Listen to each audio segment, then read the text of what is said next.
most merciful thing in the world, I think, is the inability of the human mind to correlate all of its contents. We live on a placid island of ignorance amidst black seas of infinity, and it was not meant that we should voyage far. The sciences, each straining in their own direction, have hitherto harmed us little.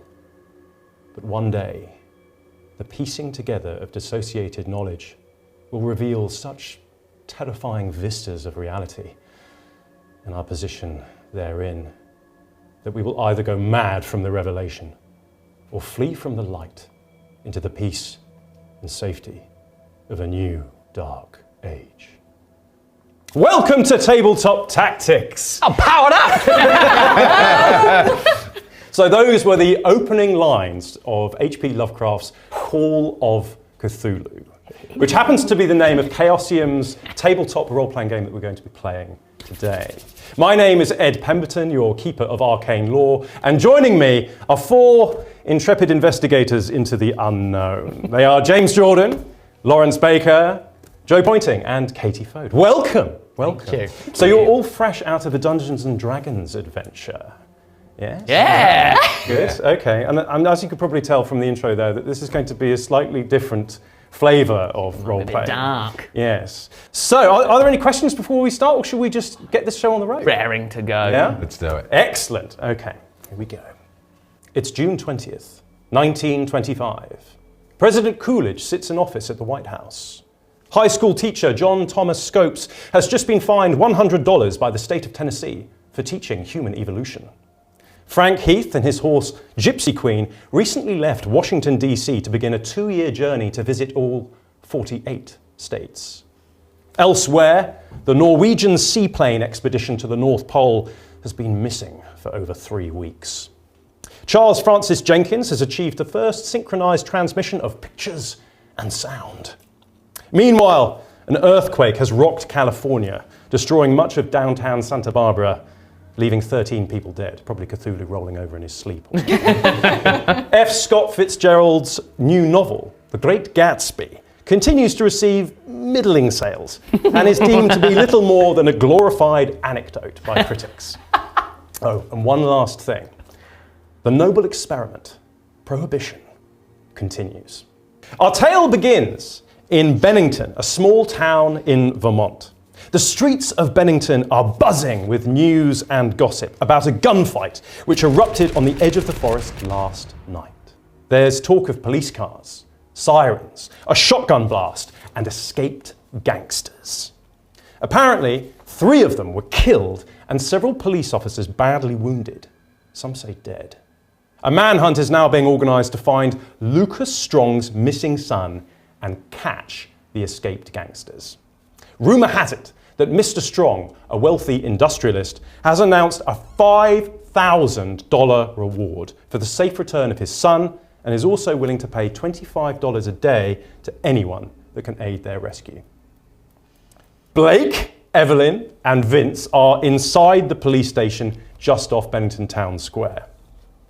It's 10 a.m, the morning after the shootout.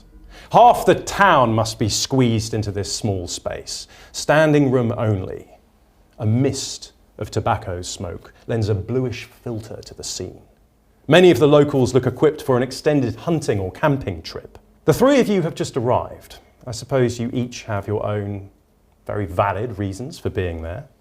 And you are directed by a policeman at the door into a line, at the end of which there's a police clerk who's frantically taking down everyone's details with a blunt pencil. Next! He can be heard shouting over the din.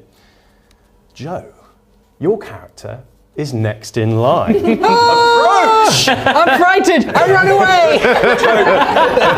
That's enough! What would the police clerk see when he looks up from his paperwork and sees the individual standing in front of him? Well, he'll see this guy here. This tiny man! This tiny man from Tiny Town. He is wearing a long green army coat. Yeah. You'd imagine. He looks quite dishevelled. Okay. He doesn't look like he takes particularly good care of himself, but in the same way, takes good care of himself physically. Like he's quite strong. He's not like built. Yeah. He looks very sturdy. He's a practical man. He is a practical man, very practical. Yes, he looks not particularly friendly. Very stern-faced. Very worn by time. Okay. I suppose. So there's perhaps stories in the lines of his face. Yes. And what's your name, sir? You know my name, Swanson. Oh, of course, Blake. Sorry, it's been a long night. Spare me the formalities. All right, Mr. Allworth. And dare I ask what your reason is for joining this hunt? Gunshots woke me up. Nightmares again. I don't want none of this. Okay, Mr. Allworth, that's reason enough for me. Kept me up all night as well. Look, you're a handy man. You know these parts. Would you do me a favor? Sure. Do you mind being in charge of one of these parties that are going out into the woods? God damn it. It's a small responsibility, but I think it would do us all a world of good. Fine. Okay, if you go and wait over there, then. If you go. Okay. Okay, so off goes Blake Allworth to go and stand in the corner, awaiting the rest of his posse to gather around him. Okay, so next! Now then, what does the police clerk see when he looks up at the next individual in line, Lawrence? Okay, so he sees a tall man who is ruggedly built, definitely looks like he has worked hard with his hands all of his life. He has a red sort of waistcoat, travel waistcoat on, and he's got black slicked over hair. It's quite greasy with an undercut, like a buzz cut underneath. He's got a beard, and there is a very distinct half scar across his face down to his Adam's apple. He smiles constantly. Everything is really pleasant.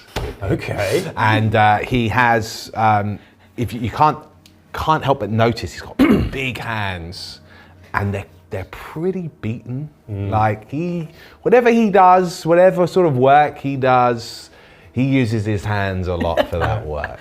Farmers' hands. Yeah, farmers. Okay. And when he smiles, because he smiles almost all the time, there is a gold tooth here, which, perhaps he's lost it, as an accident, tripped over or something. Yeah, of course. In his youth. It always seems very suspicious. Fell into the door. But he's a really, Undoubtedly. he's a really pleasant guy. Hello, sir. Name? Is it morning? Sorry. Oh, yes, Yeah. it is. It's 10 a.m. Good morning. Name's Sullivan, Vince Sullivan. Sullivan. Pleasure to make your acquaintance, Officer Swanson. Swanson. Sure. Well, thank you for joining us. What is your reason for joining the manhunt? The reason's written on that wall, and I point to the $5,000 reward. It's reason enough. All right, sir, if you just go and stand over there with the gentleman in the green coat. His name's Mr. Allworth. If you make your acquaintance, he'll look after I you. look at you and smile at you, and it's almost like I'm looking through you. Look down, come on over to you. Officer Swanson breathes a sigh of relief.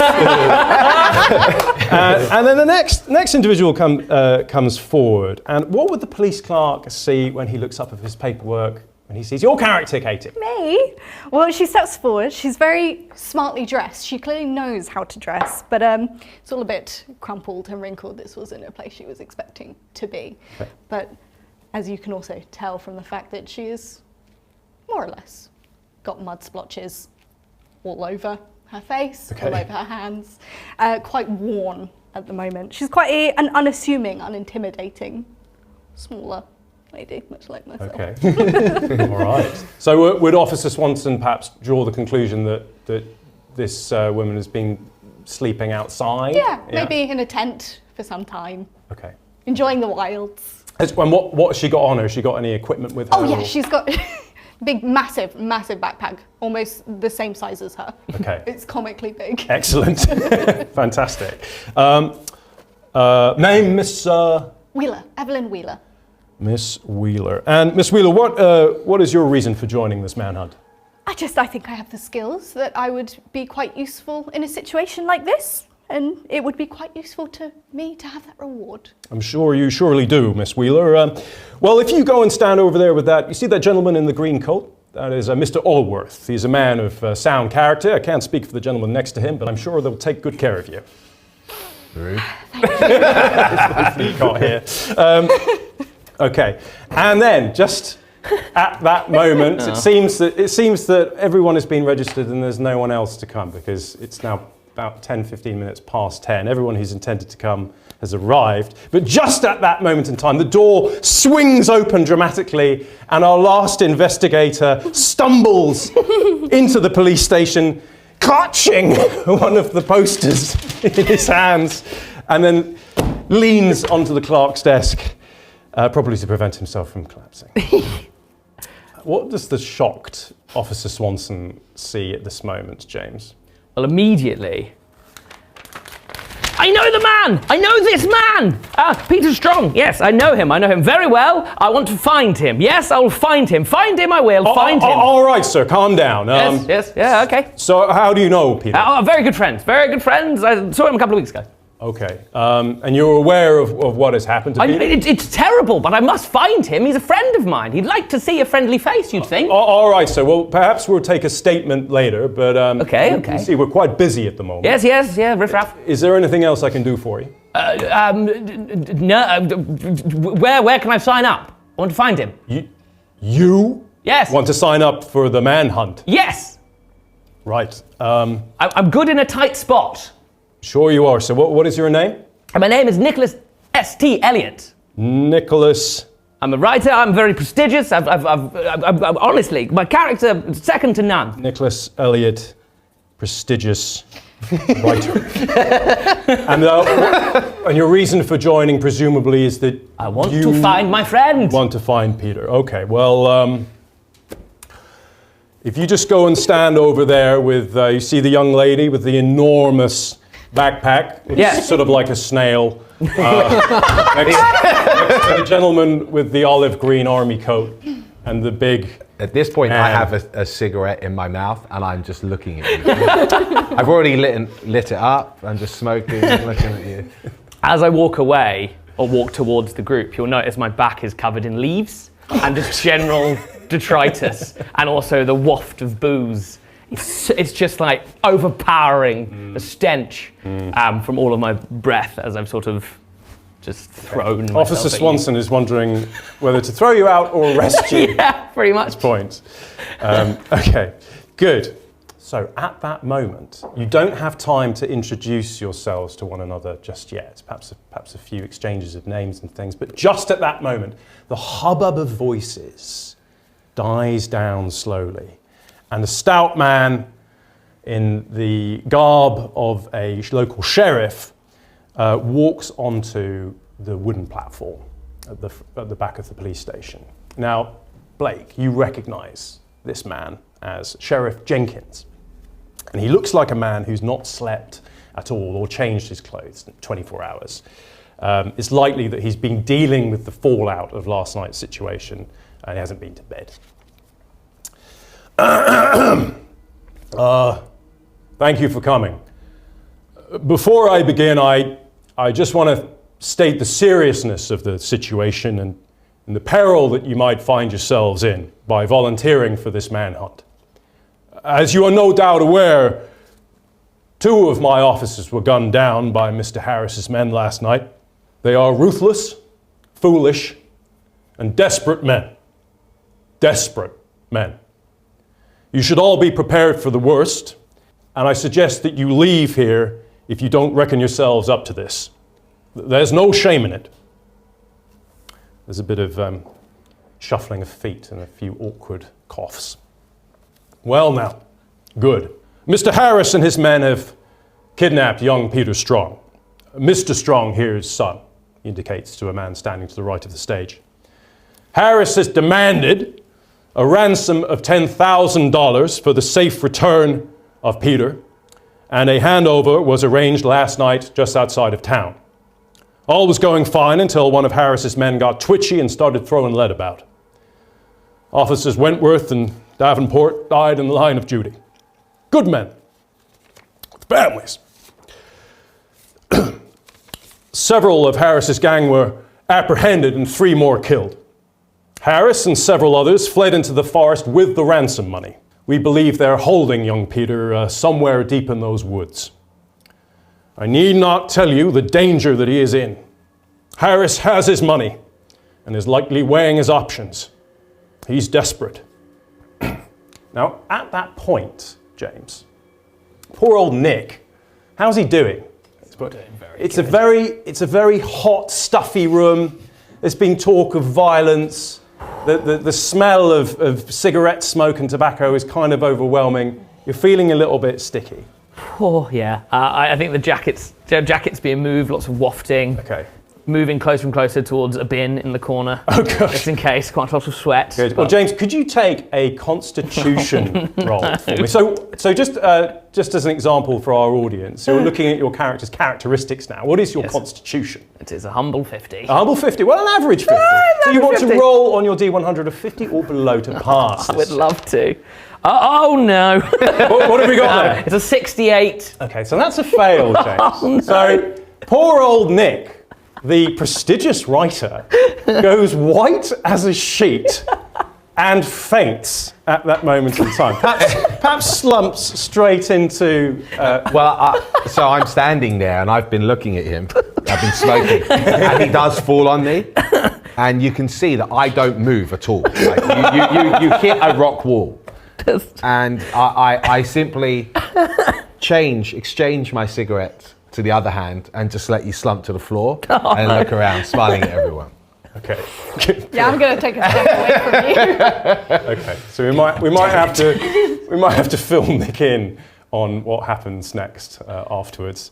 So whilst this is going on, Sheriff Jenkins gives up the stage to Lucas Strong. So this is the man that is funding this manhunt. He's the father to Peter Strong, the wealthy industrialist. Now, he's a powerful-looking man. He's every bit the industrialist. He's wearing a kind of white suit. He looks like a mixture between Daniel Plainview from There Will Be Blood and the Monopoly Man.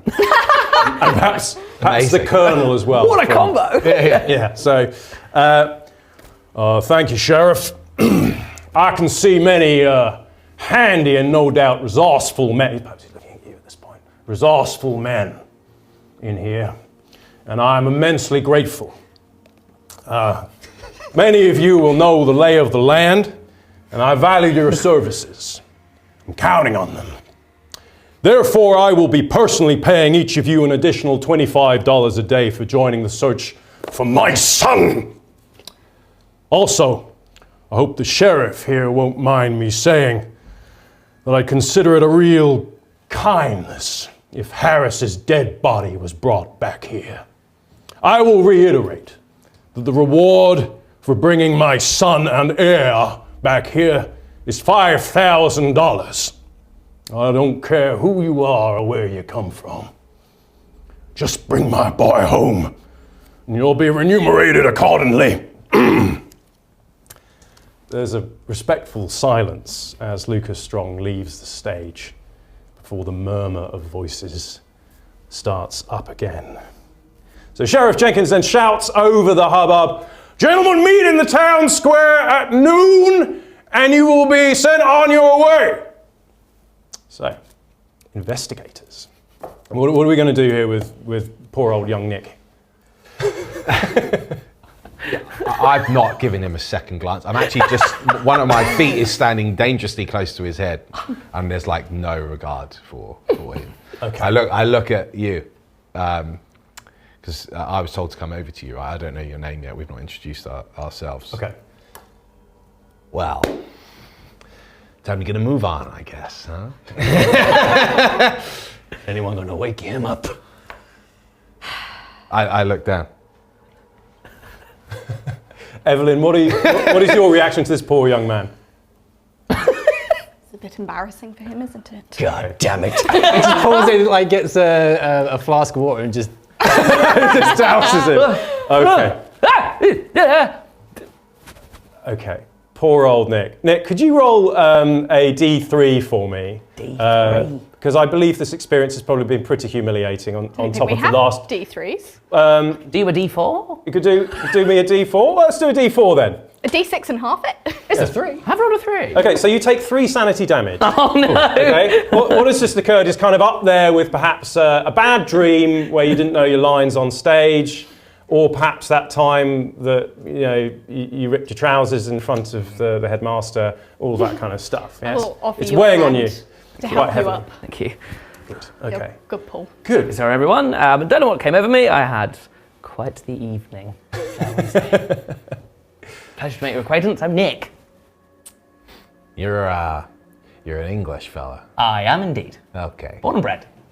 Let's turn away from him.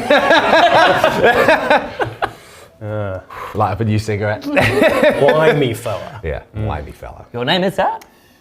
The name's Vince. Pleasure to meet you. Oh, of course. Extends a hand, which I assume you ignore. I'm just looking at you. Are you still on the floor? Pleasure to meet you, Nick. Evelyn Wheeler. Thanks for the help a moment ago. Nice to hear a familiar accent. Incredibly clammy hands. Like exceptionally warm, my hands will probably be. At Yeah, really not helpful. At least they're not cold, I least suppose. I'm not cold. I'm not dead, which is good. And then I would also introduce myself to you. Blake Allworth. Pleasure to meet you, Blake. Are you good? I'm okay now. Are you sure? Tentative. Okay, let's go. Good. So, just a reminder, you've got 2 hours before all the search parties. There are probably about 8 of them, let's say. Varying groups of individuals, all look like locals. There are lots of them that you saw in there who've come equipped, ready for an extended expedition. Lots of them look like kind of woodsmen or hunters. Nick, are you all right? So I'm definitely not a woodsman. No. So you'll probably need to sort yourself out and get some kit, because 2 of you, Blake and Evelyn, you have come equipped. Yes. My trusty backpack. You've got a huge backpack full of things, presumably full of camping equipment. Grenades? You don't need to know about that. And Blake, you're equipped as well. But I believe you 2 gentlemen probably need.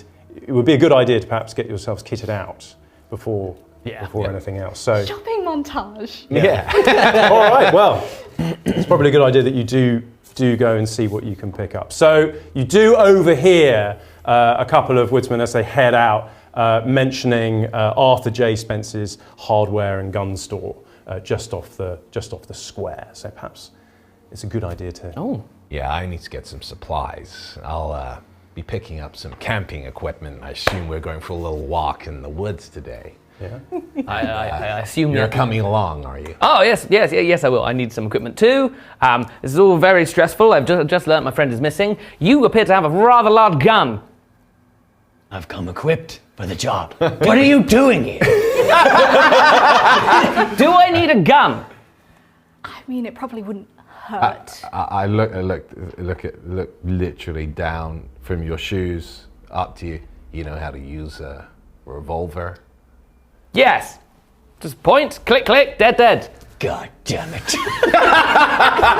Maybe focus on your clothing first. Might be a very good idea. That's wrong with not this? exactly wood appropriate. You might find yourself a bit uncomfortable. Fair weather. You always need to look like a gentleman. Sorry, say that again. Fair weather. You always need to look like a gentleman. Yeah, Vince just looks at you, much like I just did. And anyway, where's this store? It's over there. I start heading towards it. Okay. Good. So off you go towards the store. My massive backpack. Nick, would you follow in the wake of this human shark? Yes. I feel like Rude. Nothing but pleasant. it looks like he can deflect the bullets, so I'll probably just follow him around. Okay. And yeah, as I turn, you can actually see that in the back of my trousers, underneath the shirt, this appears to be the shape of a gun. Oh. So it's not particularly well hidden, but it looks like I'm already armed, basically. All right. So you're going off to Arthur J. Spence's hardware and gun store. Yep. And Evelyn and Blake, what are you two going to do? We've all been told where and when we're meeting, right? Yeah, so it's really straightforward. You're just going to meet in the town square, which is just outside of the police station. You've got 2 hours to kill, essentially, before everyone heads off. I think, in all likelihood, I'm just going to go and wait there. Yeah. Okay. I'll join you. We can have a nice little chat, get to know each other. All right. Excellent. He just sort of regards you. Anything of use in the bag? I mean, I've been out in the woods already, climbing, hiking. I've got plenty. Quite useful. Out in the wilds.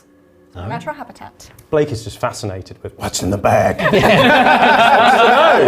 Okay, so you're I'm going to keep asking. I'll pull out and show you. It's fine. No, you're right. You want to see my bag? Meanwhile, we join Nick and Vince in the gun shop and hardware store. So you walk in, again, similar construction to the police station, sort of all wooden, and it's absolutely bursting full of camping equipment, of various bits and pieces.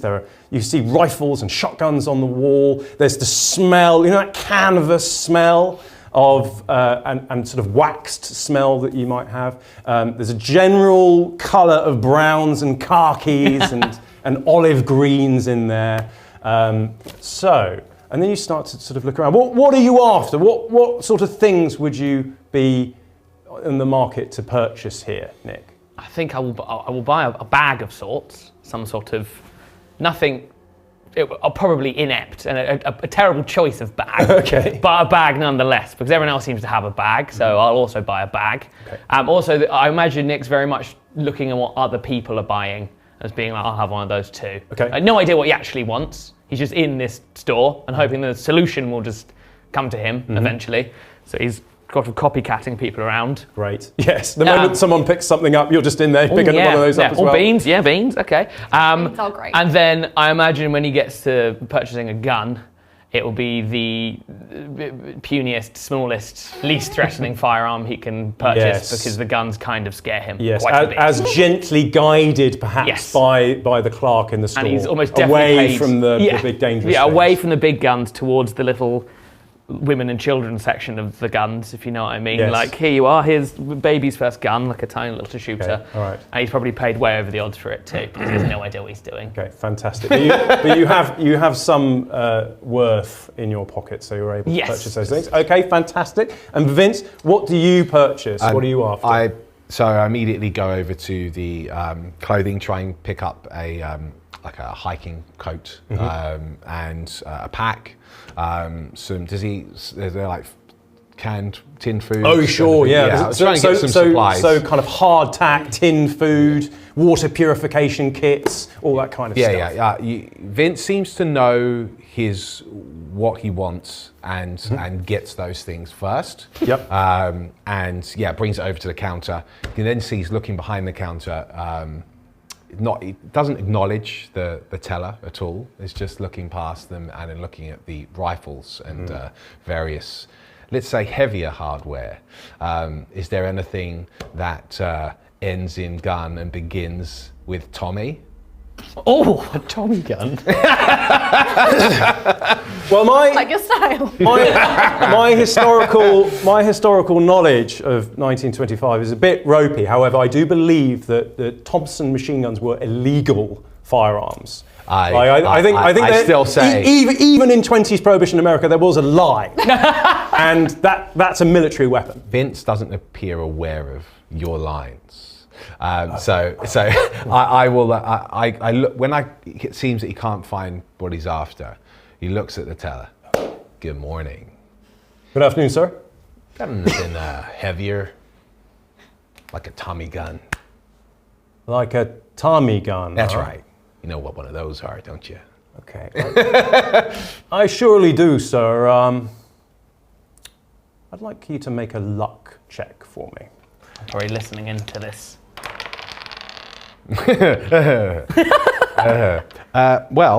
No.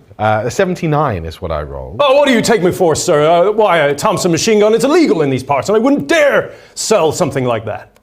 Oh, come on now.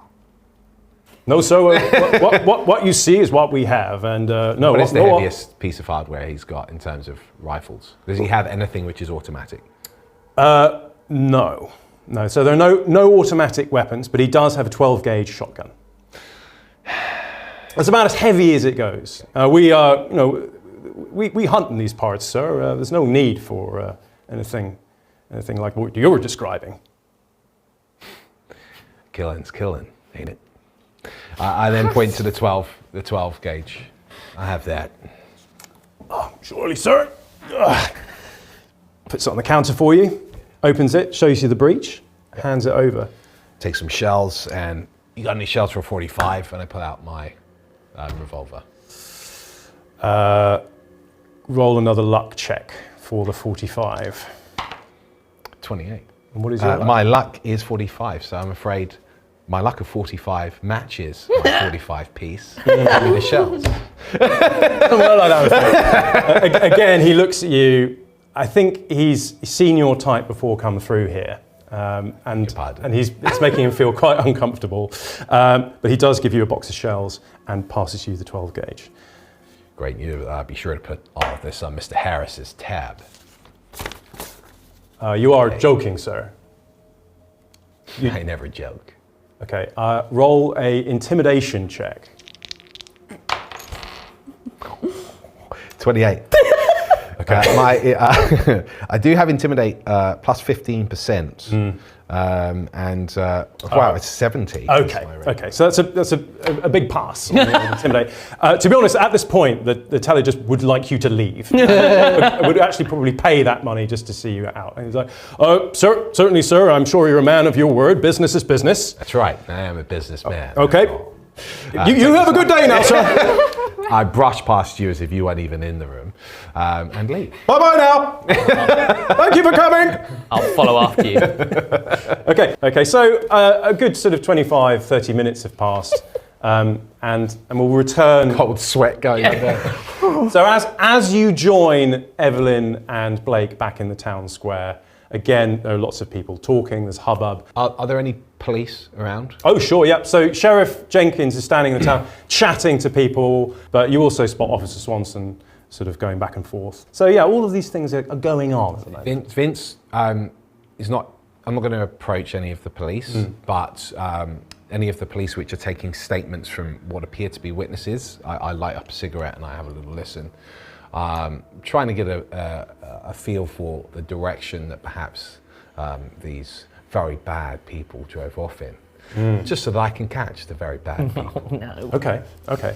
So, are you a wrong un? as you actually have sort of sidled up and you're doing that very casually, perhaps roll a stealth check for me, because they might not talk about what they're talking about. Horse. Lucky 7. A lucky 7. Okay, fantastic. 7. So you go over to, was it Officer Swanson or Sheriff Jenkins?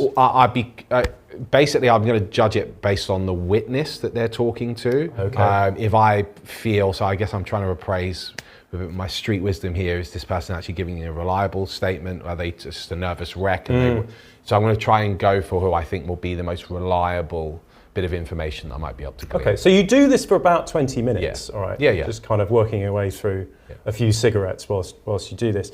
And you don't actually hear anything new about what occurred last night. It seems to be that almost everything that Sheriff Jenkins told you in the police station seems to be it. However, one of the witnesses, who seems to know Sheriff Jenkins quite well, seems to be a bit superstitious.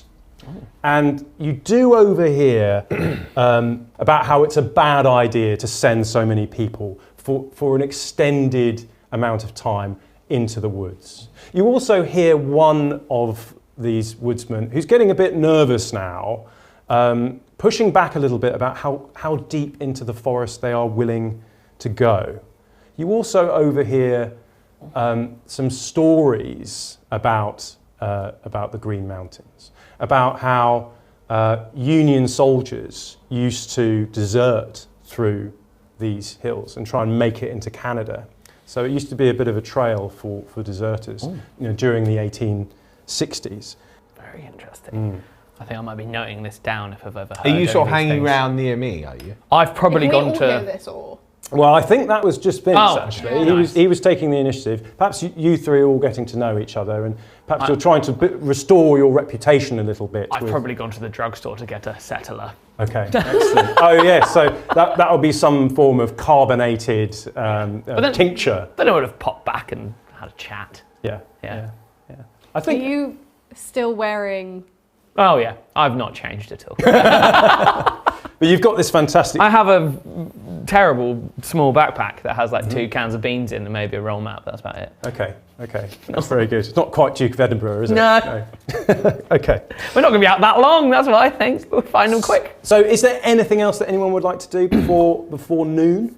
If you regard Blake, he's just like checking his gear and Yeah, same. maintaining his weapon. Scribbling in a notebook. Cool. I like that, Blake. And so I think that the first time that you make a firearms check in this adventure, I'd like you to get a bonus die. Ooh. Yes. Very nice. Because everything is appropriately greased and oiled and readied. Just like me. Just like you. Yeah. Does my settler get me any bonuses? You're not sick. I'll be checking all of my climbing equipment, my carabiners and pins and everything. All right. All of my stuff. Okay. What are you angling for? Thanks for letting me know, Katie. Okay, so time passes. Nick takes a look at his trusty pocket watch and notes that it is noon. So a few more of the posses which had sort of ranged out, perhaps to say goodbye to loved ones, gather a few more supplies. Everyone groups over in the square, and a few trucks kind of drive along. So locals who've kind of have volunteered to take people out to the starting point. And you also notice that Officer Swanson has taken a large trestle table, the one that he signed you up on at the door of the police station. He's set that up outside as well. And it's now covered in lots of documentation, but also a big map of southern Vermont. Each group has been assigned a general area of the forest to investigate. Okay, so you overhear all of these briefings as they're going on, and the idea, it seems, is that each group is going to sort of be heading out into the forest and kind of looping around in an increasingly smaller circle until they hit the centre, and all the groups are heading out in different directions. So hopefully that's the most efficient way. I believe that's the way you carry out a search. Sheriff Jenkins knows what he's doing. Finally, it's your turn to be assigned a direction. So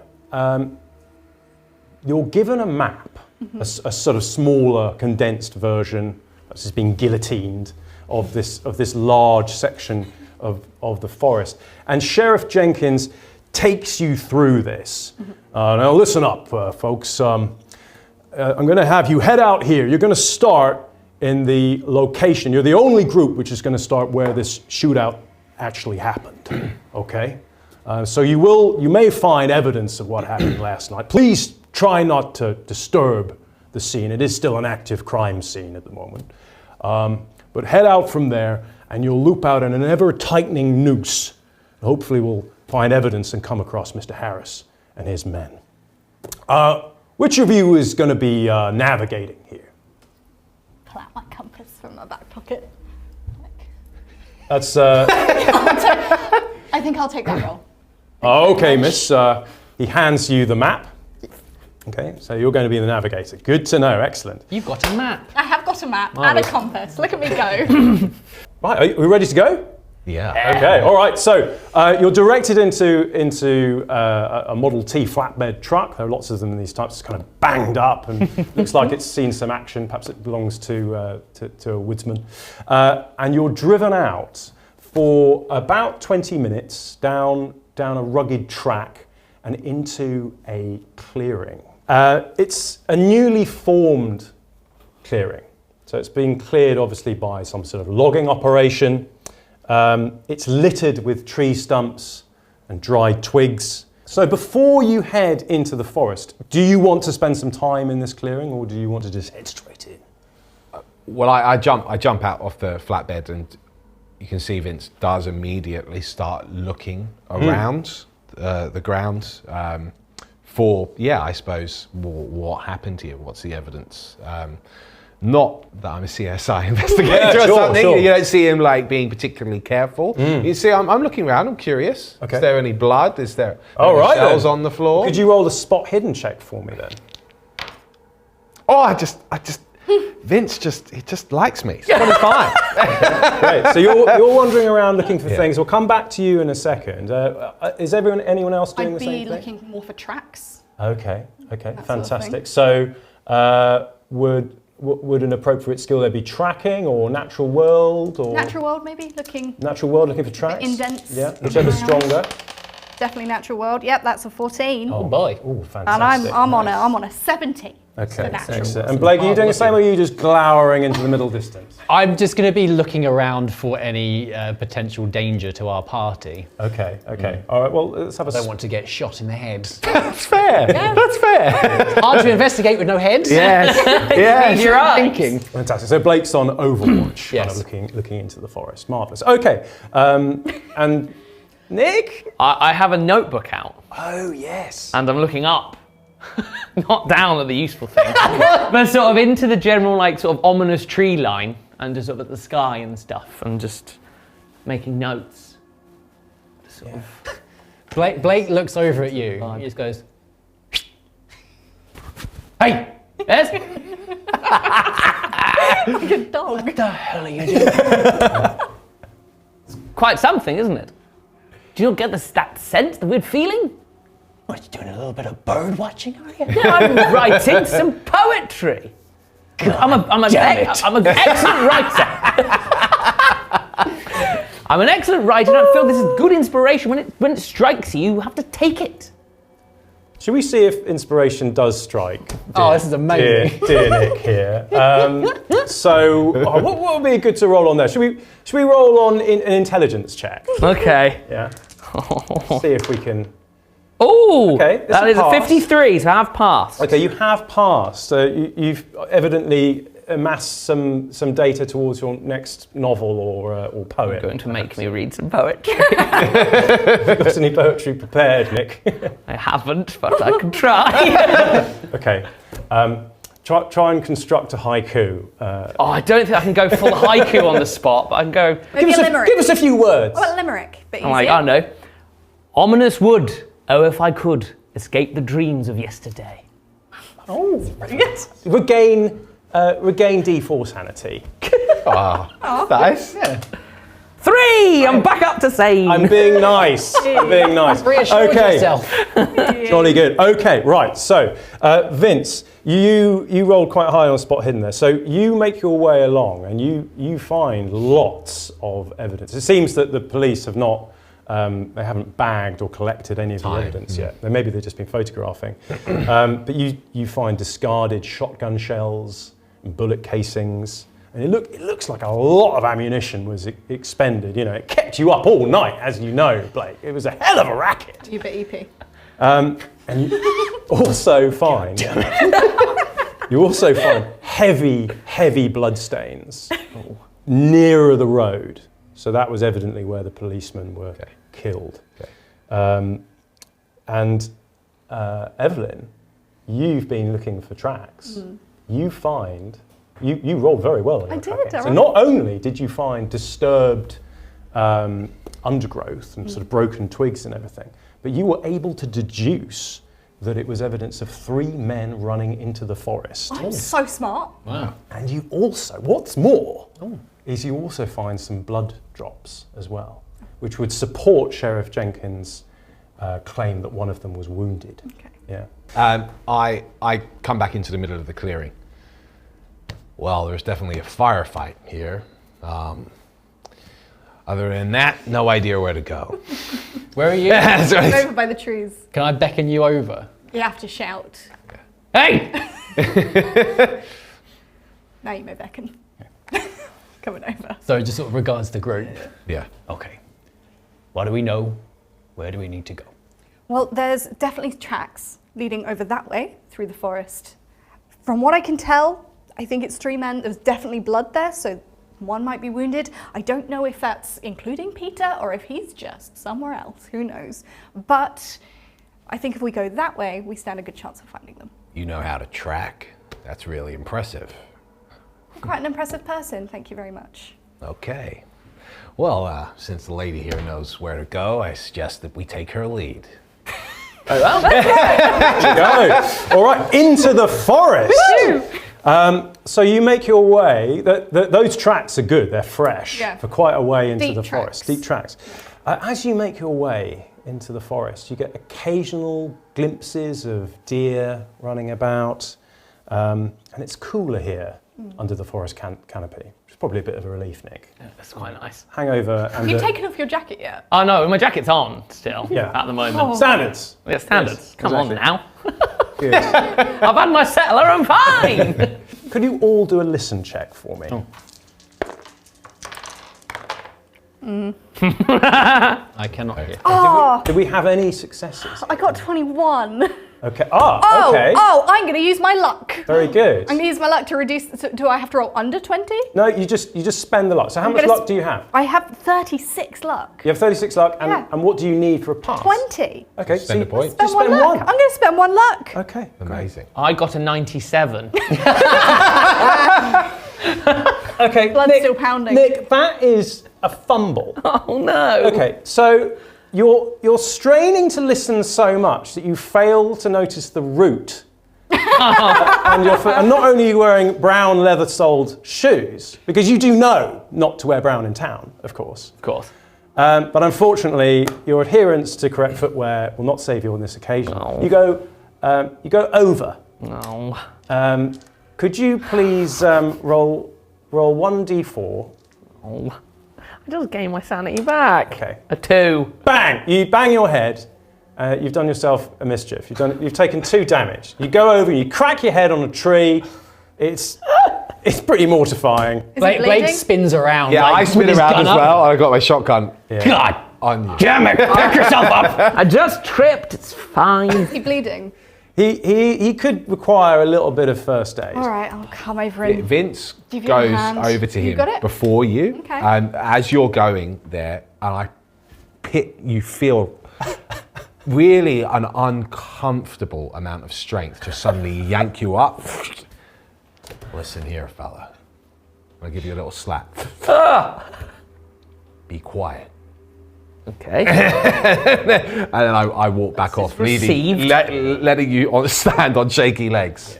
It seems that Vince Goddamn idiot. doesn't care who Nick is in the real world. No Discord. Yeah. I will come over with a Live in little my bandage. world. Thank you, Evelyn. Very kind of you. You can't have it getting infected out here. Okay. What's your first aid? My first aid. Oh, don't kill me. My first aid Syringe is full of adrenaline. It's 40. 40. Do you want to administer a little bit of first aid? Give him a little bit of care and attention. That's not very caring at all. 94. So you've done off with Vince. You've done that thing where you've applied the TCP and it just stings. It hurts an awful lot. But it's good for you. It's fine. It's a good pain. A 94. That's only just not a fumble. We're okay. I don't want to lose an eye already. Okay, bless him. Okay, so Oh, Nick. you did hear something just then, though, didn't you? Whilst you're leaning over the prone, ailing form of poor Nicholas, the prestigious writer, you once again strain your vision through the trees in the direction of where you heard something. Could you try for a spot hidden, please? Okay.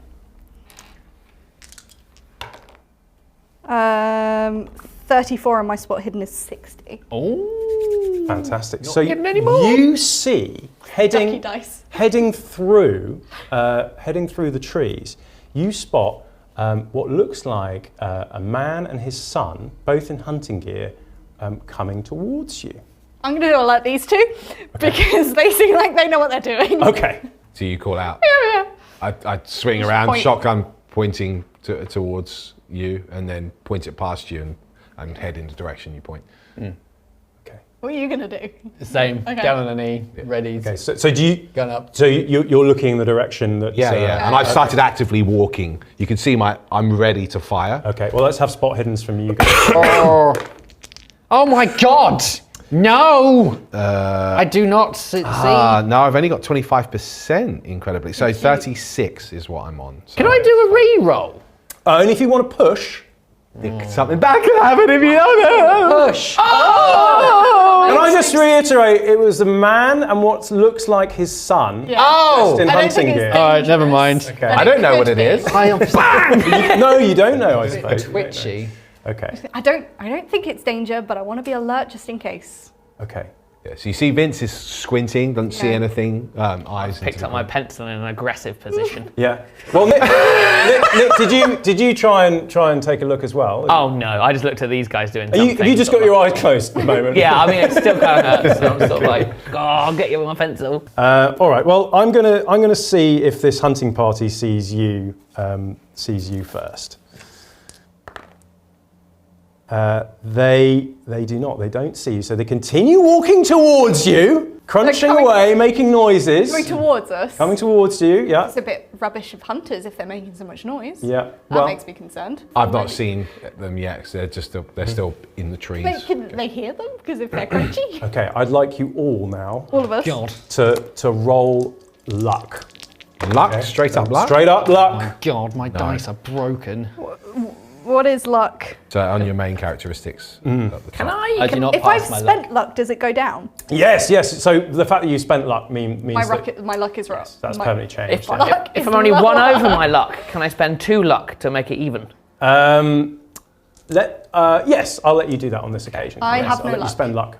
So you've passed. I've passed. You've spent luck. Okay. So fortunately, James's brightly coloured or Nick's brightly coloured waistcoat means that that these two individuals spot you lying on the ground. Okay. Their guns are up and they lower them. It's possible that they might have thought that you were deer or something up until that point. But fortunately, you're wearing brightly coloured clothing, which, as we know, when you're hunting, is very, very important. And the man shouts out, "Don't shoot! Don't shoot!" and waves their arms around at you as well. So as soon as I hear I this don't don't trust shoot, Vince immediately shoulders behind a tree and then brings the gun round, point towards the direction of sound. Okay. I haven't shot. Okay. So the larger man puts the boy behind him and walks forward. Again, he's shouldered his hunting rifle. He's got his hand in the air and he walks forwards towards you. And I can see him now. Oh yeah, you can see them now. They've made a lot of noise. You can see them. You can all I'm see going to them. beckon towards you just to. I'm gonna. As Hands up as over soon as I front. see him and I see him, he's cradling the boy. Vince slowly lowers his shotgun, but not totally. Okay. Howdy there, fella. And I step out. Hello there. Me and my boy are just out hunting. How do you do? My name's Mr. Lawson. Sullivan, Vince Sullivan. Pleasure. He grabs his hand really hard. I have to say we're mighty relieved to see you. We've been wandering back for a day now. We're just up from Boston on a hunting trip. Me and my boy here. I came here with another gentleman, a neighbour of mine called Brian, and just wanted to spend a bit of time away from the city with our boys, teaching them how to hunt and fish and the like. As he's talking, Vince starts walking around him and the boy, literally just looking at them. You're a and real circling creep. This them. behaviour. Could you roll intimidation? Hey, I'm just walking around. I'm not intimidating a child. Where am I? Well, yes, unfortunately, 67. My intimidate is 70. Apparently, I'm quite intimidating. And poor old Brian fails his intimidation check. So he's already in a bit of a fragile state. He visibly starts trembling and holding his son even closer to him. Well, this is my boy George here. He's 14 years old. It's summer holidays. Like I said, I came up with another dad, a neighbour of mine, up from Boston, and we're just spending some time in the woods here. You know, to teach the boy the ways of the world and such. What are you folks doing out here? Are you hunting by any chance? The minute he introduces the boy and says it's 14, Vince, I step back and stop circling.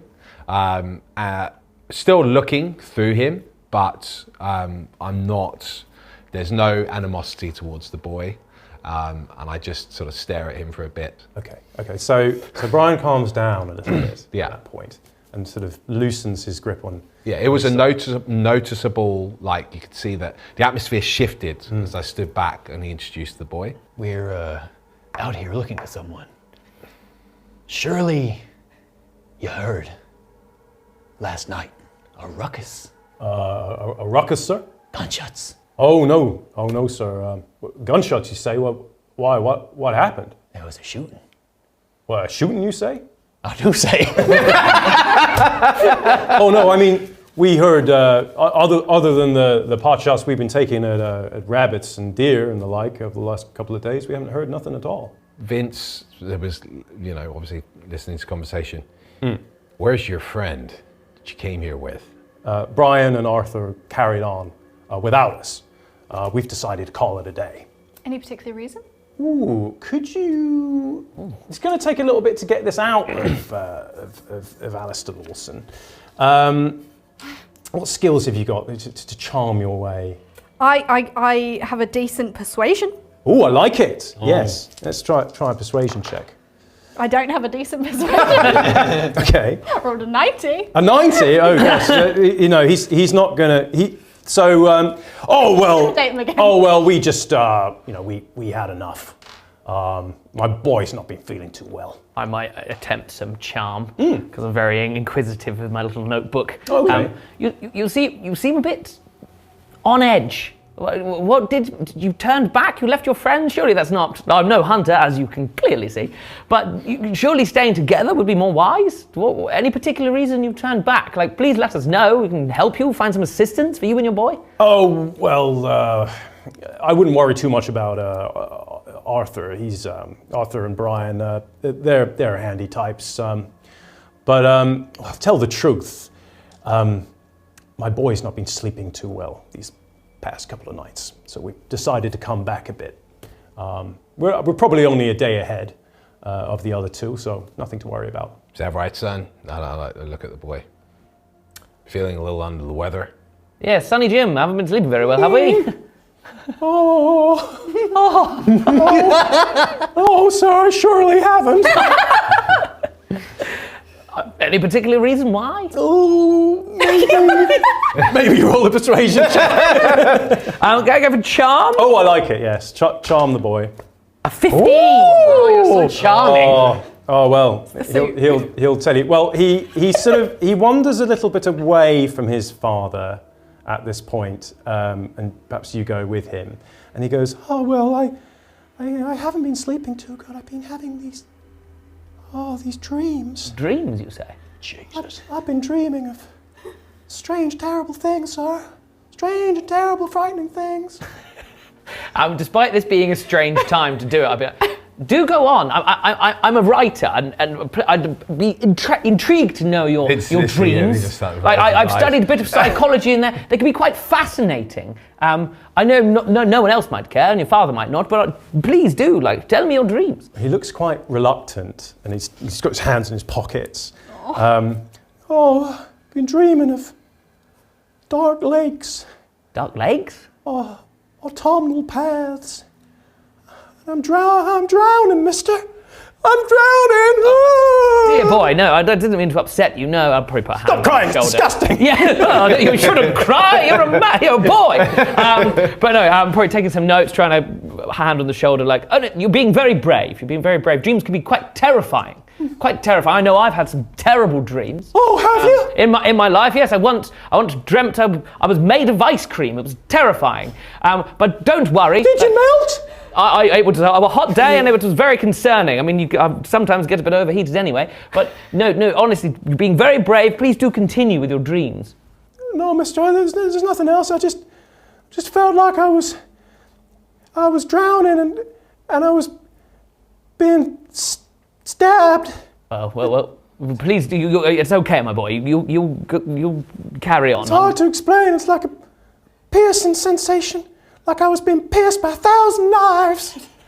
Oh, my dear boy, okay. And now I'm clearly out of my depth. I'm like, All right, poor kid has had enough. I'll let the poor boy go. I was freaking out. Gets his handkerchief out. Yeah. Everyone has handkerchiefs, by the way. That's I probably offered essential. it to him if I had one. Okay. Please. Well, as this is going Hide on, yourself up. Vince, what was the man's name? His name's Brian. His name's Brian. His name's Alistair. Good. Okay. Yes, Listen, Alistair and his boy George. listen, you best take your boy out of here. There are some, say, unsavory people in this forest at the moment. We're actually on a manhunt for them, and you wouldn't want to get caught in a crossfire. Oh, we surely wouldn't, sir. Yeah, no problem at all. We'll be right on our way. He sort of gets himself ready and... What about your friend? You don't want him caught in a crossfire, do you? Oh, well, I'll tell you what. Friends, aren't you? We're neighbors, sir. And we're neighborly and the best of friends. Well, if you do happen to come across Brian and his son Arthur, could you do me a favor and make sure they're safe? Tell them to head out of the woods. You can't miss Brian. He's got a big old Stetson hat on, keep the sun off. Fancies himself a bit of a Texan. Yeah, keep him safe for me, would you? Oh, of course. Safety's my middle name. I should give you a look. As he Write that one down.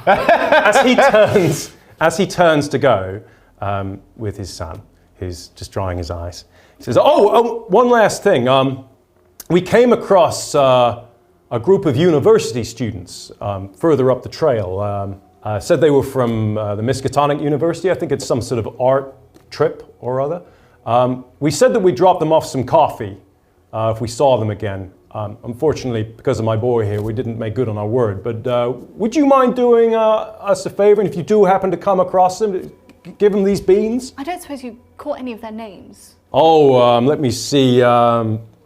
No, sorry, miss. It was a brief encounter. And where did you see them? About a day up the trail. Okay, thank you. Probably hands you the beans. The beans. Nice bit of coffee. See, Vince Maybe having stuff. a little think. It seems like there's quite a few people around here that might get in the way of 45 and the 12 gauge here. So, Better be careful. Watch your aim. Don't go crazy. Good. I ain't crazy, fella. Okay. I'm steady. I'm Real just steady. It is. You can see rolling it's my almost eyes. like Like conversation. I'm when lapping you're this up. talking to him, it's like You're every fine. word you say, he is implying that maybe you're threatening me somehow. Like, have you ever met someone where they seem to take, they're seeking offense? Vince is that guy. But always smiling. Oh yeah, Not but it's creepy all at really all. nice. Yeah.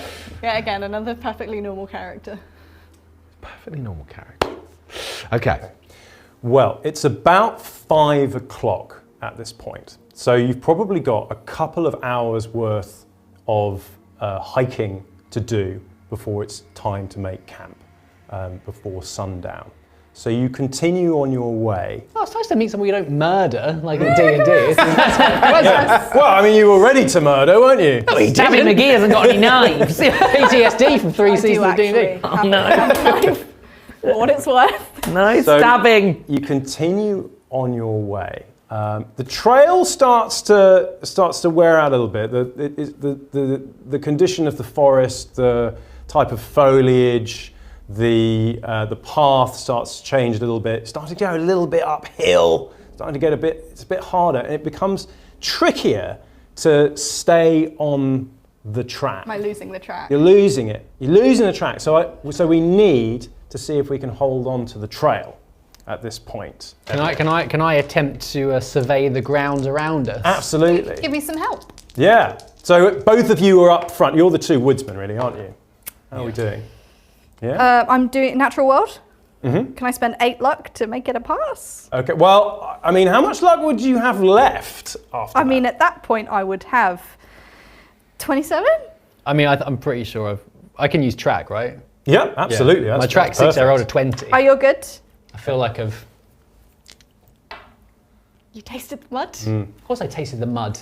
do you think this is? Smelt a leaf, Ate a mushroom, had a little listen. found some berries. Okay, fantastic. Well, you continue. I won't push You my continue on. Yeah, don't push. You continue on your way for a little bit longer, and light is starting to fail.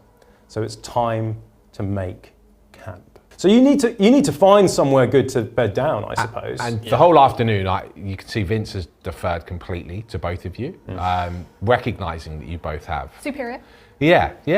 You can see, like, Vince knows what he's good at, and he also knows what he's not good at. And he's not uncomfortable being in the mountains or hiking, but he doesn't, I can't see what you've been tracking. Like, to me, it just looks like foliage and leaves and, stuff out in nature, which doesn't exist in the city. Yeah. So, when you stop, I'm visibly confused. Yeah. We just sort of like raise a hand and sort of look up, not like you. It sort of sees like it's getting kind of dark. Okay. Enough. We won't be able to see much soon enough. This is a good place to stop. Is it? Jesus. Survival check. Okay. Oh, is it? Yeah. Oh, so God. let's make sure that you found a good place to camp for the night. I haven't found a good place. Survival? It's not even on here. Oh, have I just made something up? You might have Apologies. done. Yeah, apologies. Have you got a good outdoors stat here? History? Oh, maybe I not. have natural world if you like. I think natural world would be a good one to around. test on for a good spot to camp. I'm going to spend 4 luck, and I found us a very good place to camp. Okay, Nice. all right. All under control. It's all under control. Perfect. You find a nice clearing, smooth ground, not too many roots. The ground seems to be quite dry. It's quite concealed as well. So it's a good spot to bed down for the night. So what are we going to do in this clearing? How are you going to go about it? Are you going to build a fire? Who's going to be in charge of what? Because We must all be getting hungry now as well. I yeah, guess. absolutely. Yeah. Well, we've all got like supplies, Yeah. haven't we? You don't have a tent. I don't have a tent, but I've got a roll mat and a blanket. You want to see the stars? Yeah. For what it's worth, I have 2 tents. You have 2 tents? Do we need tents? You always carry a spare. 2 tents over here. Yeah, for reasons. Ah, okay. Secret. I can't just say it, it's weird. 2 tents wheeler, that's what they call you? Yeah. Nice. I have maybe 2 sets of certain supplies. Okay. Are you going to generously proffer Yeah. those? Oh, Yeah. that's I nice. was going to offer you a tent. Very kind of you. Do we need tents? So Vince, well, yeah, I mean, you've not. So what's happening here? We're gonna need to keep warm. We're gonna need to keep warm. It's getting cold. Yes. Any volunteers to get some wood? I'm happy to assist. Yeah, why don't you go off and get some wood? I mean, I I know you're a man about town, but if you've not seen me, I don't exactly look like a woodsman, do I? Use some common sense, my good sir. So you want to camp here for the night? Yeah. Vince takes his pack off, and he's just got like a canopy. I didn't pick up a tent, but you can see he knocks some carabiners into 4 trees and creates like a canopy, which he could sleep under. He pulls out a bedroll and sleeping bag and sort of tosses it under there. Well, I don't know about you, but if we have a fire going all night, we're going to have someone keeping an eye into these woods, aren't we? Of course. Have a little look-see at who may be coming on by and saying howdy. And I can say howdy back with this 45. I pull out my revolver and put the shotgun down. You are quite the specimen. I'll say, I'm very, very impressed. Vince just looks past you. So we need someone to keep watch, but we also do need sleep. Why don't I'll go with you to collect wood. Thank you. We can come back while a fire's being built. I can help you put up. I assume you didn't pick up anything. I have. You sleep in that bag. I would look very tired at this point as well. It's abundantly clear I've been awake for some time. A little bit like sort of blinky. I have a roll mat and a blanket. That's bedding, yes. I have a tent you can use. It's fine. I'll help you put it up. Thank you very much. That's okay. The minute they leave, I turn to you and say, so if those two get in the tents, I'll stay here, just out of the way, set up a little fire up there, get nice and cozy, have a meal, and if anyone comes looking, then maybe they'll see the tent, and they won't see you or me over here. Using us as bait. To get some firewood. La la la la la. I just look at you, catch my drift. All right. You want to take the first watch? Fine by me. So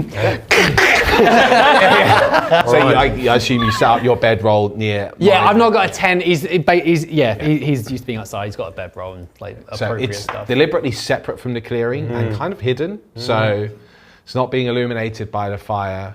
You're going to tell us this plan when we get back? No. I'm sorry. I imagine now, We're getting good. now we're out of earshot. I'm probably going to lean over to you and be like, right, those two.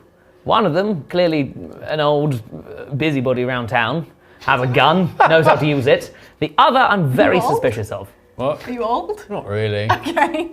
How old are you? 33. Oh, that's ancient in 1985. You're over the hill, mate. You've lived a lot of life in that time. He's been through it a bit, I suppose. Yeah. But the other man, he seems quite knowledgeable about things, if you catch my drift. Now, I've been in the city enough to know that his sort, and they normally have some unscrupulous friends and goings on. What do you make of them? Yeah, I don't trust them. But they seem like good guns for hire. I mean, yeah, I'm sure they know how to shoot, but I also don't want to get shot by them. If you No. about? Well, I can track, and I'm quite useful out here with finding good. us to the point of being able to get our reward. Yes.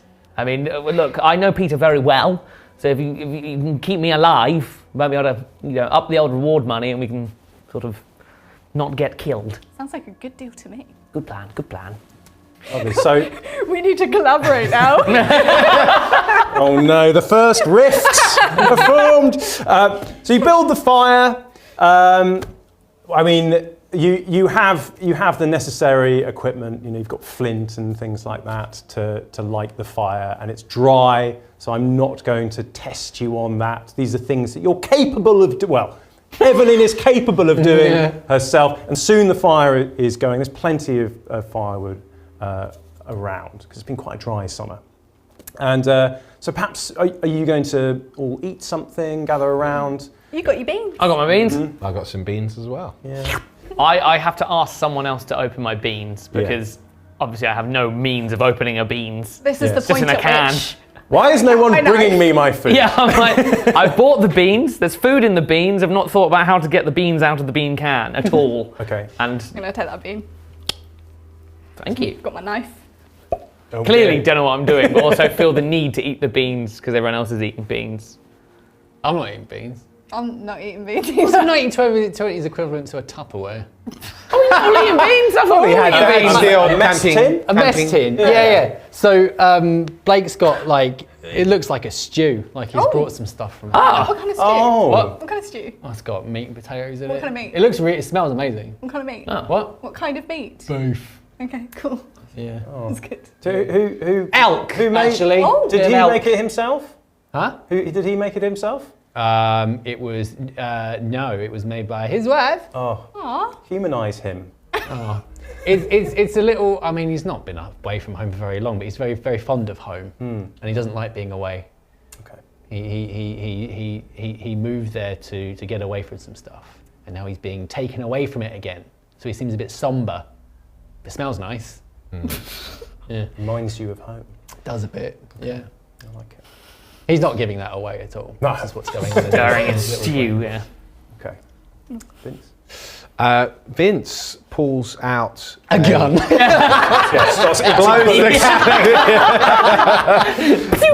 Vince pulls out a switchblade, which you can see that has instance. a ring grip hold. Oh, Good grief. Yeah, this is definitely an illegal knife.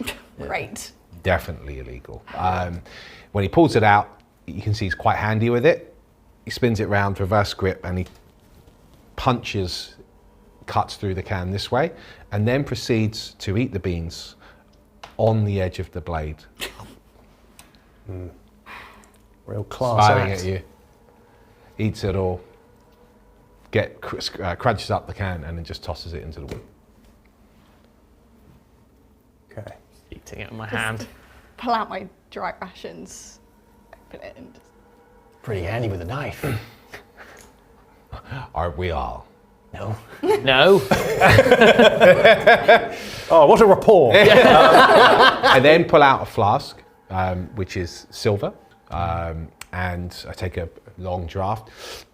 You can see there's a reaction to whatever I've drunk, heavily implying that it's liquor, which is, by the way, illegal because we're in Prohibition. This catches Blake's attention. Yeah. Oh no. Like a meerkat.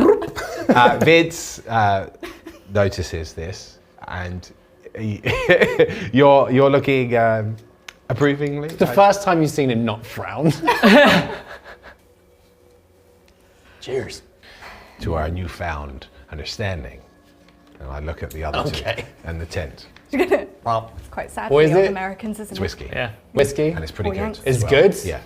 It's pretty good whiskey. Yeah. He doesn't cough, he just sort of... Yeah. god damn. Because it's not like readily available, is it? No. No.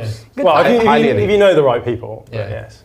I might take this as an opportunity to try and make myself not seem completely useless, and sort of charm the distinguished gentlemen that are clearly far more adept at this whole situation than I. Be like, what do we have here, gentlemen? That looks like a little tipple, is it not? No judgment, no judgment. I know, when we're in town, there was some law enforcement around, but I've been known to have a sip or two myself. This nasty prohibition lot, it's ridiculous, isn't it? In town, it's much better. Let me get this straight, Nick. Are you trying to get a little bit of drink? Trying to look bad and naughty. Oh, okay. Let's see how well you do. So what we're going to do is we're going to do an opposed roll. Oh, okay? no! So you're going to roll for some charm. Don't let me use the dice! So try for some charm, and we'll roll that against Vince's intimidation. If you can overcome the intimidation. Good, right. And depending on the level, if you're both successful, we'll have to look at the level of success and go from there. Okay. I hope it ends in a fist fight. Oh, am I going first? Well, we go at the same time. Off you go. Oh, you do as well. 14! 77, so I would have failed my intimidate check. Disarmed you. You've been incredibly something in you has. Well, no, I know it. I know what happened. Okay. Yeah. So you say that, and you can see Vince smiles, but this smile seems a little bit more genuine. Not that everything Vince hasn't done up until now has been 100% genuine, but it seems like it might be genuine. Well. I recognise my type from the city as well, I imagine. Yeah. Oh, well, what can I say? I mean, I don't suppose you... I'm always on the lookout for esteemed gentlemen such as yourself that, what can I say, can find the finer goods of life in the city. And I must say, potentially, you look like a man about town. It's funny you should mention that. I happen to be a businessman in logistics. I see. A very good man to know, I presume. Absolutely. And likewise, I Would you care imagine... to try some of the goods? I'd be delighted. It'd be an honour.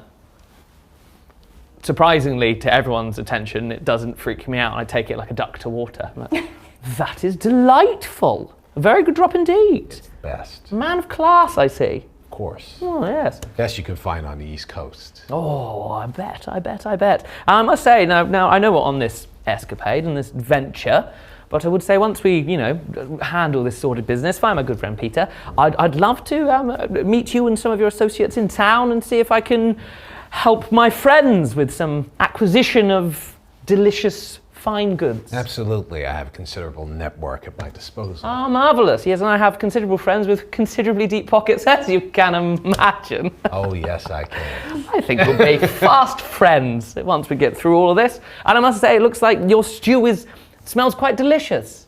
Are you a cook? Are you a chef? No. I see. marvellous. Evelyn, thank you for helping me and teaching me to chop the wood. I'm clearly not an outdoorsman, as you can all see, but I like to think that, you know, I'll be able to help us find Peter and reassure him when we do. It's quite fun watching you attempt to chop wood. Look, it's not. I've never done it before. I have to learn these You things. having tried this, then Vince does look over to you. Would the lady care to try? Not my drink of choice, thank you. Fair enough. Wonderful stuff. The power of Canadian whiskey bringing people together there. That was lovely, James. Give Nick a pip of luck. Really? Yes. I mean, you've had a long day, you banged your head. It's been mortifying. And I Been on a think roller coaster. About all I can do. it's the biggest adventure that you've ever had. Okay, super. So you're chatting, you're getting to know each other, you've had some food. It's starting to get dark and the stars are coming out. The sounds of night creatures starting to reach your ears. Werewolves, vampires. And slowly, one by one, you will retreat to your sleeping arrangements, whatever they happen to be. But Vince, you're first on watch. I am. I should also not point out something else, that it's when you're now up close and you're showing the definitely not illegal drink, you notice that he's got you couldn't notice it before because it's, as I said, his hands were very rough, quite scabbed up, but actually on his fingers, he's got Cain on one hand and Abel on the other. Oh, wow. And our tattoos are quite unusual. So this is another one of those distinct things and they're done very roughly, as in he might have even done it himself. But the letters are there. And look quite old as well, so older tattoos, because he's in his early 40s, from what you can tell. Could you roll a intelligence check for me? Lucky 7. Okay. Again. I'm pleased to report that Cain and Abel are both spelt correctly. Yes, and they are of the biblical reference. Okay. Oh, no, Right, excellent. So, it's time to go to sleep. One by one, you all drift off to sleep. Okay. But Vince, you've got first watch. Oh, I'm on first watch. Are you on first watch? I was on second, but we can do it. Oh, okay, no, it's okay. So Blake has first watch. He comes and rouses you from your slumber. Yeah. And then you have second watch. Now, during your second watch, I'd like you to roll a listen roll. Let's see if you manage to discern anything in the forest. A listen roll. Okay. No, I don't. Listening's not my strong suit. All right. So that happened around midnight, but you didn't hear anything. Okay. And then you go off to bed. Do you then rouse someone else to go and watch? Yeah. Oh, you guys are taking responsibility. You're doing all night. Yep. Okay. All right. Then Blake, about an hour into your second watch, do you hear anything? No. No, you don't. Right, nobody hears anything at all. Right. What I'd like you to all do now is you manage to get off to sleep okay, but you're a bit restless during the night. And maybe some of you will suffer some of those disturbing dreams. Perhaps the memory of the little Lawson boy, some of the things that he told you about, perhaps some of those things come to visit you during your slumber. So I'd like you all to do a power check. It's on your characteristic. Oh, I'm so powerful. Power. So powerful. I'm all right, actually. You okay? Yeah, just. I fail. Oh. But you're supposed to be very powerful. Okay. Oh no. I'm not very powerful. That's more impressive. So, Have you failed then? I have. I Nick, failed. your sleep is far from restful. You toss and turn for hours, bombarded throughout the night by images that you barely recall. Then it comes to you when you wake up at about 5 a.m., feeling utterly exhausted. You were surrounded by autumnal leaves, and on the other side of these autumnal leaves is some script written over and over and over again, and you recall the lines from T.S. Eliot's The Wasteland, "This is how the world ends, this is how the world ends, this is how the world ends," written over and over on thousands of leaves beneath you. That's grim. So on your next Constitution roll, you'll suffer a penalty die. Oh no. Because you don't feel very, very rested at all. Now, Lawrence, you dream of the forest extending all around you. The path cuts and snakes its way between the trees, carpeted by freshly fallen yellow leaves that have begun to dry and wither. You're walking slowly down the path in silence. The leaves give way to cobbles. You're back on the streets and nothing moves. There's no wind, but you feel something calling you further down the path, just out of sight. And you hear something. Is it water? And the bobbing, as if barrels of whiskey perhaps bobbing on the surface, clonking against maybe a harbour. And then a sharp pain suddenly sinks into you from behind, out of your chest, and you wake with a gasp. Okay, so and you're watching at this time, and you see I've got cold sweats and hold my chest as if it's almost like I'm having a mini heart attack. But and then I see me, and immediately like turn over and look away from you, and pull the sleeping bag over. You just roll back over. Yeah. Vince is not acknowledging that anything untoward has happened. The minute I saw that you've seen me in this sudden distress, I've hidden it. It's been noted. Okay, interesting. All right. Well, that's the first day over with. Thank God for that. Yeah. I'm stressed out. More days to come. Well done, everyone, and thank you very much for joining me on our little misadventure through the horror amidst the ancient trees. That was episode 1 of our Call of Cthulhu misadventure. How are we all doing, folks? All good? Oh, I'm very worried. Wonderful Having a great walk time. in the woods. Nothing to worry about at all. Well, thanks so much for joining us, folks watching at home. Do please give us a comment, let us know what you thought of that, and we'll see you next time for the horror amidst the ancient trees. Bye-bye.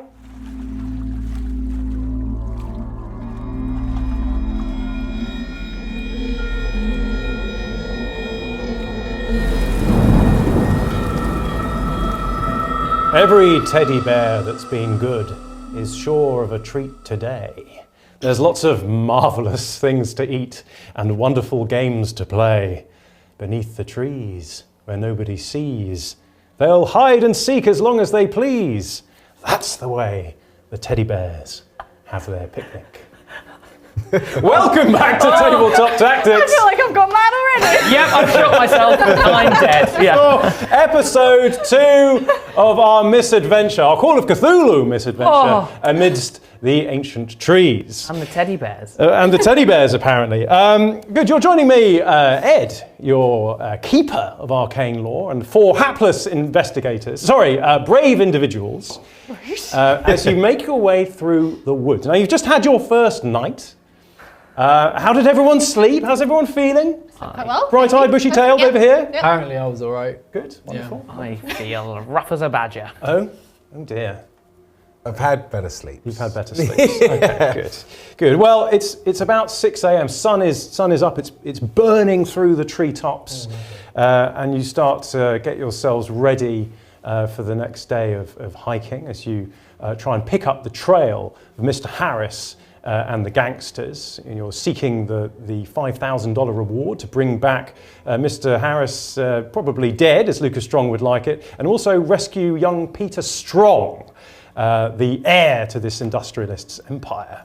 My very close friend. Yes, very dear friend of yours.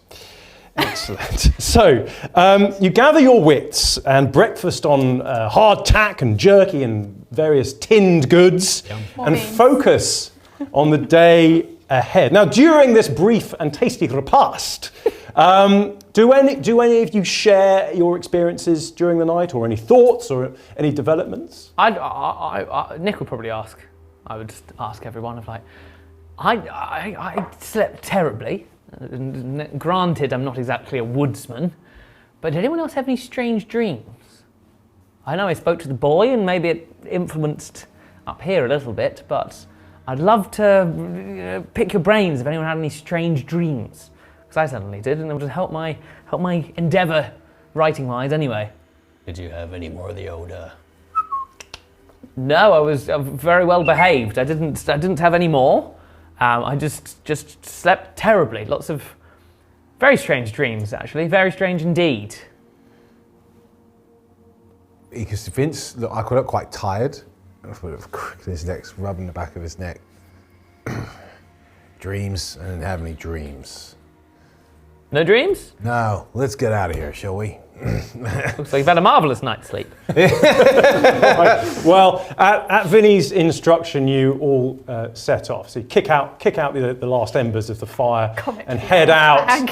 Head out. You pick up the trail once more. Now, the trail is good from the last time. You pick it up very easily. I imagine that Evelyn is leading at this point, with Blake close behind. Followed by Nick stumbling along, kind of slightly away with the fairies there, and old Vince, making sure that no one's following them from behind. Yeah, there's less smiling this morning. Oh, because there was loads yesterday. A little grouchy this morning. Rough around the edges. That's fine. If you're at the back, I can stay away from you. Yeah. Everyone's happy. So you make your way onward into the forest, and you carry on throughout the morning. Could you all please make a natural world check for me, please? No. I got 99 problems, but a natural world check is definitely one. What does it mean when you roll under half?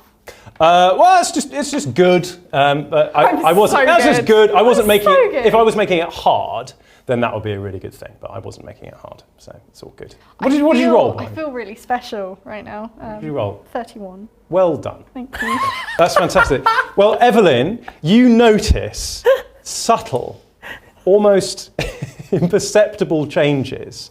The ground is getting higher, the trees larger and looming, and whilst underfoot, the wild weeds and brambles encroach more and more into your path. It's almost as if, I imagine the more imaginative members of the party might almost imagine that they're doing this maliciously. They're seeking to try and trip you up and kind of damage and rip up your trouser legs I slightly. stamped on a few shrubberies. Yes.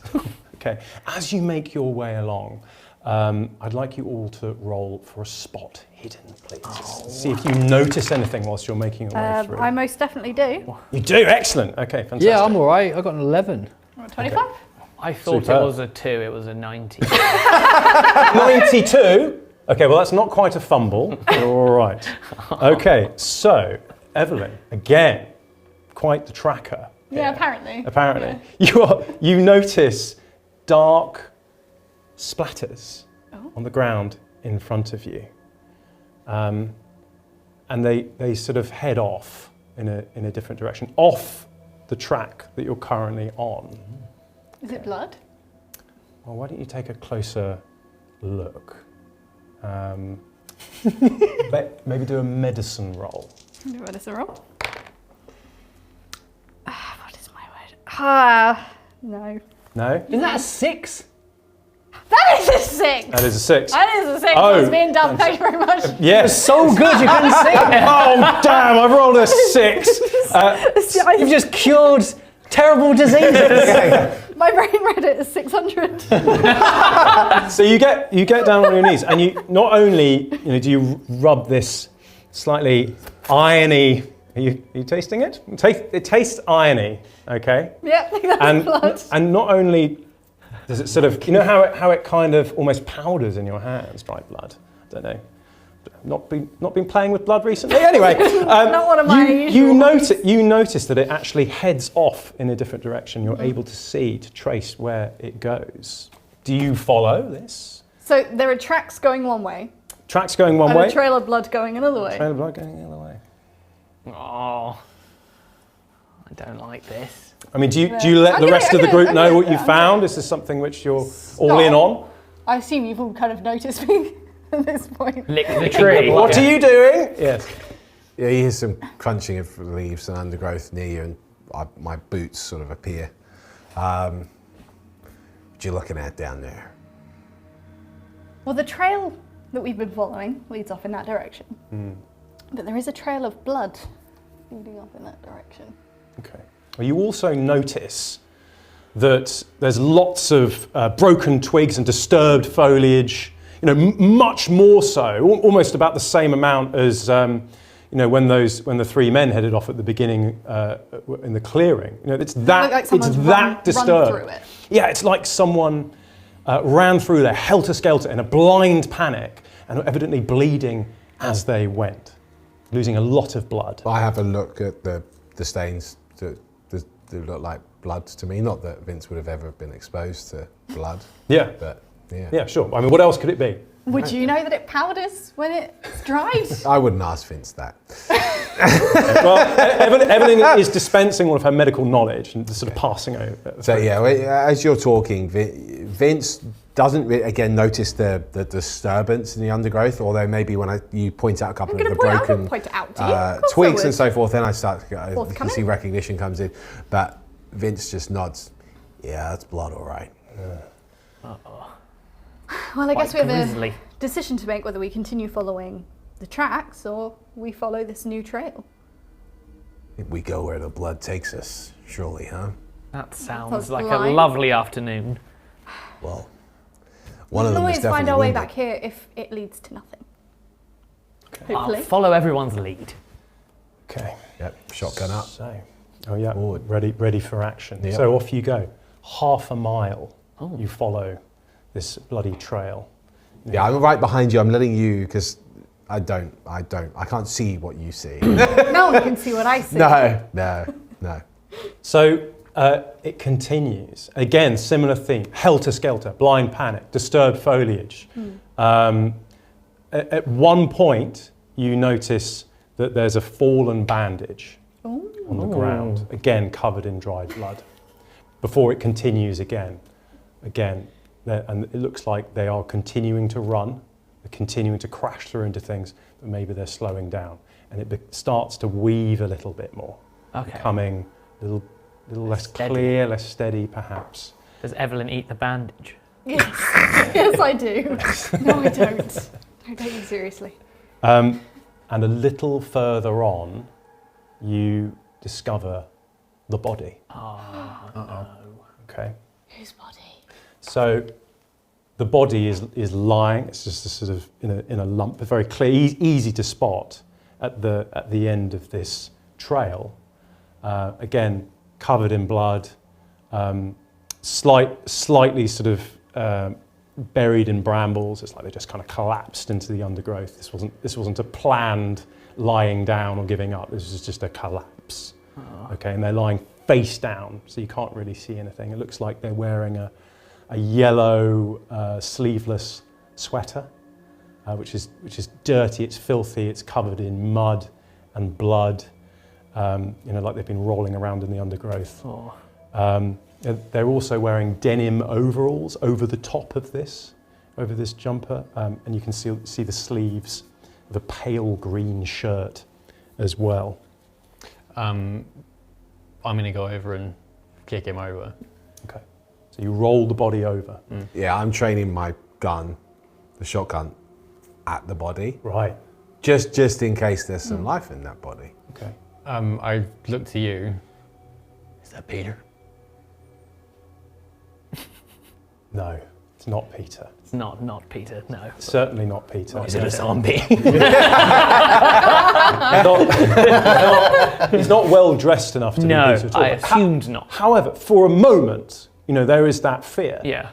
Because it is a young man in his early 20s. Now, Nick, are you accustomed to seeing bodies? I've seen one. Okay. You've seen one body? I have seen a body. Okay. I didn't like it very much, and I'm feeling a bit woozy. Yeah, so this is not something that you're No, accustomed I'm not having to. a very nice time right So now. you're going to take D3 sanity damage. No. You've got a God, D6 you're really there. going through, aren't you? I know. That's 3. Okay, so you take 3 sanity damage. Now, No. Evelyn, whereabouts are you in this? I would have, You were the one that spotted Yeah, it you were the one first, that found it first, weren't you? Well, as soon as I spotted it, I would have held back and Yeah. So again, I'm not this going near that body. this is not something. garbage- This isn't garbage something men that's do in it. your wheelhouse, though, is it? It's not something I would have seen before, but it would be something that I might have mentally prepared for Okay. at some point in my life. Okay. You see dead people. All right. Sounds really weird. As we all do. Okay. Yeah. I'd still Dangerous goal in life. I'd still like you to roll a d3 for sanity D3? damage. Yeah, d3. Or D4. 2. Okay, 2 sanity Two damage. sanity. So make sure you mark those down. So you're marking chipping it, away at the marking old it. sanity. My there. poem topped me up earlier, but I've lost my poem powers. You lost your phone Okay. powers. So far we've got a body rolled onto its front, wearing denim overalls, green shirt, covered in mud and blood, early 20s. Do we want to take a closer look at all? Yeah, so you've rolled the body over with your foot, didn't you? Yes. The minute I can see that this is definitely a corpse, Vince shoulders the shotgun and goes in and starts searching the body. You see that there's no airs and graces around this. Vince is very calm, just putting my hands to the blood, just checking for belongings. So you Bring notice, the organs. Yeah, that's the day in the office. Any change in there? notice Vince, that on the right hand side, kind of just below the rib cage, that's where the mass of blood and coagulation kind of is, and it's clear that this young man was unable to staunch the flow of blood. But there is also a bandage, like really poorly put together. You don't need medical knowledge to know that that's not how you apply a bandage. It was obviously done. This is someone that needed a lot of help, and it went badly. And their face is completely white. Yeah. Again, you don't need to be a medical doctor or qualified to know that this person died of blood loss. They're white as a sheet. You also notice. So who's in the immediate vicinity of the body? Just you two, Blake and Vince. Could you both roll a spot hidden for me, please?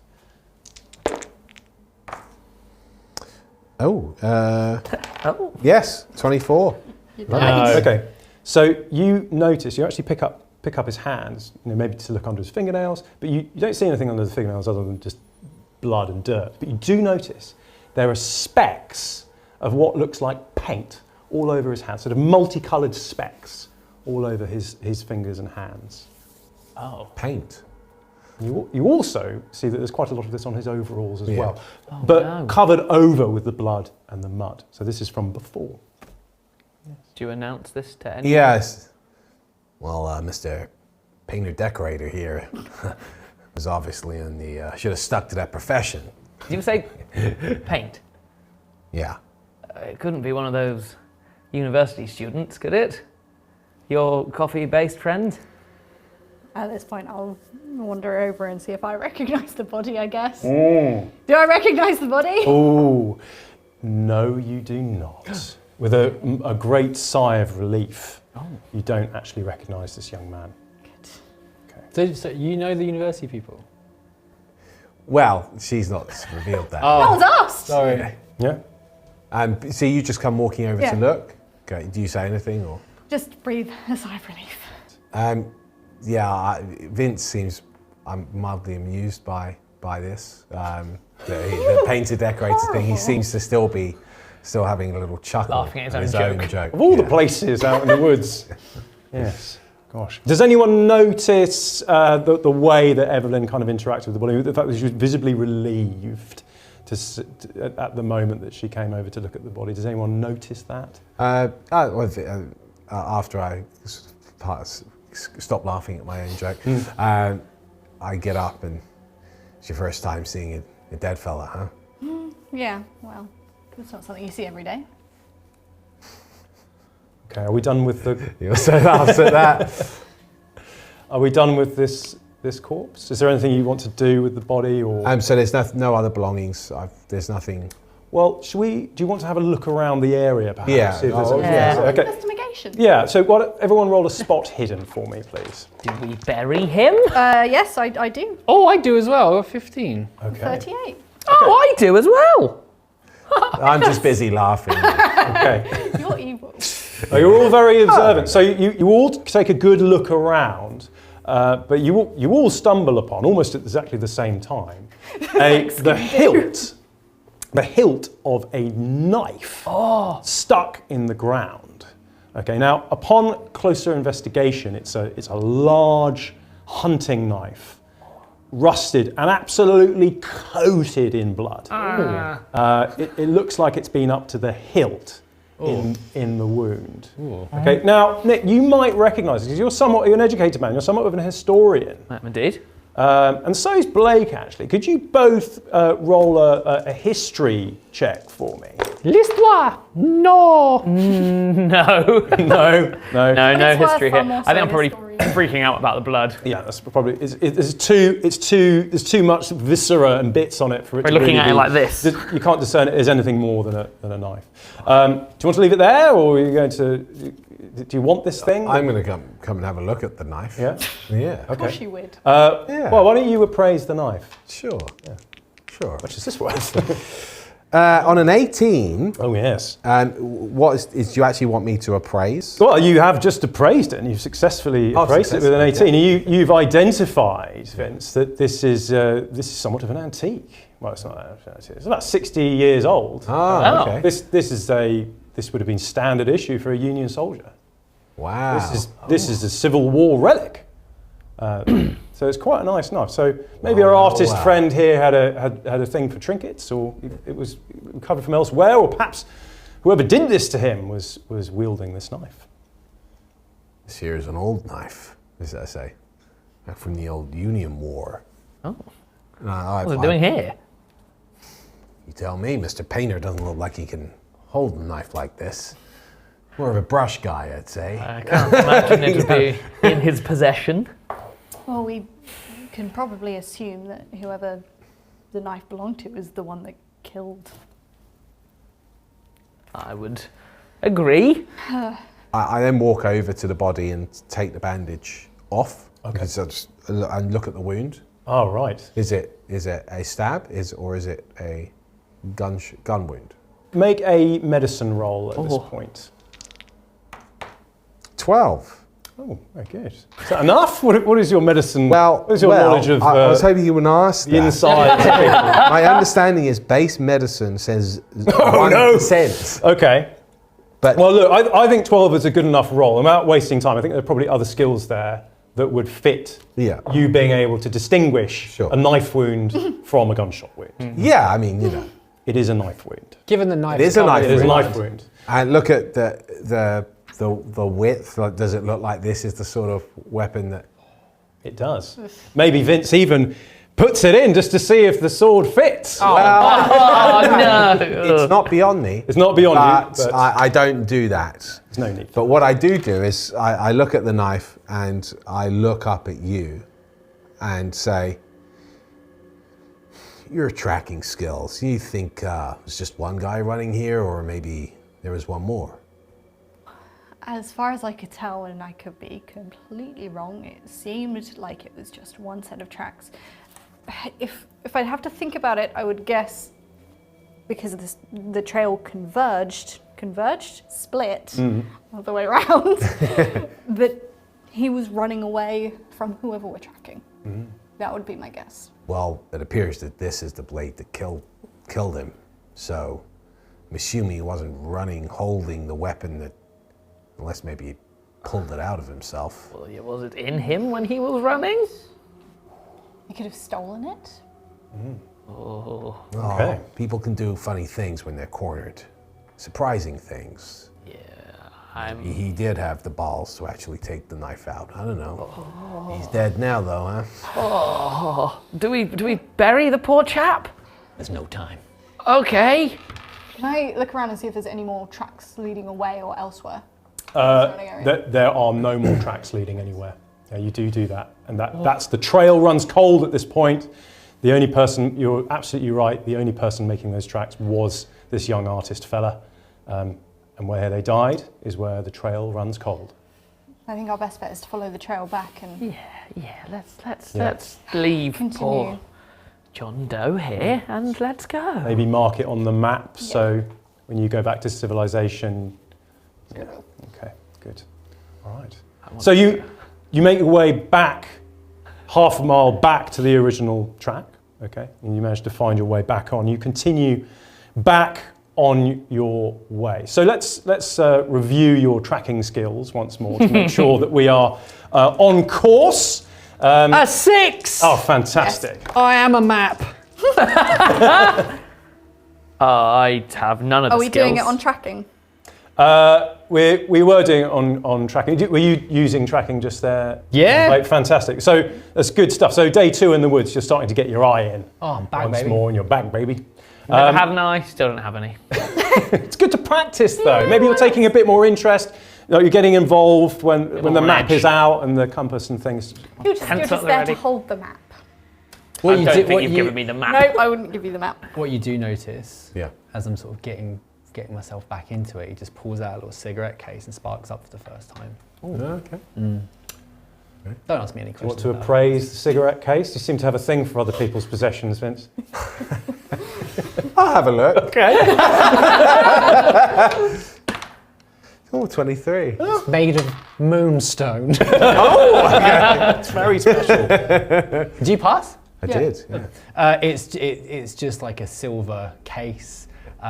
You might notice, maybe, if you're being very lucky, that when he opens it, there's a couple of initials on it, which aren't BCA. Okay. That's what you might notice. Okay. Snap! Don't ask me any questions about that, please. I also take out a cigarette and light up. Let me guess, is it bigger than mine? Lights it with his shotgun. Yes, it is. Yes. So you've continued on your way a little bit, sort of another hour and a half up the trail. And as you stop for a cigarette break, as Vince and Blake continue to insist on doing at regular intervals, you notice. Just having a smoke off at this point. Got wincing at each other. You notice as you throw down your cigarette butt, Vince. Yeah. You look down, and there are large tire ruts in the ground. So this is not something you need to deduce with survival or tracking or anything like that. This is a big old chunky trail cut through by a vehicle which is clearly regularly coming through this way. Just at that moment, you hear the turning over in the distance of an engine.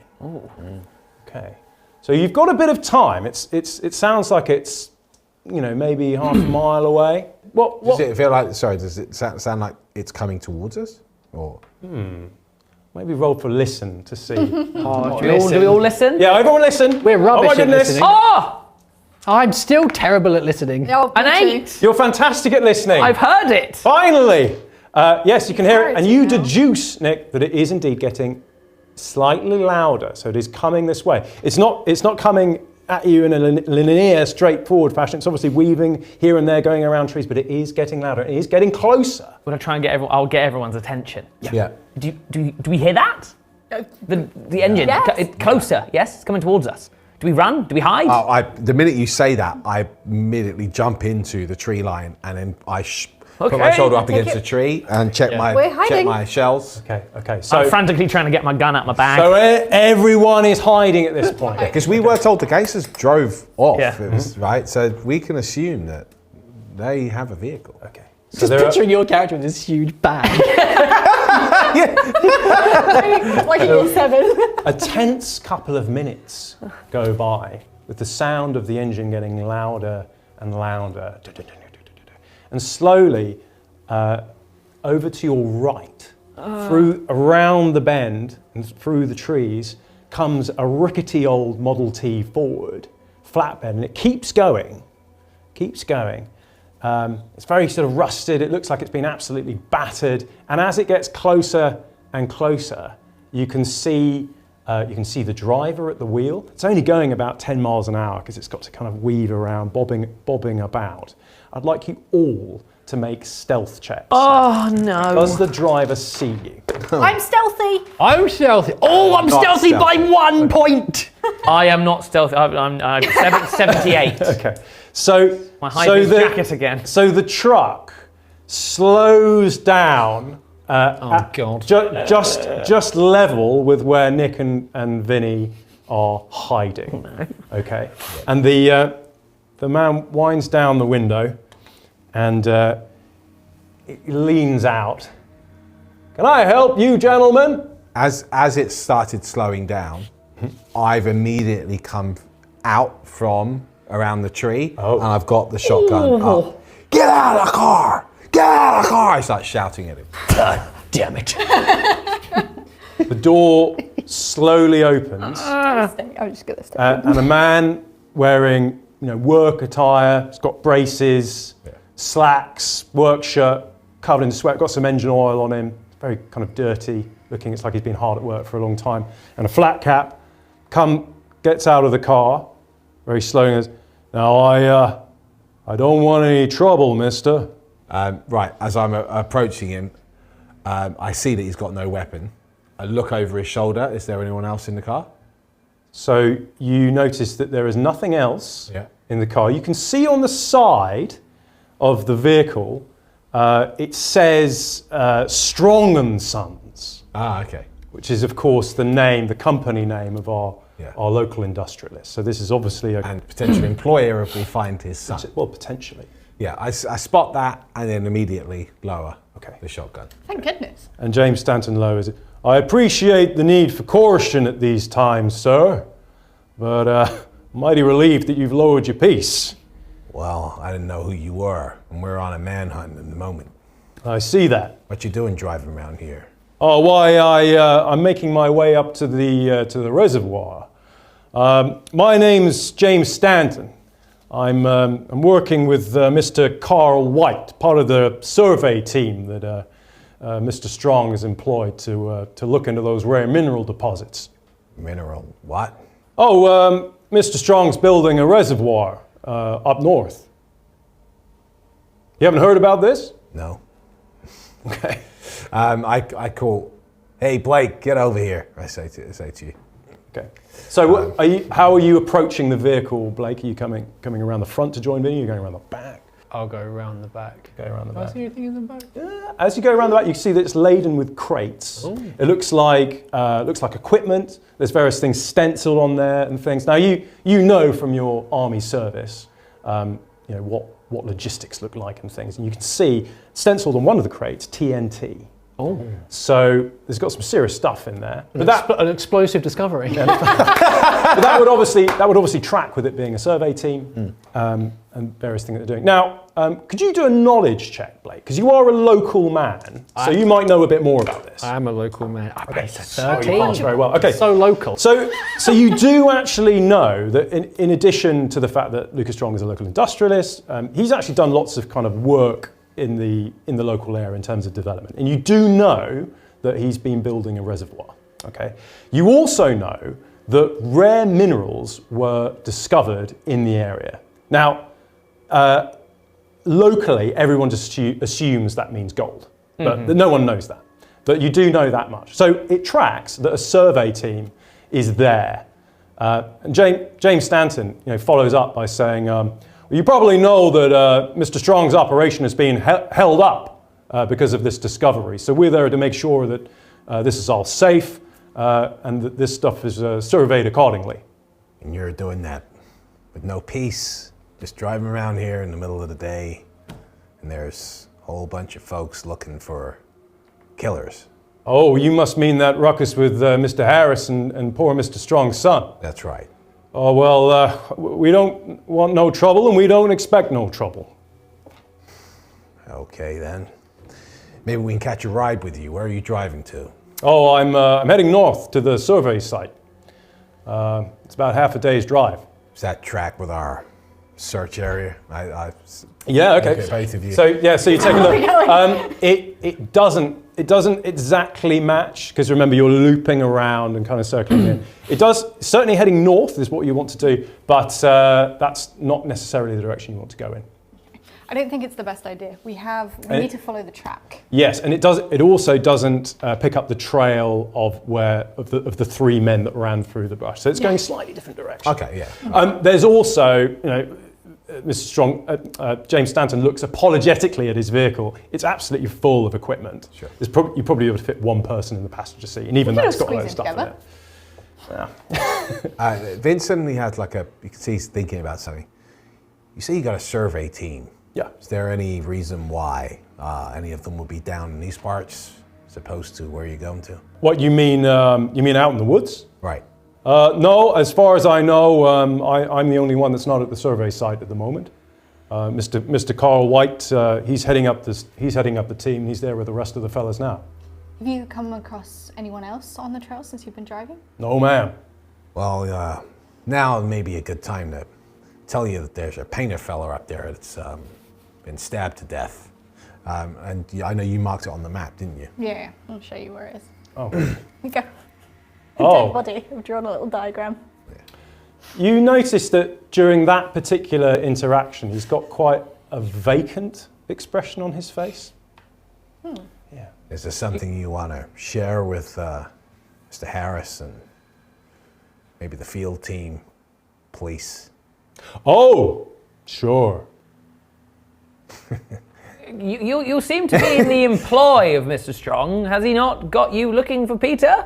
Oh no, well, obviously we're keeping our eyes open for the young man, but we got a job to do, sir. These mineral deposits need to be recorded, need to be analysed, and they need to be removed. Have you checked in with Lucas Strong? Has he redirected resource from his survey teams to look for his son? We're a small team, and he has many employees, many of whom I'm sure are busying themselves in these woods. Okay. And like yourselves, you look like reliable, outdoorsy sorts. No hint of irony as he looks at you, saying that. Okay, well... Vince then starts to walk around the vehicle, much like I walked around to the other fellow that we Trying to met. intimidate the car. And I lift up the canopy with my shotgun, look inside. So you notice that this vehicle is it's not very well maintained. And what do I see in terms of the cargo that it's carrying? Obviously, I probably would have noticed that TNT. Yeah, you would have noticed that as well. You can't see anything in the crates at all. They're all closed, but obviously you do see the TNT and you see a lot of other things as well. But nothing out of the ordinary that would suggest this is anything other than survey equipment. And just what is it that you do? Well, like I said, I work for Mr. Carl White. He heads up the survey team. My job is mostly digging up and recording the equipment. I write reports. To be completely honest with you, I'm probably the least specialized of the outfit. That's why I'm driving this truck here and bringing supplies up from town. Well, this truck doesn't look like it's going to be trucking much longer. Oh, this is my last trip, and I'll be sure to give it a good look over before we head out again. Would you all like to do a spot hidden? Yeah. No, I wouldn't. Oh, 19! Yeah, I do. I've spotted nothing. So, Evelyn, Hi. you notice that this man has a bit of a vacant expression on his face. He's a Cool. bit pale looking. I have a Vinny, bad as you've spent a feeling. bit of time chatting to him now and you've been quite close, you can smell a bit of a rank odour on this chap. Is he brainwashed? You got psychology? He I don't. so he sort of stinks. Yeah. Bit gross. I have psychology. Would you like to try and deduce something here? I mean, Oh, I do as well, Taking a actually. good look at this fellow. Oh! 10 on the button. Oh, very good. My psychology's 60. Oh! That means I did a good... It's It just means mine it's very, very good. So you deduce, again, you notice the same things. You notice that he's got this vacant expression, but you also notice that he's slightly dead behind the eyes. And you also notice that his right hand is bit twitchy. twitching away. Yes. Are you quite all right? You seem a little tired. How long have you been out here for? Oh, well, we've been pulling double shifts the last couple of days, sir, so I am a mite tired. Thanks for noticing. What day is it? Today? Yes. Why, it's the 21st of June. Or rather, June 21st, because this is America. Is it the 21st of June? I hope so, yes.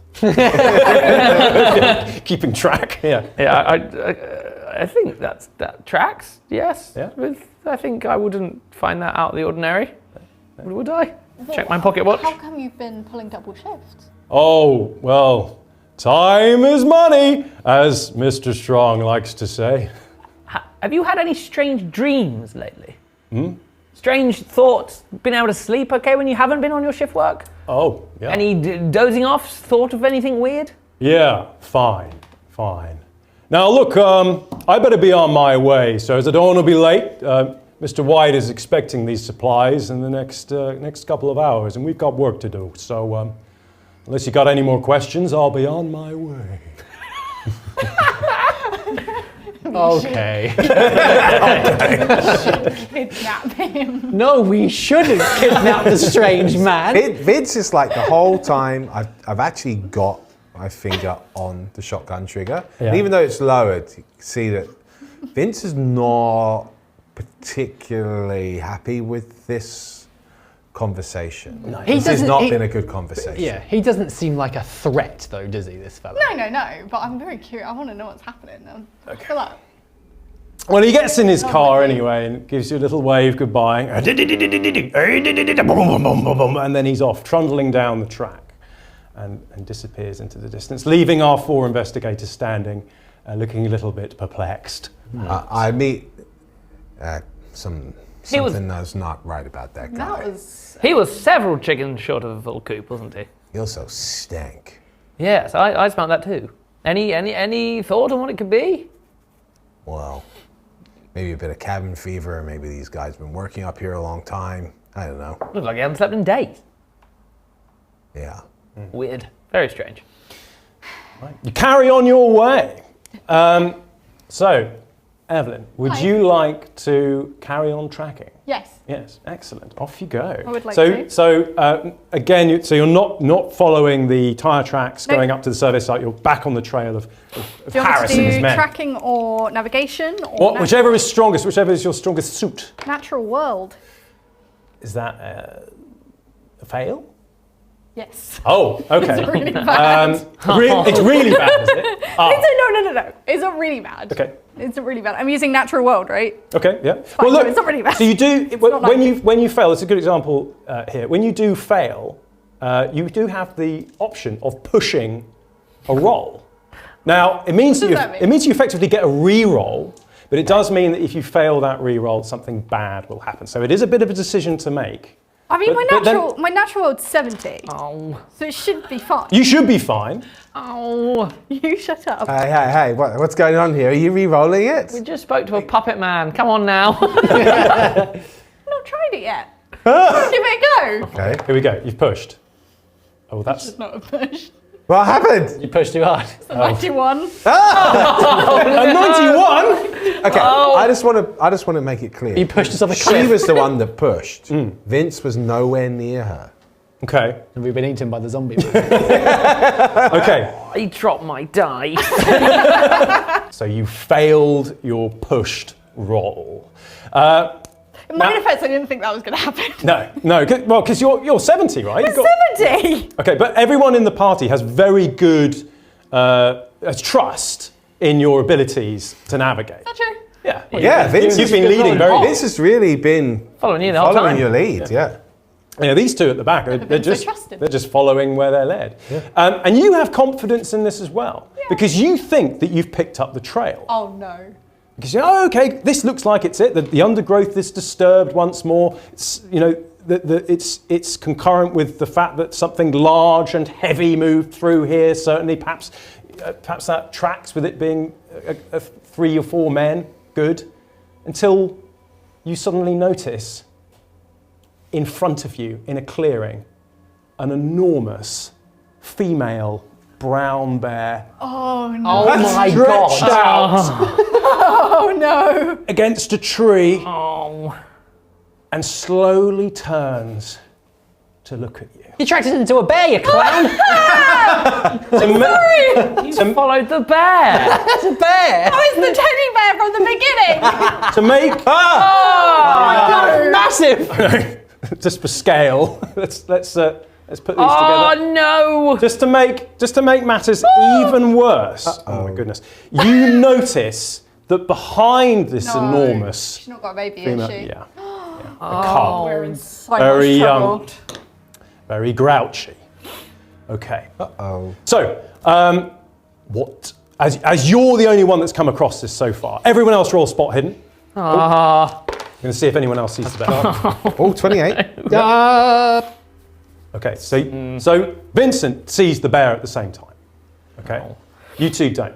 Blake and Nick are still in their own little worlds. Everything's fine. Everyone's following me on the trail though, right? Yeah. I'm just going to do this. Okay, so you Don't do that. fast. All right. What else do you do?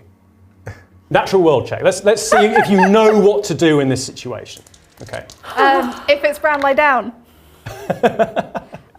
4. Oh, If it's brown, lie down. If it's absolutely like, fight fantastic! back. Amazing. That's the thing. That's fantastic. You wave your arms up and down and shout and make lots of noise. Ah! In fact, you pull out your pistol and fire it into the air. Repeatedly. Bang, 6 bang, bang! times. 6 times! Oh, well, for a whole clip. Okay, and now see what the bear does. The bear shoots you back. Okay. Wrestles my pistol. The female lowers herself to the ground and looks at you, and then slowly turns away and disappears into the undergrowth with her cub following behind. Vincent, like the shotgun was just over to your right, and I was ready to. I tell you folks, the stats on the bear are utterly terrifying. So you've I done may very have well. led us astray, but I saved us all. It's Oh, very good. That is absolutely awesome. Fantastic. Okay. I tell you what, give yourself D3 luck for that. I reckon you're probably feeling pretty good about yourself there. I think I do. Wonderful stuff. Okay. Now, I'm hoping it distracts everyone from the fact that I led us into a bear. yeah, you're forgiven. You're Am I? forgiven. Yeah, Vince is. You can see he's actually quite shocked. Not used to Bear? dealing with bears. Yeah. Yeah. Start to lower my shotgun and then back away, like I walk backwards. Yeah. So you continue on your way. So at this point in time, you're going further into the forest. How is everyone feeling after that encounter? Well, I'll say I'm a bit. I would have needed a second to not be panicking. The gunshots are unpleasant. Blake doesn't like the gunshots. yeah. Aw. I don't like the gunshots either. It's quite loud. I didn't like the bear. Okay. You didn't like the gunshots? He was like the bear. Like, would you, because you heard those gunshots and because you were completely unaware actually that the bear was there, could you make a power roll for me? Yes. So this is a sanity roll against your power. Oh, that's not good.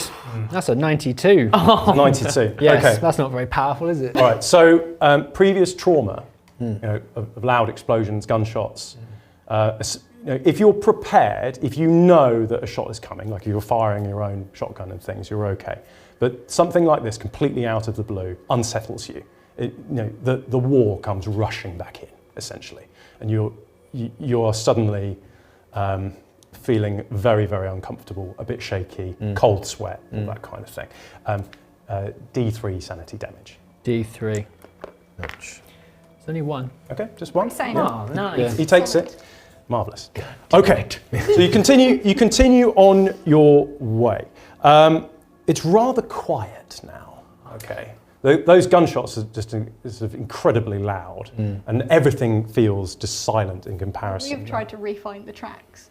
Yes. Okay. Yes. So you have successfully done that. You went back and you worked out where you went wrong, and now you're back on the See, way. look, I fixed my problem. Yeah. I fixed it. Failed successfully. And we got to see a bear. Aren't they cute? Brilliant. And a cub. And a cub. Really cute. So let's call it about 6 p.m. Just walking through the woods in his suit. I'm not having a good time. Let's call it about 6 p.m. Actually, we've been travelling all day again. Oh yeah, again. So you're all absolutely woodland. knackered, and I imagine that Nick and Vinny are particularly tired because you didn't sleep very well last night. On top of having watch. I as feel well. quite spry. Yeah, well, you're feeling good. You've probably got quite a lot of adrenaline rushing through. Running on it. So the vegetation is getting thick, and the lowering sun casts long shadows about you. Now, you're thinking about making camp. You're actually looking actively now for a good spot. And as you're doing that, I'd like you all to roll for a spot hidden. Come on, ducky. Oh, good That's God. not the right dice. I do. Oh, you do? Okay. I do. So, I've got Evelyn. quite a good spot here. Evelyn, me. again, a peerless point woman. Apart Fantastic. from when there's bears. Except I saved us from the You bears, so did. you're all welcome. I rolled a 96, Ed. Oh, that's pleasant. Okay. So, I should have stopped telling you. goodness me. Oh, Okay. stab myself in the eye with a pencil. What happens now? So whilst you're looking around, you accidentally you lose a load of the money that you have on you. You notice. Oh, no. You notice that at that point that actually at some point in the past it could have been. You think, oh God, when could it have been? Could it have been when you were looking at the artist? Could it have been that encounter with the truck? Could it have been during the bear? At some point, you've lost half your money Suspicious along over the there way. has just nicked Yeah, it. that's fair. Yeah. I did probably jump on the floor when the bear happened. Yeah. I probably leapt onto the floor, Yeah. so I might. Oh, that's Okay. very sad dear, for oh Nick. dear. You've now lost quite a lot of your financial worth. Oh no. I need that. Now, Miss Wheeler, you notice a glint up on the ridge, about 150 metres ahead of you. Something glinting. What kind of ridge is it? Is it something I can climb? Yes, so it is a ridge. It's something you could climb, but it is about 150 metres away. And because the trees are starting to clear out a little bit, you can actually discern this blinking away. It's blinking? Yeah, Is there it's any pattern twinkling to a it? little bit. No, there's It's no. just twinkling. There's no pattern. Like a star. There's no pattern at all. Can you all roll a luck roll? So this is against your luck. Yes! Nope. 1 under. Did anyone fail? I did. Oh, I failed I spectacularly. failed, but not by much. Oh no, I failed by by much. I passed. There's a sudden whack Whoa! as a tree just behind your head splinters, followed by the report of a rifle shot. Oh my Wow, god! hit the deck. Yeah. Ah! Everyone hits the deck. Everyone roll for stealth. Oh, that's not good. Oh, Failed that one. 17. I've Okay. done very well. Good, so- 93. Right, okay. So what have we got? So Nick, you've disappeared. You've gone into the undergrowth. You're away. Whoever the shooter Well is can hidden no in longer your see you. How are we doing over here? I failed by 12. Okay, Oh, so, no, sorry, 22. so you're still visible, Yeah. still out in the open, but you are prone. So you're probably in cover, but prone. I rolled a 93. Okay, that's not quite a fumble. It's all right. Okay, but you're very much out in the open. I rolled a 63, but it's only 13 off. Okay, Being so myself. so 3 of you are in cover, but the only person that's managed to disappear successfully here is Nick. Snake it. Okay, what do you do now? I'd like to run for cover. Yeah, Okay. Yeah, same. Okay. Can I ascertain where the shot came from? Because it went behind me, didn't it? Yeah. Can I tell what direction it came from? Why don't you do a firearms check to deduce that? I think if I'd seen the glinting, would I have been able to figure out that it came from there? You know where it's coming I from. know where it's come Yeah, from. Certainly. I, Yeah. Do feel free to communicate these things amongst one another. Can I do a test as well? Because mine's pretty good. Because I'm presuming that was a rifle. So what's your goal here? What is it you're trying to do? Figure out where the gunman is shooting us from. Yeah. You're a military man. Go for I it. am a military man. Oh, I am a military man. So military. Mm-hmm. Yes, 36. And my thing is 70. Oh, great. Okay. nice. So that's a success. I have his gun now. Nice. So you can see him up on the ridge, and you actually you see the glinting as well. And you can see that that's the scope of a rifle. Oh, wow. Okay. So whoever this is up there about 150 meters. It's away. quite far away. Yeah, too far for a shotgun. Yeah. Yeah. Okay, but I don't know this, so I'm trying to look around, but I'm prone on the ground. I've got my shotgun out. I will then try and roll behind a tree, if possible. Absolutely. Yeah, that's fine. You do that without any problems at all. Great. Then I'll stand up, shoulder to the tree, peek out, see if I can find where the person is. Okay. Do another spot hidden for me. Sure.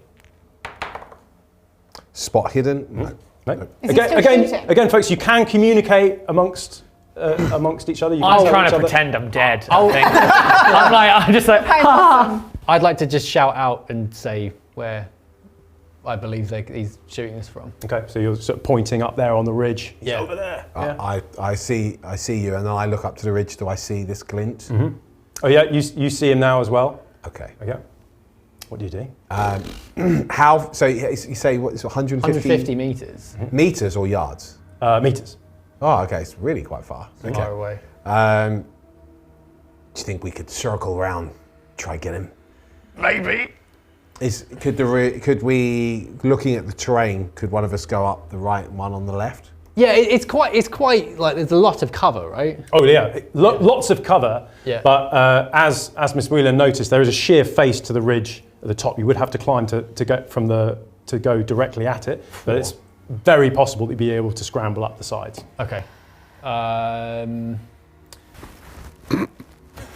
Uh-oh. I can try and climb it. I have all my equipment. So you're shouting this to Blake and Vince. What it's worth, I'm a climber in Yeah. this sphere. You'll There's try a and man climb with a up. gun at the top of it. Yeah, I know. Might shoot Right. right in the But if you open. guys can't get up there,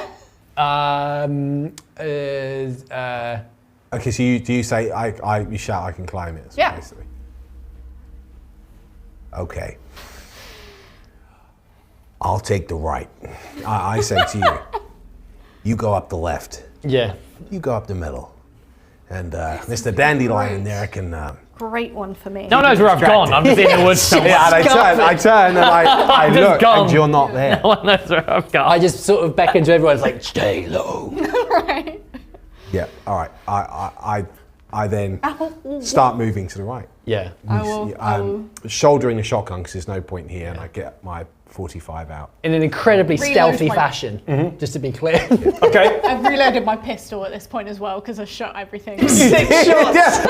Bang, bang, bang, bang, bang, bang. Okay. Is this a bit of a That's pretty 3, 2, 1 go situation? Yeah. Okay. Sneaky. Well, as far as Vince is concerned. 3, 2, 1, sneak. Yeah. All right. Well, 3, 2, 1 sneak. Go for another stealth check. Let's Oh, see. boy. Because he's probably trying to I'm look so for you. stealthy. Oh, God damn it. I'm so stealthy. I'm not stealthy. I'm not stealthy. Who's got the lowest stealth roll? Who's failed the worst? What have you here? got? I rolled. Well, my stealth's actually pretty good at 40, but I rolled a 68. I rolled a 69. Okay, so mine's the lowest. Can so I do a far. luck? Because I don't want to get shot in the head. Well, how much luck have you got to spend? I've got And- 42 pieces of luck according to this here sheet. Okay. Well, that'd be quite. How much Oh would you? God, I have to spend so much luck. Not advisable necessarily. Oh. Can I push? Push a stealth. Yeah, do it. By a man with a gun!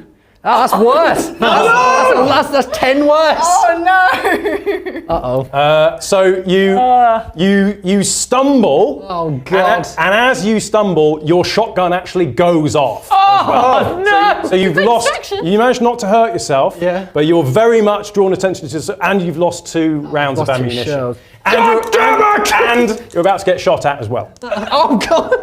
But don't worry. Again, the shot whistles. Oh, boy. Smacks into the undergrowth. Wow. Okay, that's... And just at that moment, you hear someone shout, "Stay back! Get away!" Again, very much trying to pretend From I'm dead. up on the ridge. From up on high. Okay. Okay, I'm gonna continue going towards Okay. and climbing. All right. So you've reached the ridge, and now you're going to start How climbing high up is there. It's not high. Okay, so I don't need my ropes. No, you don't need your ropes. This is not going to be a hard scramble for you. This is It's gonna just be easy this is scramble. clamber. I'm strong. Okay. As that's happening, I like a loud whisper because we've only just started running. Well, I can talk normally. He's not going to hear 150 meters away. Blake, you hit? Are you hit? No! Just mildly embarrassed. Hey, Nick, Just staying very quiet. Nick! I'm fine. Listen, why don't you talk to the fellow while we go circle round? Oh, what? Really? Me? You'll be fine. Just hide behind the tree. Oh, okay. I will find the tree. I'm probably behind one already. Keep him distracted. Keep him talking. And then you hear me scramble off. Climbing.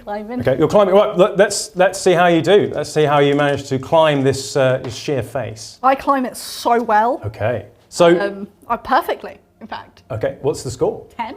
Wow, fantastic. Yeah. So not only do you manage to climb up, but I look so sick doing it. But once you've reached the top, and it looks awesome as well for everyone here happens to be fortunate enough to see it from below.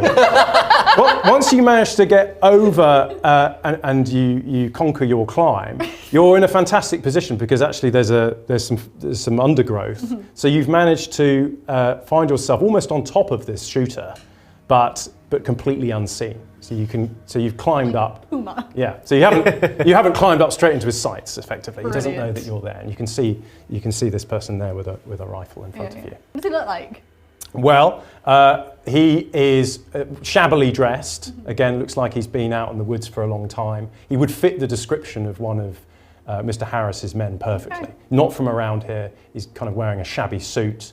He's got like a hat on, and his shoes are caked in mud. He's not looking in a good way at all.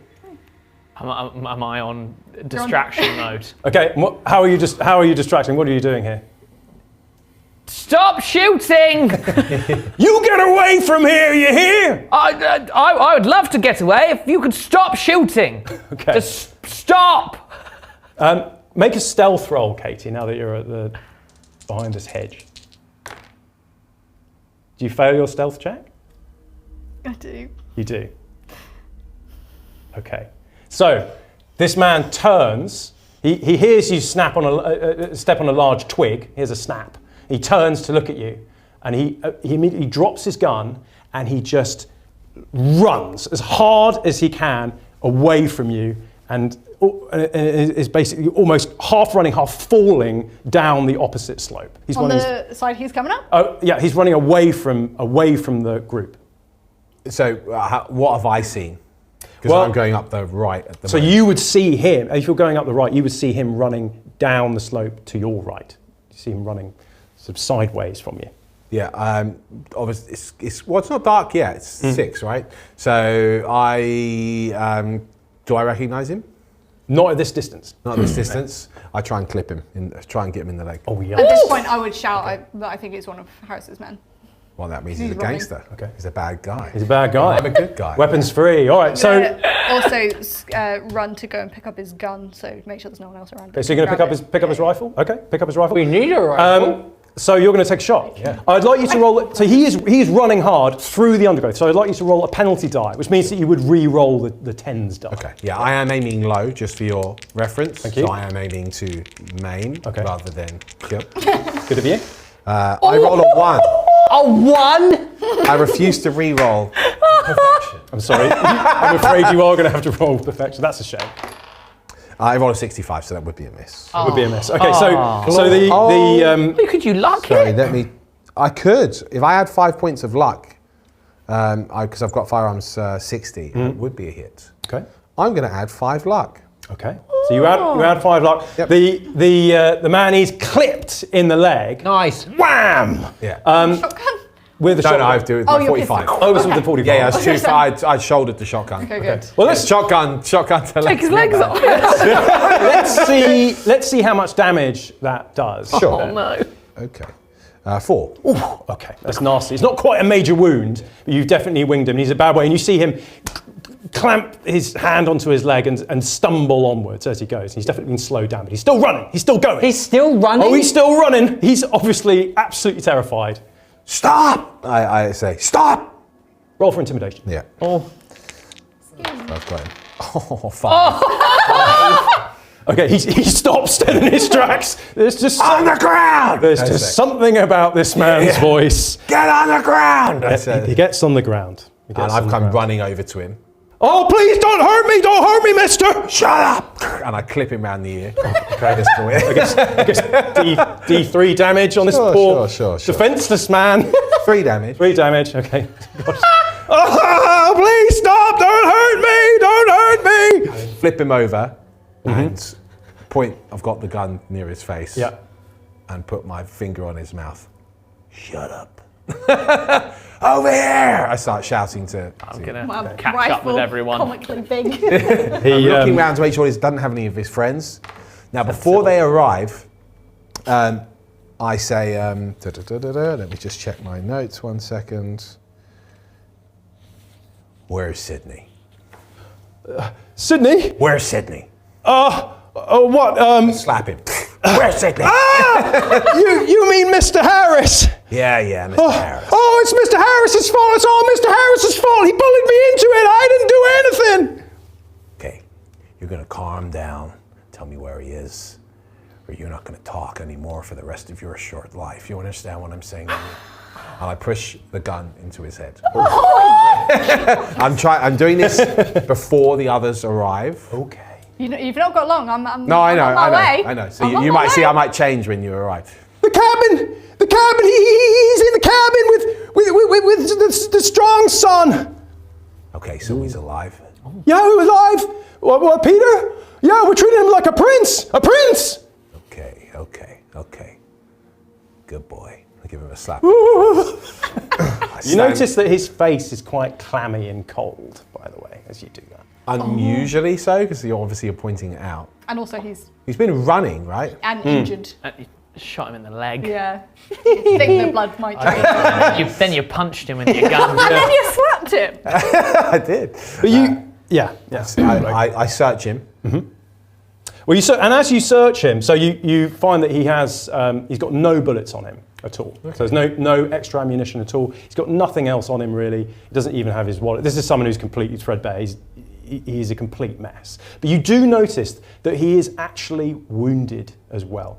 There's an old. It looks like he's been hit by a shotgun blast. So it's not a deep wound, but it's pretty nasty. And so he's got a lot of his shirt is stuck to his stomach where there's a lot of blood, and he's quite pale. He's obviously got a high fever. This is not a well man at all. Right. Was it the police that clipped you with this? I point to his body. Yeah, 2 nights ago they winged me. You sure did. Looks like you got winged again. Huh? You sure? Sir, please, I need help. Please take me back to town. I told you where Mr. Harris is, and they've got Peter. I don't want any more in this. I don't want any part in this. I calmly stand up. It's as if his shouting doesn't really mean anything to me. Look into the woods. So where's this cabin? You got a map? Yeah, it should be here soon. I don't know. Into the woods. I wonder with the rifle. I got it. I got the rifle. Look at me. So he marks on the map in a sort of very, very shaky, bloody hand, perhaps leaving just a smear. Marks it with blood. He shows you where Eugene's, where the cabin is, where Mr. Harris and Peter are being held currently. So this is where they've laid up for the night. Yes. Okay, so you've arrived now, yeah, and then has anyone else come by yet? Or? I guess we're all there now. I'm Coming probably from your caught up embarrassing now. incident. Yeah. So you're all standing by this man. I guess. So are there any further questions to ask this poor man? He sort of spilt the beans a bit, hasn't he? Yeah. Quite like the bandage from where it was shot. I feel a bit bad. Why did you give me a look like What that? are you going to do with the bandage where he shot? Bandage him. Oh, He doesn't die. Oh, you're going to help him. That's very nice. So roll for first aid. Let's do a first aid check to try and help this poor man. Thump him and stab him. First aid. Yes. I failed by 7 and I don't care enough to use my luck for it. Oh no. Well, you do. I try my best. It improves his morale slightly, and he's certainly relieved that probably more calmed him people are down. there other than just being left alone with Vince. So he continues to beg and plead. Please take me back to town. I've told you everything I know. But please, I'm hurting bad. I got a fever. Why were you up here on that bridge? I was on watch, making sure we weren't being followed. Okay. Is there anyone else on watch? Can we expect anyone further up, closer to the cabin? No, it's just Mr. Harris up there. Just Mr. Harris and Peter. And Peter, yes. Yeah, young Peter, in perfect health. Were there No one three else. of you? Who's the other guy? Yeah, there's another guy. All right, I told you everything I know. There's another guy. It's 3 people. It's Peter, it's Mr. Harris, and another guy. And who's the other guy? Well, he's another guy. It's Simon. Simon Wallace. Okay. And that's everything I know, sir. I swear to God. I swear on the Almighty. I do have one more question. Please. On our way here, we came across a dead body. Yeah? had been stabbed. Did you take the knife? No, I did leave it behind. Left it. Who had been stabbed. He was on the same trail that we were following. That led to you. You can see just by the expression on his face, he's got no idea what you're talking about. Interesting. No, I'm an innocent man. We didn't do nothing. You're not that innocent. You shot at us. Yeah, but I didn't mean to hit you. They were warning shots. I mean, he didn't hit us. Oh, that's true. To be fair, we were in the open. Are you a good shot? No, ma'am. Well, Okay. Do we let him go? I don't think he's going to go very far with his injuries. I reckon we leave him for one of the other groups to find. I mean, there has been shooting. It's not inconceivable that someone else will pick him up and hear. Yeah. And he's not an innocent man. No, I figured. Innocent man. He's not a normal man. So is that something that the group are going to do? Is that the decision? Leave What, him leave it, abandon him? Oh, I have rope. We can't. You're going to tie him up? Yeah, so he doesn't escape. Well, you're not too far, so you could take him with you and leave him on the road, well, the rough track. So it's conceivable that anyone following along there. Yeah, would but I pick him feel up. like he should probably be incapacitated in some way. Okay. All right. I feel like he's just going to be dead weight at this stage, Yeah, and we you've just- got enough dead weight as it is. Tie him up and leave him. It's fine. Okay. That's So- your decision. Vince is like taking no part. It's as if this person doesn't exist. Couldn't care less about the guy. I don't want anything to do with him. But the minute, so what are you doing? You start tying him up, do you? What are you doing with this guy? Leaving him for someone else to find, so he's not a problem. We don't have to take him with us. He'll get caught, taken back to town, arrested. Course of justice. Sure. Okay. Vince lets you tie him up, waits, has a cigarette. Write a little sign. Bad guy. If found, please take back to town. Food. Yeah. Take to police. Oh dear, gosh, mean-spirited. It's clear that you are far away from civilization, and it has had an effect I on feel like you. I was quite friendly. Yes. I found his wound. You tried to and failed. So as you stand around talking, and as you walk away from the unfortunate Eugene, tied up, lonely, wondering if he'll be found in time, the light starts to fail, and it's not long before you make camp again. So I think that's probably a good place to leave it. That has been episode 2 of the horror amidst the ancient trees, our little investigation of Call of Cthulhu in the forest. And I think it's high time that you all got a bit of shut-eye. I wish you sweet dreams, because you've got a very big day ahead of you. Oh, don't say that. This is cruel. Okay, well that's all for now. Join us in episode 3 of the horror amidst the ancient trees. Goodbye!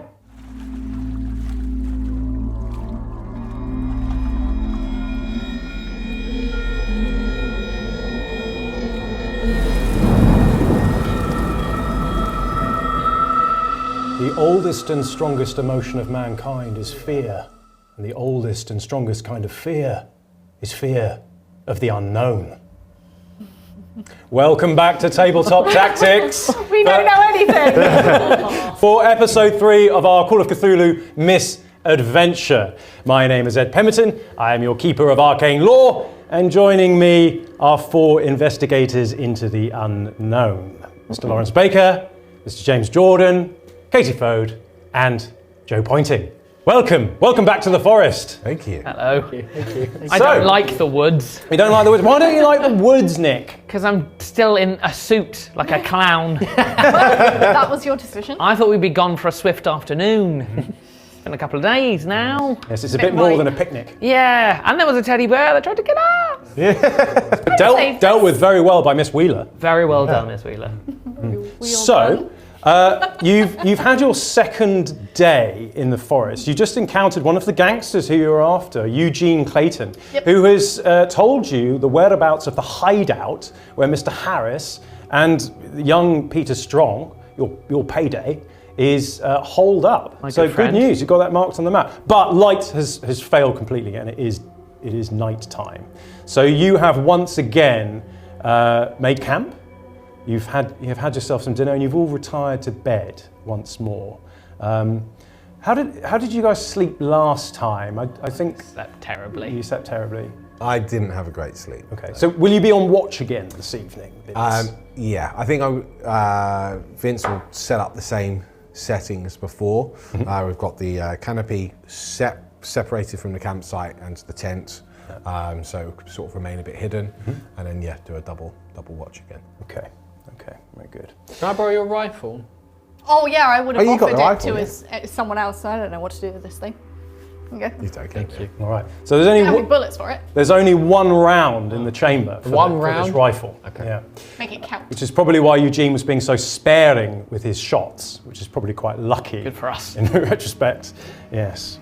Okay, so once again, you're setting regular watches and you're all getting a bit of sleep, but you are deeper in the forest. I'd like you all to roll for sanity now. So, so if you look in your characteristics, you'll see the word pow for power. Do you pass your power? so sane. Just passed. I rolled a 7. I rolled a 9. I do not So pass. sane. Okay. Oh no. So 3 of our party sleep Am I gonna have to like soundly, but once again, poor old Vince. Poor old Vince. He seems to. Poor old nice Poor old Vince. Vince. Oh, we don't want him going mad. Yes. No, probably not. Get him a nice cushion. So, as you sleep, you dream of yellow leaves falling down in front of you Autumn. from thick branches above, and blades of sunlight are stabbing through the canopy. Ahead of you stands a dilapidated log cabin. The door swings open slowly, and figures emerge. They advance slowly and with purpose. Suddenly, a fear that you are unaccustomed to grabs hold. You want to turn and run, but you can't. Your muscles strain and your brain cries out for your limbs to work, but you're powerless. The figures wear strange clothes. You hear the first one, a man's voice as he comes closer. Come with us. Join us in his service. Embrace your new destiny and bask in eternal life. A dark green smear of corruption runs down the crater that is his empty eye socket. It grins and the skin cracks. You wake up with a start. I wake up and I'm clutching my face. And you'll probably be on watch at this point. Yeah. I actually claw at my face. So it's a scratch, a visible scratch. And I could see that it just seemed completely disoriented. You take D6 sanity damage. That's ramping up. I take 3. 3 damage. Okay. And maybe a great commitment to the bit, but I'd like you to take 1 damage as well from Sure. scraping yourself. Sure. Oh, you really scratched your face off. And this time I don't sort of visibly just hide away from you. Have I seen this? Well, have you? I don't know. Yeah, I assumed that you were sort of sleeping near me because we're supposed to be separate from. I mean, camp. probably. You did witness it last Yeah. time because you were on watch. Yeah. It stands to reason that these dreams are happening around midnight. Yeah. So if you kept the same rota Yeah. as last night, you might have seen it. Okay. Okay. I mean, maybe roll spot hidden, see if you did. Yes, that's You did. practically a 1. It's a 1 or a 9. It's a 9. It's Yeah. a 9. So you did witness that again. Yeah. Building quite the profile on you. You can see I'm sweating and I just hold my head in my hands for a little while before shaking it off. Okay. Yeah. Dreaming. Strange dreams. It's maybe something that fella said about the log cabin. I just not myself in here. And I just lie back down and try to go back to sleep. Good advice and just say, pull yourself together. It's 1920s after all. Yeah, when you say that, I take a draft from my hip flask. Stuff it down with The good brown. stuff. Lovely. Well, and all's fine. Drink away the trauma. The morning sun reveals your surroundings. Things seem different here in the morning light. It's vivid, yet unwholesome. It's unwarming for this time of year, and the plants are wholly unrecognisable. Oh. They're almost too big, they're pale, they're slightly yellowy, and underfoot. I'm going to find that really concerning. You do find it concerning. I find it really, why, really why concerning. why does Miss Wheeler find it so concerning? Just happen to be a botany student. Yes. You find it disturbing, do you? Yeah, I find it really disturbing. Okay, well, That's all right. 1d3 sanity damage. No. then. Oh no! Just wanna- Damage myself this by is annoying good. you. Just talking your way into it. Deeply disturbing. damaged Because my brain. underfoot, it's almost like there's no moisture in these things. It's like they turn to ash when you touch them. And what should be kind of lumps of wood are almost like clumps of lichen. There's just something not familiar or pastoral about this environment at all. I'm good. And as you pack away your bedrolls and put your tents away and everything, I'd like you to all roll a listen check for me. Oh, not And none of us are listening good again. at listening. Oh, I'm so bad at listening. Oh, 13! Right, I lost. If it's all zeros, that's 100, right? Oh, Yeah, if it's all zeros, it's 100. Okay, You rolled a 100. yeah, which is a critical fail. That's really bad. Yes, an extreme fail. So on this occasion, failing is good, okay? Because you fail to notice, on this one occasion, failing is good. Because, Nick, you did succeed, didn't you? Yeah? You notice that there's no sound of wildlife at all. Grim. And you take 1 sanity damage. Yeah, that's fair. I'm just imagining the sounds of nature in my head. I think it's real. I failed every single listen check, so I've decided that in the war I lost my hearing. Nice. That's what's happened. Just ring it. The only I've also explanation- failed every single listen. Terrible tinnitus. Would I But you just set a shotgun off. And that, yeah. would I announce this to the group? That I can't hear any wildlife? Do you? Would you? Yeah, probably. Oh, okay. Can anyone hear? Well, I mean, not hear? Nothing. Anyone? You can hear anything? What? Birds? What are you talking about? Can anyone hear any birds? Like wind, leaves rustling, or birds? It just feels dead. The air feels dead.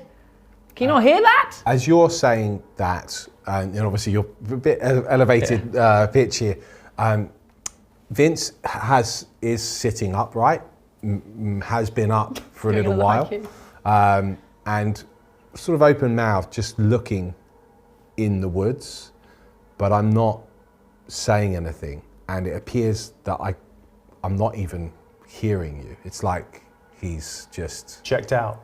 checked out, Mr. just staring in the woods, mouth open. Mr. Sullivan? Vince? Mr. Sullivan? Are you doing okay there? Yeah, How did you sleep? Did you sleep better last night? no, not really. I slept a bit better, but I just don't really remember anything about my sleep. Did you do anything to report? You look very tired. What did you do to your face? I don't know. Like a bug bite or something? What happened? You scratched yourself I hate up this something? place. Let's just get out of here. Oh, Come on. okay. Get up. He's like even spikier than he was yesterday, and Great.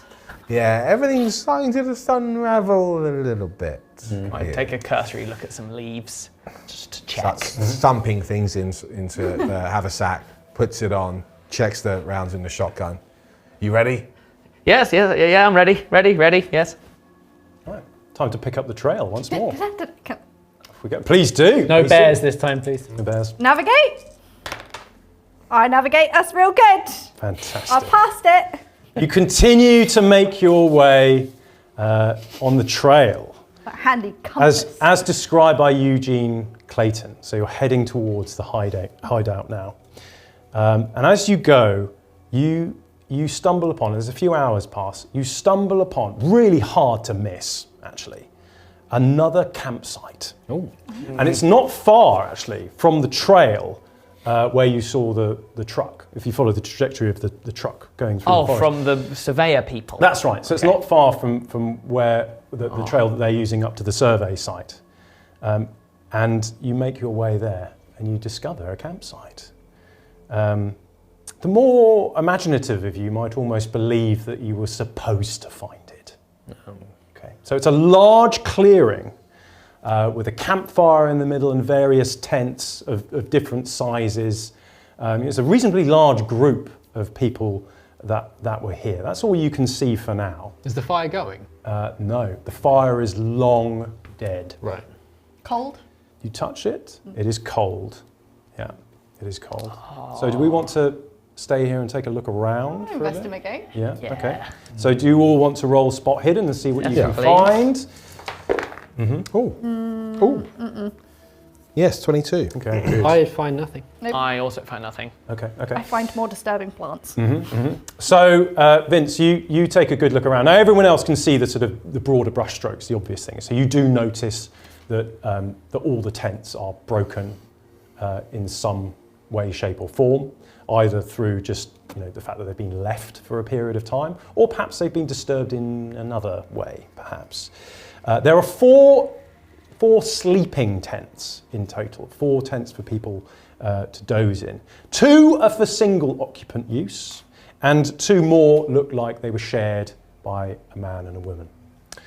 There are 2 other larger tents. One of those is large and communal, presumably used as a kind of mobile kitchen, or Moab, if we want to use the biblical term.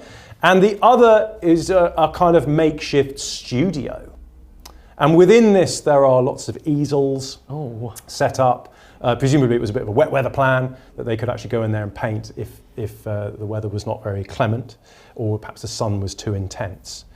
There are lots of broken easels, and Vince, you notice that there are pallets and brushes that have been stamped into the dirt, and various acrylics that have been, again, trodden into. There are signs of a struggle that happened here, and lots of disturbance in the ground. Do I recognise any of the paint colour from the overalls of the man that we found in the woods? Yeah, there's lots. I mean, there are so many different paints, so many different colours. It seems to be pretty consistent. Can I look around for anything that would suggest that they're all university students that were here? You could take a look in one of the tents, certainly, yeah. Are there any creepy art things, like creepy paintings left behind? Yes, we'll come back to that in a second. What would I have had to roll? Well, you've gone into the tent, and so don't worry about rolling because it's very obvious. You've just searched the tent, obvious. it doesn't Okay, require cool. that That's much good. skill. You actually find a notebook in one of the tents, and you open it up, and you have a bit of a read of it, whilst Nick is searching around, perhaps going into the large tent. And you go into the large tent, and you notice that on the ground are a bunch of canvases. All have been stamped, smashed, are in various different states. There's some which are half out and are kind of been rained on. And they're all partly completed. None of them have been finished. Some of them are partly sketched, some of them are partly kind of filled in, kind of marked out. And you notice that, well, I can describe a few of them. You take a look? Yeah, I'm definitely going to take a look. Do I need to roll? No, don't worry about rolling. Don't worry about rolling. That's good. One of them is an owl on a branch peering into the dark. Perfectly kind. Eye, sort of thing you might paint if you're on a trip into the woods. There's also a deer looking through the trees in an otherwise deserted wood. So far, so good. A moon shining through the trees above. And then you come across one which is a little bit stranger. The colours are quite muted, let's say. There's definitely a different style here.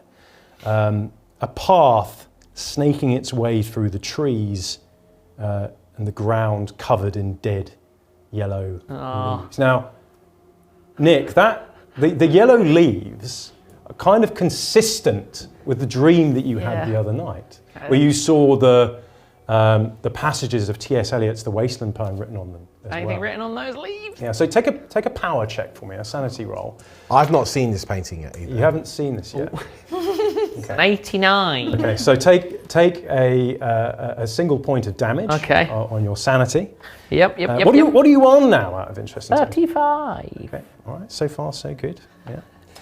Marble's just about intact. So you're in there. You're in there by yourself. Meanwhile, Miss Wheeler is going through this notebook, and it appears that they are from the Miskatonic University to paint for their course. And the latest entry describes frightening dreams, uncannily similar to the ones that the others have been experiencing. Okay. They also describe meeting Brian and young Arthur Hall, the two hunters who claim to have experienced the same dreams. You also find various art pads and sketchbooks in there as well, but nothing else of note. Nothing that would indicate there might be someone specific that I couldn't find previously. Well, let's try for a luck roll. All right. And see I'll if do a luck you roll. have chance to find. No? 99. Oh! Okay, so that's a follow-up. So there's no evidence, and that frustrates you, and you begin to despair and shake and weep at the possibility, or worrying for this significant person. You're worried for them. Take D3 sanity damage. 2. Okay, 2 sanity damage. All right. It's all unravelling. I've been looking around the main Moab, Yeah. as you call it, studio. Yep.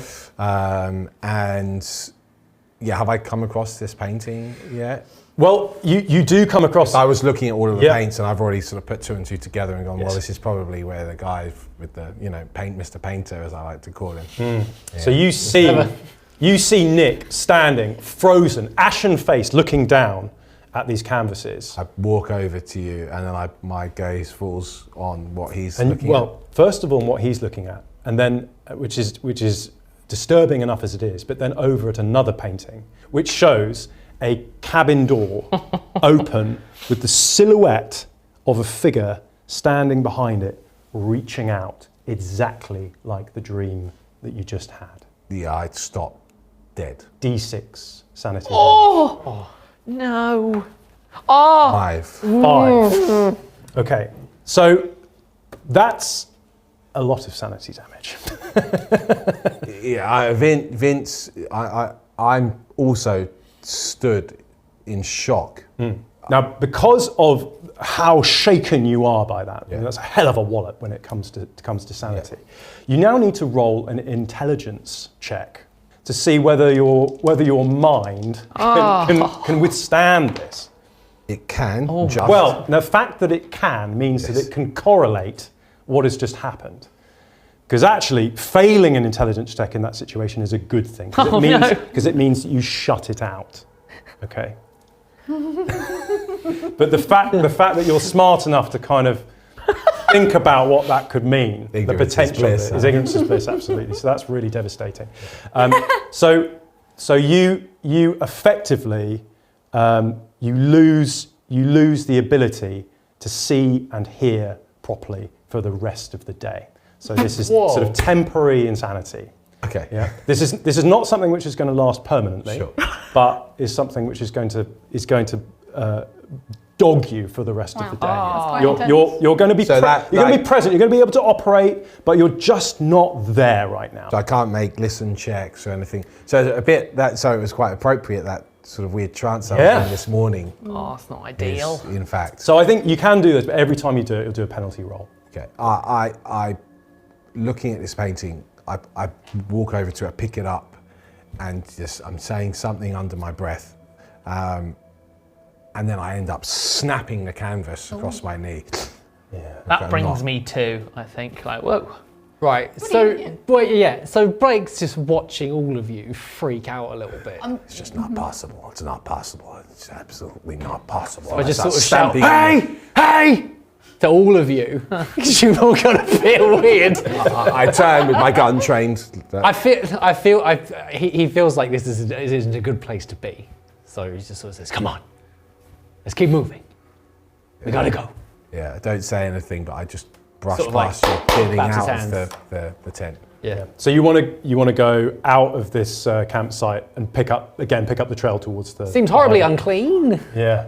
I would ask around if anyone else saw anything weird. I feel I'm quite inquisitive about this camp. Okay. Take the diary with you and relay to you about the shared dreams because the little boy said. Sorry, pass me the notebook. Pass me. No. What do you mean? No. What are you trying to deduce here? Just, I want to see if any of the dreams are similar to my dreams. Because the leaves were quite disturbing. Could you do a library check? Oh, I can Can you read indeed. books? I failed to read this one. Okay. Only just though. Okay. Is this the time to use luck? Can I just explain what's in the book? You can certainly just explain it rather than leaving Nick to figure it out himself. Yeah. I'll relay what's in the book to you. So you don't have to worry about Marvellous. reading. I'm freaking out a little bit. I've got very high library use, but I've rolled even higher. Okay. I'm freaking out a little bit. So there's ones that are like your dreams in them. But Ah. I don't know that you've had dreams. Yeah, you don't know that I've had dreams, but you're relaying some Yeah. of the dreams, and that's not a good time for old Nick. And I'd probably ask you, Mr. Sullivan, you obliterated that painting a moment ago. Why? It's not possible. None of this is possible. What? Bear with me a moment, because equally I'm having strange moments with the paintings. What did you see? Did it? I saw. What I saw doesn't matter. It's not possible. None of this is possible. What isn't possible? Because I equally saw something that might not be possible. Was it similar to anything that happened to you recently? Look, I've had a couple of strange dreams since being in this goddamn forsaken place, and well, the picture was. Well, it was just like a dream last night, but like I said, it's some sort of coincidence. I don't know. It's not possible. I hear you loud and clear, and very similar things are happening to me. And let's leave the camp and let's press on. So you're both having dreams. Well, I had one a couple of nights ago. Very strange. And they're very similar to the... Look, this is a diary from one of the students that were here, and it seemed like they were all having these recurring nightmares, all the same ones. And there's something not right about this place. The plants aren't right. So I'm just... Look, maybe there's something here that is causing shared hallucinations. Can I do a psychology roll? What goals before rolls? What is it you're trying to? I want to do see here? if I would, from my educated history, try and calm us all down with a sort of, might be mild mass hysteria, which has taken multiple towns in England by storm. And it could be something that might just wear off. We should probably just move on, and everything's going to be okay. Okay. Because it's totally normal for this to happen, as far as my understanding goes. That one dancing plague that one time. Exactly. Well, so that's knowledge that you already have, and that's fantastic. But maybe if your intention is to try and calm yourself down, Yeah. and maybe the others around you, perhaps persuade or fast talk might be most appropriate here. Okay, I'm gonna go for the charm. Okay, I have 29. Okay. So I've done quite well on the old charm. So you've charmed everyone. Everyone regain one sanity. Look, everyone's nice. getting a little Okay, cool. bit of a grip. So regain one sanity. I think we're okay. Does that Okay. break me out of my... No, it's not. It's not enough. Okay. It's not enough. I think it's just enough for you to. I concur with Evelyn that this could be some sort of I don't know, whatever is in the paint or something, or this group might have had too much to drink or partied a bit hard and of having a similar experience. And look, we're in a woodland. There's leaves and trees everywhere. Of course our dreams will be filled with trees and leaves. It's just science, isn't it? I mean, there's something to be said about the paint because you had a dream the night we found the body. Yes, and there's a high pressure situation. I think we're all okay. Look, I'm sure, we just had a gunfight. We're all quite tired. Let's just take some deep breaths and we will continue to find Peter and get the job done, and then we can all leave the woods. I take a draft of my whiskey. I don't suppose I could also have a sip? I asked for the book, the diary. You asked for it? Yeah. Let me see that. Why? He said there's writing in there saying that they're having dreams. I want to know what I they're can dreaming. read it to you. Okay. Look, I will read aloud a passage, but you know. And you say I'm listening intently. Yep. And I keep looking off into the woods and listening off into the woods. And also, whilst this is happening, keep picking at the scratch he's got on his cheek. Nasty. And I mean, I'm making it worse. Yeah. But it's not as if Vince is necessarily noticing that. But he's just Like picking you've at got a it. really bad bite. And he's sort of scratching at the scar that he's got. Like, it's just a bit of a cold sweat going on. Not looking particularly great. Blake, what are you doing during all of this? I imagine he's just sort of like keeping watch Yeah. around because you guys are having your own time. Look, Yes. it's crazy time. It sounds like you're not too interested. Almost like you're deliberately trying to keep yourself away from this. Well, yeah, because luckily he's not really had any of the dreams and is relatively unscathed mentally at the moment. So I think is just sort of like going back to his military instincts and just keeping us alive. Yeah. So whilst this has been going on, you've had enough time to kind of go around the perimeter and search everything really thoroughly. And you find in the undergrowth a discarded Stetson hat. It looks like it's been trodden on. And also a little further away from it, a rifle as well. Breech open, Okay. not fired, but just lying there too. Okay. I'll pick them both up. Yeah. Even. And David? Brian and Arthur. And it yes. was Alistair and George. It was Brian. So these are the friends of the two hunters. Yeah, the guy, he had a massive Stetson. We couldn't miss it, we were informed. yeah. You didn't. So at this point, I have read that they met this Brian and Arthur. Yes. And that they spoke to him. They were also complaining about these dreams. Yeah. Is that right? So what was the first? George and Yeah, little George was having dreams, wasn't Alistair he? and George. but also Brian and Arthur apparently were having dreams, according to this. The notebook. Yeah. I'll bring them both back over to the group. And let them know. Yeah. Yeah, I look up as I've. I You're mean, reading I it to me. wouldn't Sorry, give it yeah. to you because exactly, this yeah. is from my friends. These Yeah, are- it's fine. feel Yeah. quite precious about it. And so I look up as we finish. You finish relaying this. Do you illuminate us to the fact you know whose diary it is, or you're related at all? I mean, You're I don't keeping that- necessarily know 100% whose diary it is, but But as in, you've not said that you're like it's important I to you. mean, this is kind of, these are my friends. These are the people I was planning on meeting here. But have you told us I that? would. I'm Oh, telling you now, okay, yes. James. Nice. How much? All right, I say, how much further is it to this cabin? Put out the map. How far is it? It's not far at all. It's probably just a mile and a half or so away if you get back on the trail. We could make it there today, easily. Yeah, Let's get there now. That's full steam ahead. So it's about an hour's yomp up the trail. Maybe keep an eye on him. He doesn't seem quite with it today. Sure. As you say that, Vince is I'm staring out towards where it may be that you've indicated that the cabin is, but it's like I'm not staring at anything. Yeah. It's just, I'm concerned. yeah, it's really, You it's have a gun. unsettling. It's like you're watching someone's sort of unravel, and when you first met him, obviously he was very, very Sharp as a knife. together and, sharp. Yeah. It's not sharp anymore. Something's really changed inside him. Should we step back off? Was the rifle empty? Yes. And now we've got Breech is open. 2 rifles and a single And bullet. one single bullet. Well, it's good for intimidation. Look at my 2 rifles. Yeah. I meant share them with someone else. I mean, dual wield the rifles. I'll take one. At this point, Sure. You can have one. thank you. So you want to? Add it on top of the So we're heading off backpack. then. Are you all set? Is there any more business? Anything more to see in this camp? I think we're finished I think Yeah. we need to move on. I think we need to, yeah. Yeah. Okay. I'm gonna stay close to you. Okay. Thank Yeah. you. Just gonna follow everyone as per usual. I'm You- frantically writing. It seems my like book now. occasionally I mutter something under my breath, as if like I'm, trying to convince myself of something, but it's not distinguishable. Yeah.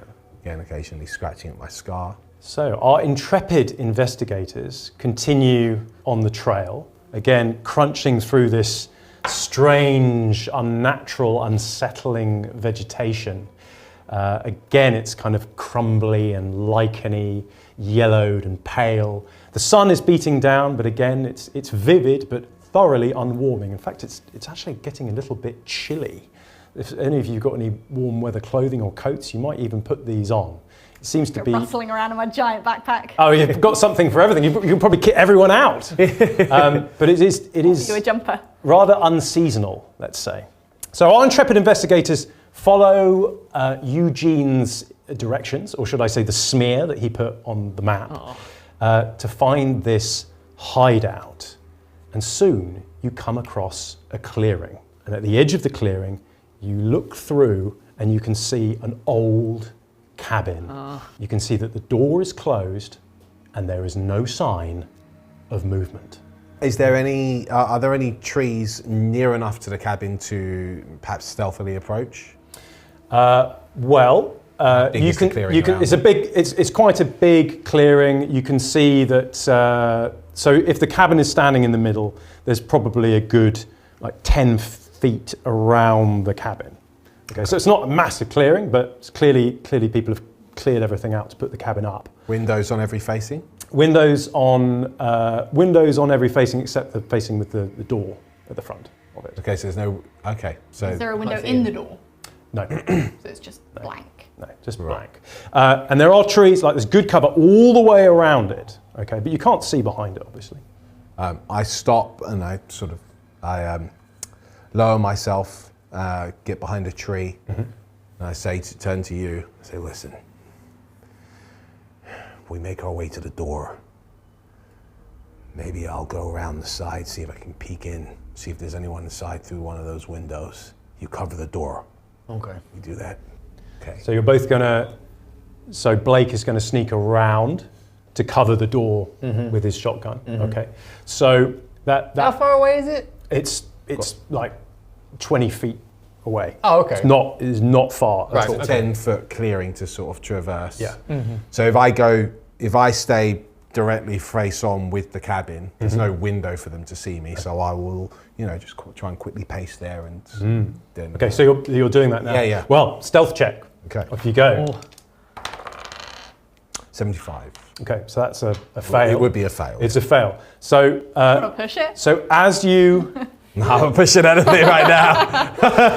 as you approach, Yeah. the door of the cabin swings open to reveal a man Yeah.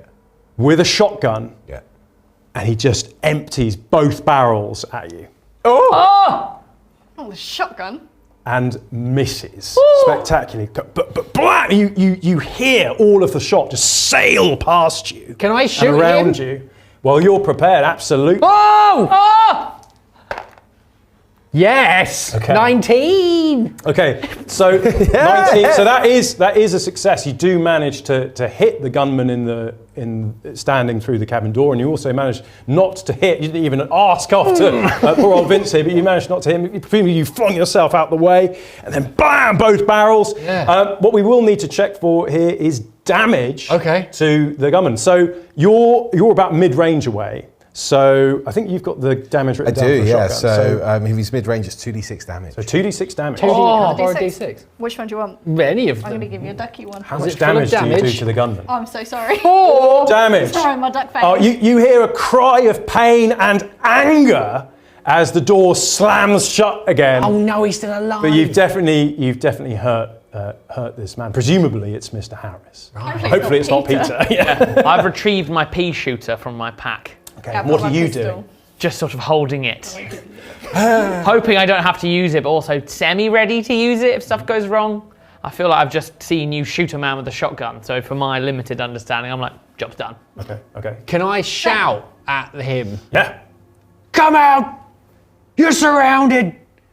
It's no good! So as that's happened, I gotta use it. Put your gun up. I imagine this fire exchange. It's a rifle! I know it's intimidating! Yeah, but my pistol is good. Both guns. And in it. as you shout, Rifle. there's a response The man inside shouts, "Give him back or get the hell away!" Right, so as this has happened, I've obviously skidded to the ground and then gotten up and made my way quickly to just beside the door. So as he slammed the door shut, I've managed to then put my back just beside the door and I'm aiming my gun at the door. So if he opens it, he's going to take a full So you know, shot to the you face. notice as you turn to ready your gun at the door that the whole side of that cabin is just shot through with bullet holes and blasts. So actually, there's lots of light and things coming through, and you also notice that the splinters are facing outwards, as if the shots have been fired from the inside out. Right, so there are literally holes. This is probably how he saw me coming. Yeah. So can I quickly peek through one of the holes? And then I immediately obviously take a knee. Can I peek through one of the holes, see if I can see him in there? Yes. So roll a spot Oh, hidden. 21, yeah. Okay, so yeah, you get a good glimpse of this individual, and you recognise him to be a rather not the man that you knew really, but a bashed up, tired, bedraggled, and now bleeding Sidney Harris. Do I see anyone else in that glimpse? No, you do not. Can I drop the shotgun, pull out my 45, stick it through the hole, and You can yes, you can ready your 45 at this that's what I'm point, I gonna do. think. But what is Miss Wheeler doing at this point? I don't know, I got shouted to lift my rifle in intimidation. Waiting for another order. Okay. I'm not a fighter. Okay, I so don't know what I'm doing. you're just holding back, are you? Yeah, Okay, very wise. I'm not aggressive. Yeah. or Let these snappy. two bullet sponges. Look, I'm a wilder woman. It doesn't mean I know what I'm doing. I'm probably tree trunk here, gun around the side. Sort of, if there's noises, I might start just firing, but I'm Okay. sort of. You, I'm not. you do have the other hand up like that, don't you? I'm sort of like, I don't really know what to do. Okay. I have a gun out because I think it makes me look more threatening, even though I look like a child handling it, and also it makes me feel more comfortable that at least I can make some noise if anything happens. Okay. All right. You can hear very audibly, Vinny, the sound of a shotgun being reloaded again. Right, as soon as he starts, as soon as I hear that the breach is open, I immediately boot the door down, and I've got the shotgun back up. I boot the door down, or boot it open, and then bring both barrels on Mr. Harris. Yeah, and I say, stop what you're doing. Okay, let's have a intimidation roll.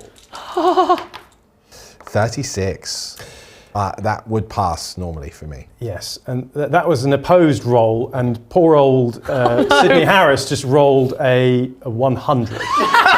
So he Soiled himself. he has yes, he has soiled himself. Absolutely terrified. He actually flings his shotgun to the floor, and he just falls on his knees, and he's a weeping, gibbering wreck at this point. Please don't hurt me! Oh God, it's you!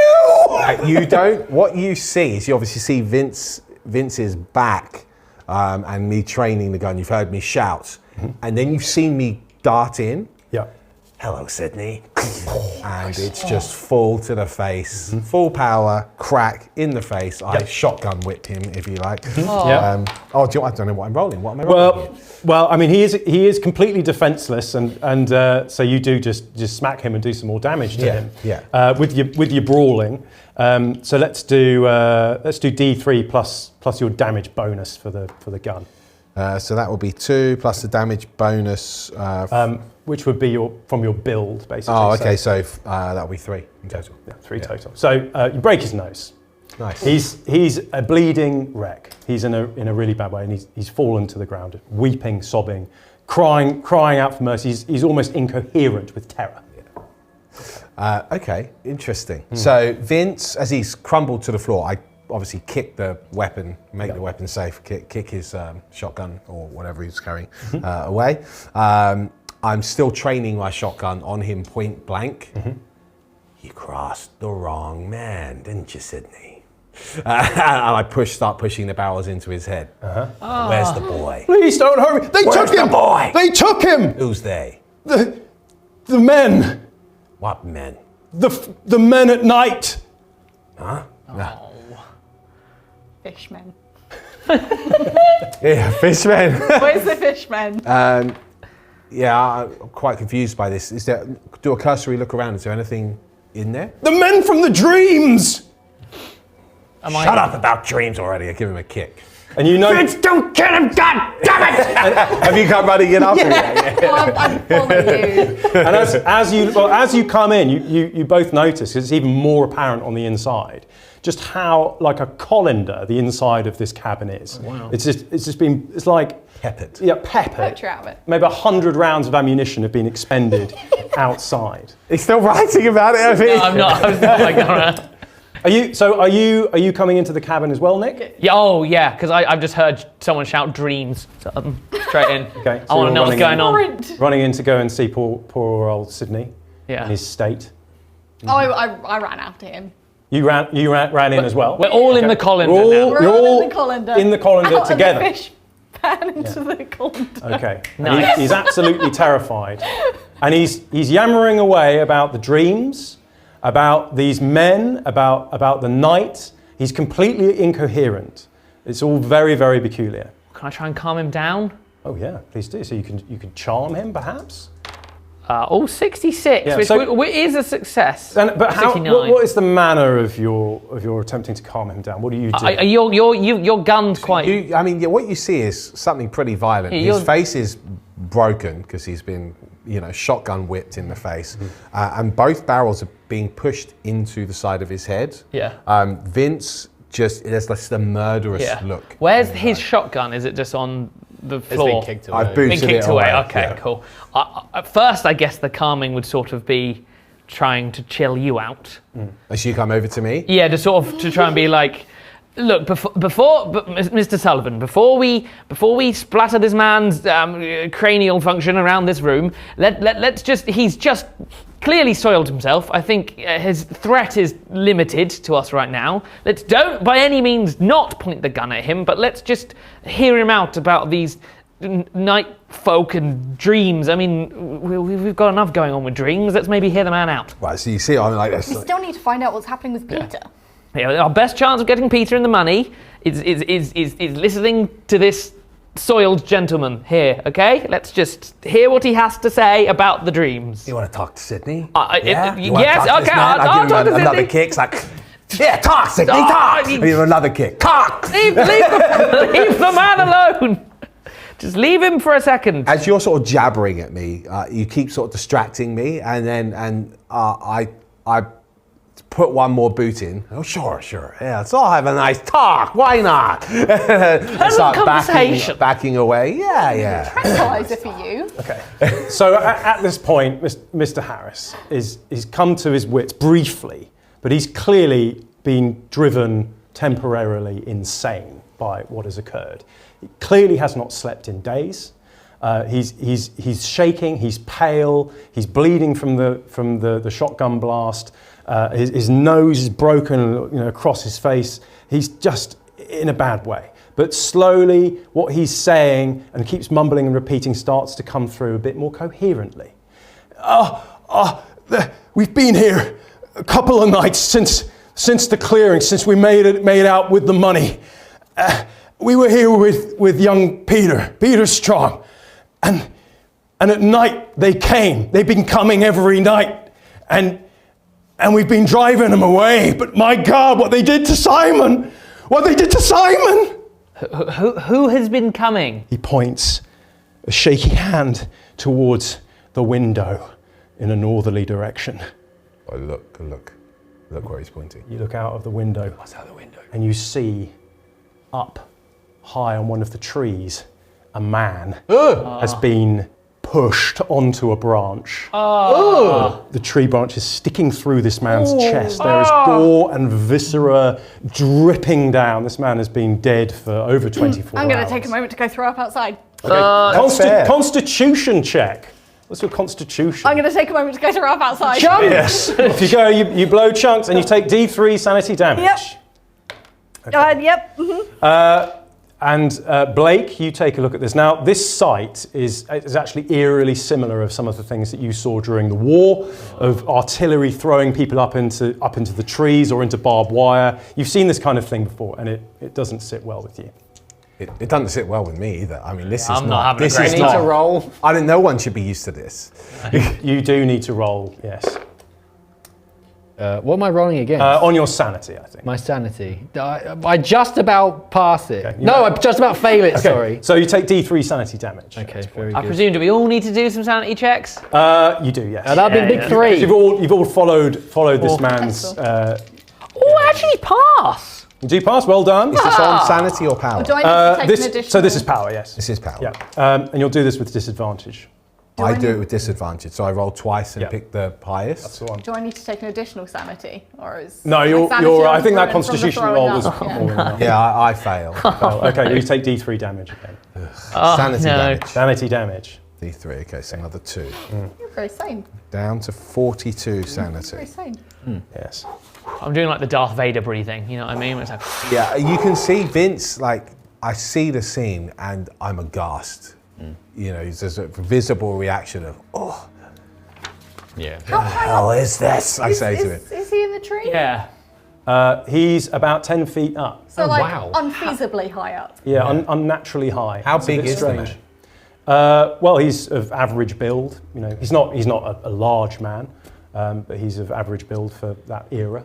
Make Okay. no sense for him to be 10 foot up, skewered on a tree. No, it's pretty strange. Mind bending. Mr. Harris, who did this? They did the figures at night. The men from the dreams. People? Do they have ladders, rope? What do they do? Soldiers, like something out of a museum. The old knife. Your antique knife. Oh, The no. Union knife. Yeah. Spooky soldier ghost. Oh, get out! Okay. God. I turn almost like I just can't quite believe it. Did you do this to him? Did you do this to him? I grab him, start shaking him. God, no! On my life, we did it! Oh God, no! You gotta get me away from here! You gotta help me! I push him down. Get the rope. I say to you. I just grab it out of your hand and I tie his hands behind his back. And rough with him, throw him to the floor. Okay. Can I attempt to bandage him? During this going on? I would like to be successful once. Yes, you can, but at disadvantage because there's a bit of roughhouse going on over here. I wait until after he's been kicked to the floor. Okay. Are you finished? I finished, yeah. I've tied him so that I know he You left- can't grab a left the gun or cabin. anything like that. I've booted him down. I've made sure there's no weapon near him. It's just like disabled him, basically. I successfully bandage him. You've patched him up. Patched him up. You've healed Mr. Harris. You've given him one point of life back. Well done. Right. He must be Samaritan. delighted. Fantastic. You're a good person. Fixed his nose. Oh, yeah, still bleeding. Now he's bound and bandaged up. Can I ask him a question? Oh yeah, certainly. Where did they go? Again, he points beyond just where Simon Wallace is hanging from the trees. Right. Just beyond. I'm gonna get Is the there map like- out and see is if there there's like a anything trail? up there. You're looking. Yeah, it's basically due north, and Is there anything on the map there, or is it just? well, there's nothing on the map, but there's nothing out there beyond. Again, local knowledge tells you there's nothing north except a few lakes. But it a does. reservoir? But it does correlate with the direction of the car tracks and where the survey site would be. So there is a trail he's pointing towards. Well, no, he's not pointing out a trail, but he's just pointing in northwards. The direction we know that the reservoir. Past would old tree man. Yes. Oh. Right. Okay. be. Well, you know where it would be because you're a local. Yes. So, okay, whilst you can see that whilst you've been bandaging, patching him up, Vince has put the shotgun down by the window and is just taking a smoke, looking out at what was Simon Wallace out there and beyond the trees. And you see that my hand's visibly shaking. Like, he's not right at all. It's full of adrenaline, maybe a little bit scared. Yeah, as we finish patching and I finish the cigarette, I say, right, Where's Blake at this point? You've gone outside, haven't you? I'm still in the cabin Are you as still far in as the I'm cabin? aware. Right. Yeah. You in the cabin Writing as very well? sad poetry. Still got my gun out. If what he says is true, they'll be back here tonight for him. Right? Right? Let's say to everyone. Seems reasonable. So maybe we say howdy doody to them. Stay here? I personally think we should get as far away from that Listen, gesturing to we don't trails. get paid unless we get the boy. The boy's not here. They have the boy, according to Sydney here. Is that right? Is that right? I shouted at him. Yeah. When did they take him? Last night? Last night, sure. Yeah, last night. And why did they take him and string your friend up there? I don't know. They said something about joining us. Some gibberish about eternal life. They're insane. Sorry, what did they say? They said something about joining us and him and the lake and I don't know, mister. I've been awake so long and I'm so tired. I don't know what's real and what's not anymore. Can I do an occult throw? What is your intention? I want to see if I seem to think it's some kind of cult or something weird that I might have heard about from my readings. So from your time at Arkham University, Yes. the Miskatonic, yes, okay. Yeah. So if it rings a bell, It doesn't. it doesn't. We shall continue. You go. Still just freaks out, yeah. Okay. I don't know. Wait for a day? Well, it's what, 3 o'clock now? Follow that trail, see if we can find the boy today. How many of them were there? Three? I think three. Armed? Yeah, sure. But they didn't shoot us or nothing. How did they get your friend? At this point, he breaks down completely. We shot one of them. I'm sure I got one of them several times, but still he came in and took Peter. That doesn't sound promising for us trying to hold out. No. What time is it? Getting on about 5 o'clock at this point. Oh man! So it's time to, and also it's darker than it should be at this point. The sun is just not giving out the warmth that it should be. I just feel like if we stay here, we're going to be sitting ducks. Are we better off moving? Keeping on the move? We have to bring him with us.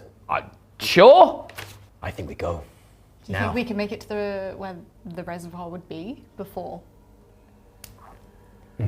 Do I think that? Do I know where I am? Roughly? Have I got a pretty good idea? Yeah, when it comes to the map and the trail Yeah. and things like that, you've got a good idea of where you are and what's possible. How far away does it seem? It's a couple of miles away. A couple of miles. Of quite hard terrain.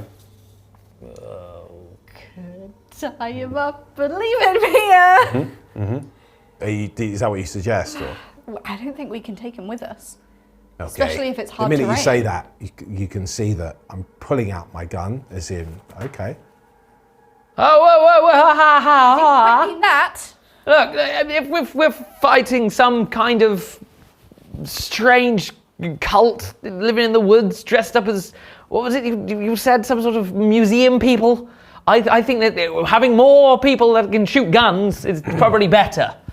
Do we not keep him with us? At least he's another pair of hands.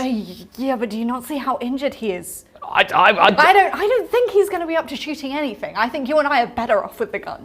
Look, I'm fine with that, but at least there's someone else for them to shoot that isn't us. Yes, but if we have to carry him, that means we can't shoot. Okay, he's listening to all of this. Oh, please, hear me out. Not far from here, there's some tire tracks. I've been hearing vehicles go all day and all night. I promise, on my honor, I swear on the Holy Bible, I will walk down there to trail. I'll hand myself in. I'm done. I'm finished. I'm through. I will tell Sheriff Jenkins everything he needs to know. I will fall at my feet at Mr. Strong. I'm done. I'm finished. I'll go to prison. Just get me out of here. I mean, if we're heading towards those trucks, that strange man we met the other day, which works for the Strongs, vacant fella. Is that the same sort of direction that he's pointed at? North. Yeah. They said they were heading up to some sort of reservoir, didn't they? Yeah. Which is in the direction where of we're going. entrails. Yeah. Well, I imagine we're all just sort of discussing this to say. yeah. I mean, that man certainly didn't seem like he was the full ticket. So do we head in that direction? Something's going on up there.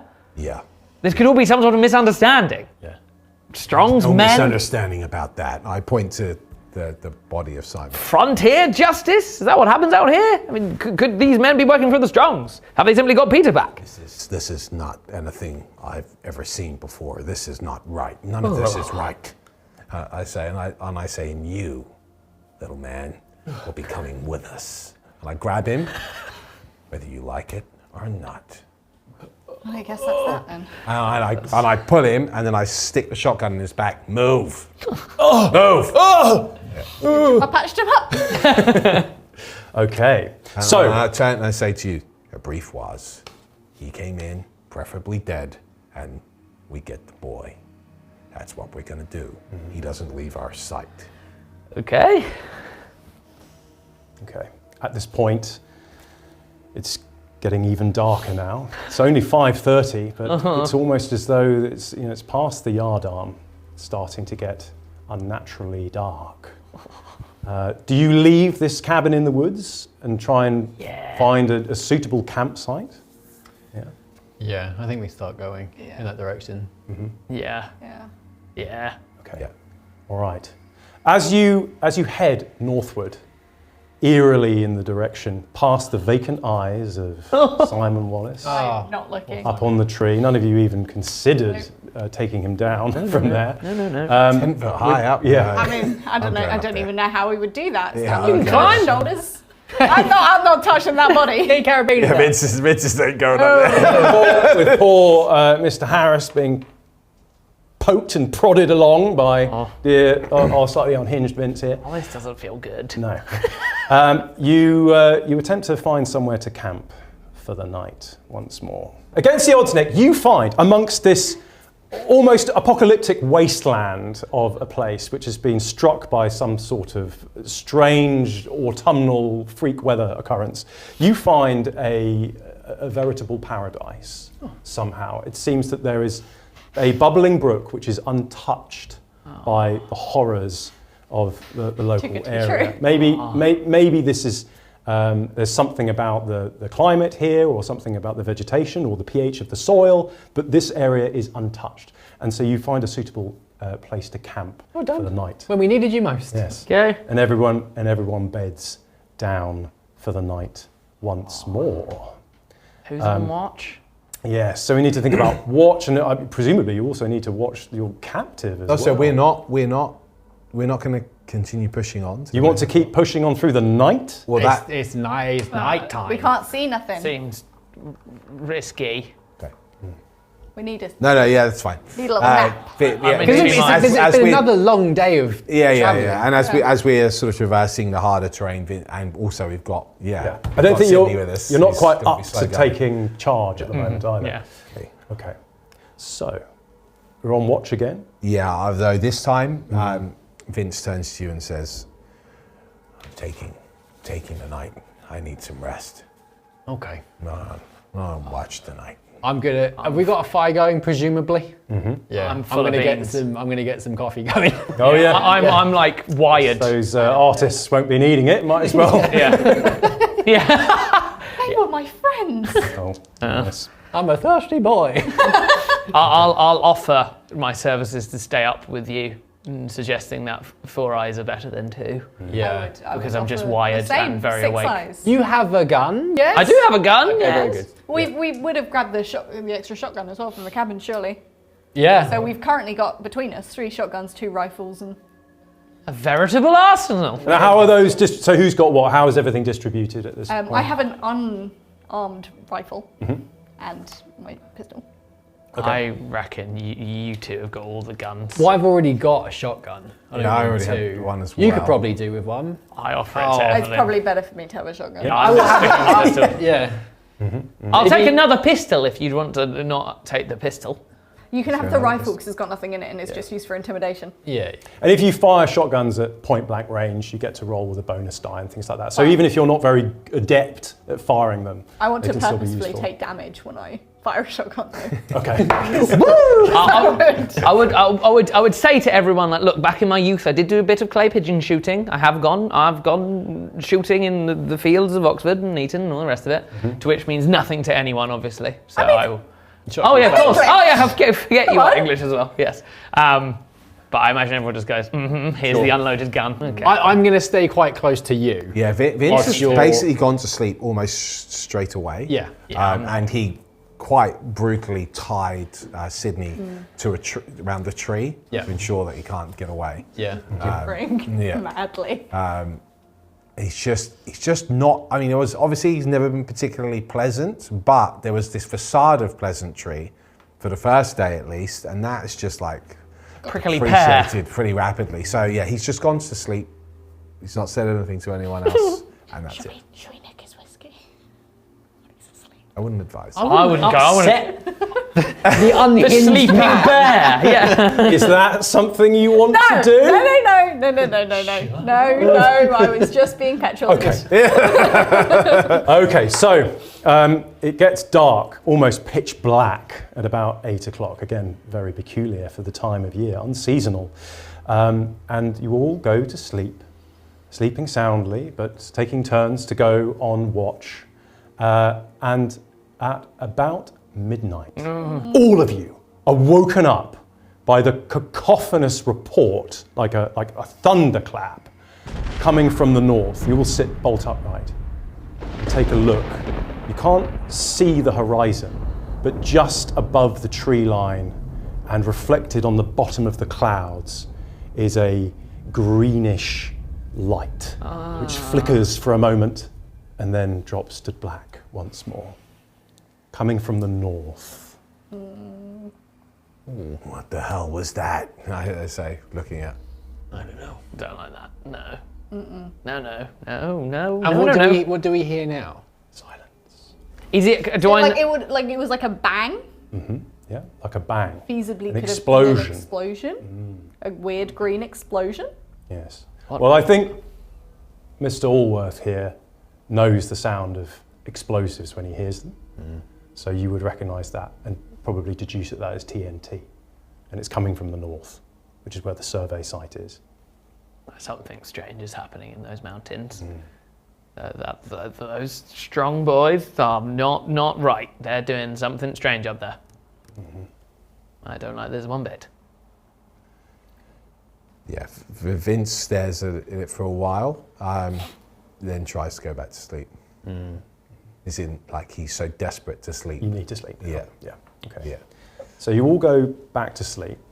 Blake again remains on watch. And during your third or fourth watch, Blake, it's probably about 3 o'clock in the morning now, you feel like you're being watched. No, Roll thank you. a spot hidden for me. No, thank you. No, thank you. On the button. On the button! Excellent! Well done. You see a figure standing completely still next to, it's almost like the outline of the trees. It's like tree, figure, tree, completely still. No. Just staring at you. And the twinkle, staring at you, and there's just the twinkle of an eye almost looking directly at you. No, thank you. So you do. Yes? I see you. Oh, I see you, son. What are you going to do? He's not far away. I'm going to point my gun towards it. Yeah. And wait. And wait. Okay. The figure slowly starts to step backwards. You can't hear anything. It's just almost like the silhouette is getting smaller and smaller and smaller, disappearing into the gloom, and soon it's gone.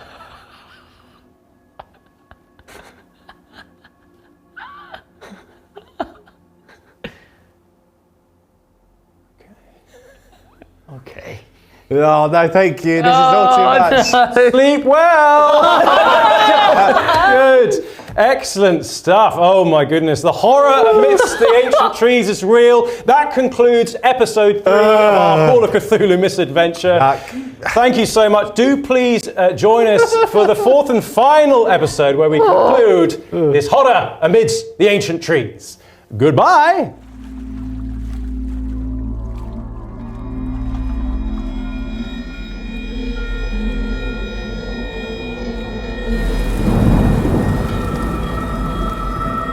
Horrors beyond life's edge that we do not suspect. And once in a while, man's evil prying calls them just within our reach. Welcome back to Tabletop Tactics for the 4th and final dramatic conclusion to our Call of Cthulhu campaign. My name is Ed Pemberton, your keeper of arcane lore, and joining me here in the studio are 4 investigators into the unknown. Mr. James Jordan.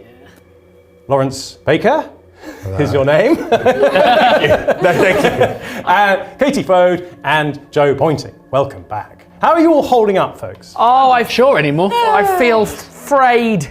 Yes. I'm not doing well, and Vince is doing even less well. We're actually having quite a pleasant time, really. Oh, good. I'm not looking so hot. It's like real life. Yeah. We're all declining, really, aren't we? Yes. To our ultimate ends. Big decline. Yeah. That's a bit bleak.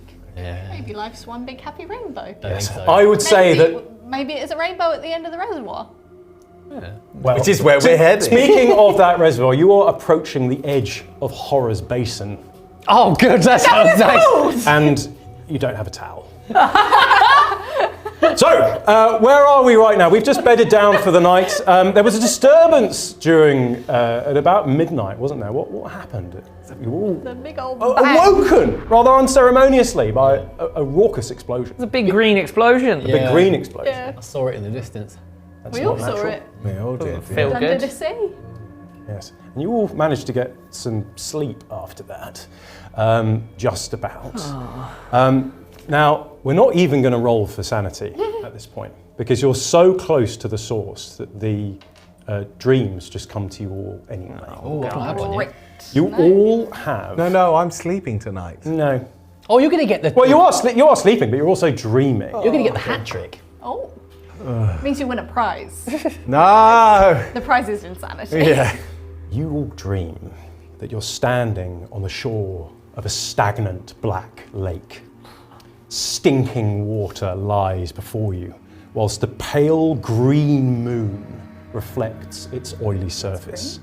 An unhealthy yellow glow shines through the wooded tree line surrounding the lake. You can feel their presence behind you, blocking your retreat. You've stood there for hours, and now the time is finally at hand. Strange light pulses from underneath the lapping black waters. Tendrils rise slowly from beneath the surface, and at their ends, lids open and blink, revealing inhuman eyes that look into your very soul. Oh. And there's something else in the distance, like the upturned hull of a bulk, a ship. But there are spikes, protrusions pointing through, strange metallic spikes. And at the same time, as you look down, you feel an intense pain, and the same metallic spikes are starting to pierce and push their way through your flesh. No, thank you. The spines writhe and flex, and you feel a sickening stab as they puncture through your chest. You wake, screaming.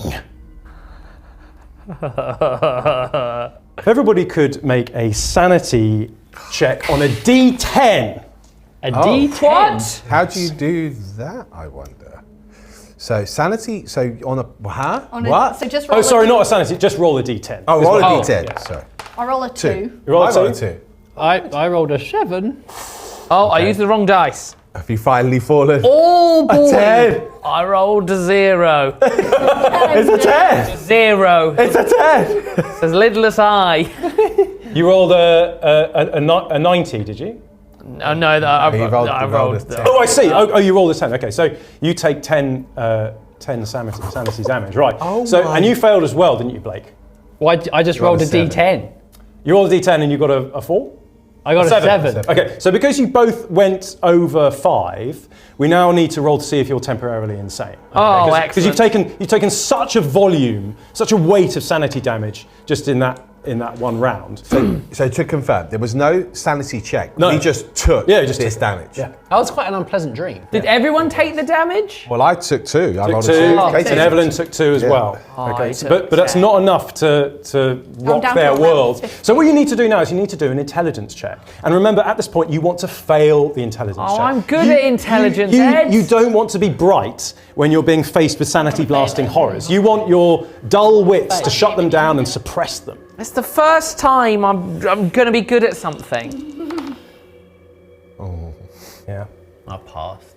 Oh no! So you both attempt, your brains both attempt to correlate the contents of this terrible eldritch horror and all the accumulation of all the things that you've seen in the last couple of days, the corpses, the bodies, the dreams, the unnatural environment, the sight of poor old Simon Wallace who's been poked onto the end of a tree, deeply unpleasant things.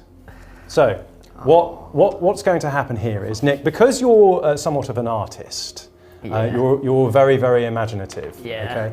Okay. It's going to be a real struggle for you to unsee the things that you've seen that's fair. throughout. Okay. So it's almost as though every single person that you look at, their faces, the faces of the bodies that you've seen are transposed upon them. Okay, so your ability to observe, to spot hidden, let's say, is going to be severely hindered. I'll let you know when to be penalised on that occasion. Over here we have poor old Blake. Now Blake, you've been in the wars. You've seen some terrible things already, and your dream was slightly different because Blake here is somewhat of a war hero. He led his men over a canal, and the waters featured. In your dream are very similar to the canal in France that you swam over. You led your platoon and you stormed a machine gun nest, and you were fighting your way through that. But those dreams were kind of coalesced with that. Now that is a reoccurring nightmare for you in civilian life as well, and those things have kind of been compounded. So now the sight of water fills you with absolute dread. You can't even look in that direction. You're going to a reservoir? Possibly. Looks like it's you and me. Yeah. Yes.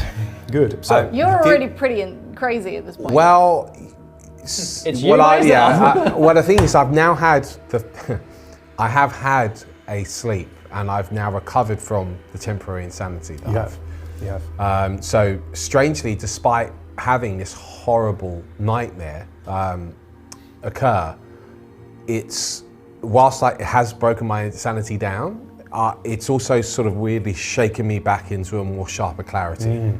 That's how I'm going to describe what's happened to Vince. So he's gone quite cold. Was Sydney also awoken screaming?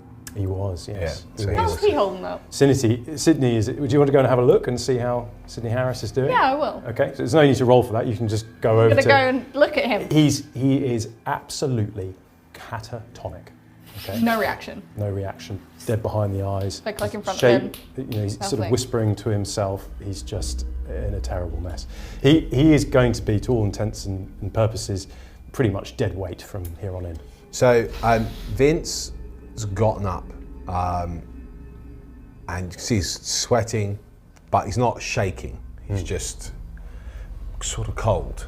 And I've also gone over to check on Sydney. And I look at Sydney and can see that there's just nothing there. And are you still there at this point? Yeah. I'd sort of do this in front of him, and there's still nothing. And what time is it at the moment? You've probably all woken at about 6 a.m. Okay, so we would be getting up now anyway. Okay, it's probably still a bit dark, but it's almost like there's this just general sense amongst the group that no one's going to get any more sleep. Probably a sense of resignation that you need to get this over and done with. Right. People are moving around. I say to him, listen, I know that you might not be hearing this, but whatever's going on in this place, no one deserves this. And I look at him. I lost my head a little yesterday. Since we did work together for a while, I apologize on behalf of that. You did cross me the wrong way. And I sort of take him by the scruff of the neck. And I won't forget that anytime soon, but still, I'm sorry about yesterday. And stand up. It's almost, he seems a bit ashamed, almost. You did behave like an animal. Yeah, but I mean, I was pushed in a very unusual direction. Like, I wasn't quite himself, or maybe parts of himself which he usually tries to suppress was coming out. You're all under tremendous strain. Yeah. But yeah, you can see Vincent goes around the trunk, unties him, keeps the arms tight. I'm not treating him delicately. There's still the roughness there, but you could see that, I've sort of gone back a little bit on, he's realized that whatever Sydney has done, which you can see that there's obviously some kind of history between the two, nothing warrants what we're being subjected to. Vince has realized there's something far worse going on here than whatever he was embroiled in before, and now that's all coming to sharp relief. Vince is going to get the boy and get the hell out of here. So what are you doing with... I've got Sydney, I've got his hands behind his back, actually sort of moves a little bit quicker now, I imagine, because there is no resistance when the person, I'm assuming. Yeah. So I sort of push him in the direction, get all of my belongings together, and You're just heading straight off. Yeah. So he's not interested in discussing what just happened. He knows, I know that we all experience the same thing. Sydney doesn't register or hear anything you say to him, but you have used Sydney as a good means of articulating and kind of working through a lot of the things that you're feeling. Yeah. And it has worked, it's been helpful. So regain 1 sanity. Oh, thank goodness. Yeah, he's found his focus. Yeah.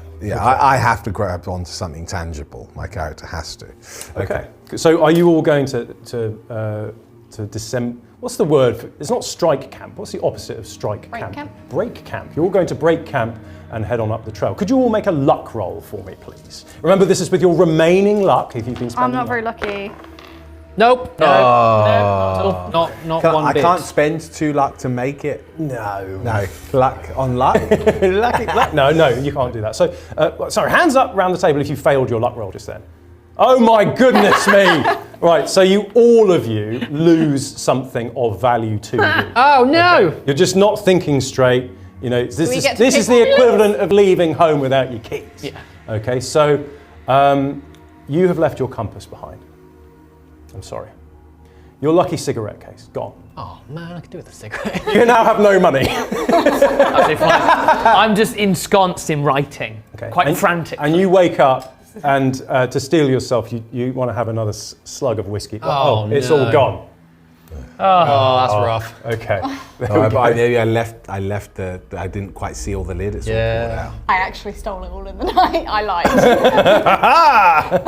See. Okay. Oh, you poor luckless saps. Yeah, it's not gone well. Time to head off in the direction of the survey site. How do we know which way's north now? Well, you've marked it on the map, and maybe you're smart. Fine. You worked it out the night before. It's all good. Yeah, it's all fine. So you pick up the rutted trail of the tyre tracks, which goes straight up towards the survey site, and you make your way down there again for a couple of hours. When you're walking along, how are you? How are you gathered? How are you going? What's the order of the party at the moment? And is there anything more that you want to discuss or share with the group? I'm full in the book, Yeah? full in the notebook, barely looking up. Haven't said anything yet today. I assume you. This is your personal notebook, writing everything I'm down. going ham, like blistering, just page. Can I ask page. you? Can I ask you a question? Whilst you're writing? You certainly can. Yeah. I don't know. I'm asking your permission. Hey, Hey!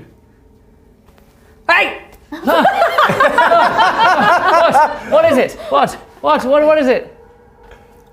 how do you know Peter? How do I know Peter? Peter. Yes, there was a party. Several parties. Spent a lot of time with Peter. Yeah, good man. Drinks like a fish. Yeah, drinks like a fish. Water, liquid, fish. Yes. Peter, good friend. He's a very good friend of mine. Yes. How do you know him?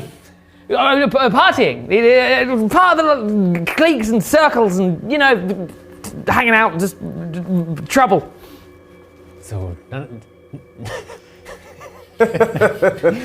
not a close friend. Reasonably close. How close is anyone in the city? Everyone's snakes and vultures and just. So why are you here? Where am I? Peter, my friend. Want to find him? God damn it. Oh dear. Of all the people you could have been, I tell you, Officer Swanson's going to get an absolute earful if you get through this. How did you hear he had gone missing? The same way as everyone. The poster said he was missing. I saw him a couple of weeks before. Was turfed out of his house very rudely, and wanted to go find him. You're from town? I thought you said you're from the city. Town, city, you know what I mean. No, I don't. And Vince stops walking. And you walk into Vince. Yeah. Oh no. Of all the times. I put my hand on the book. I pull it away very quickly. Oh. Listen here, fella. I'm talking to you. Yes. Put your book down. No. Okay. Vince, I put my hands behind my back. Now you know where that's where the 45 is. Listen to me. What can I help you with? How do you know the boy?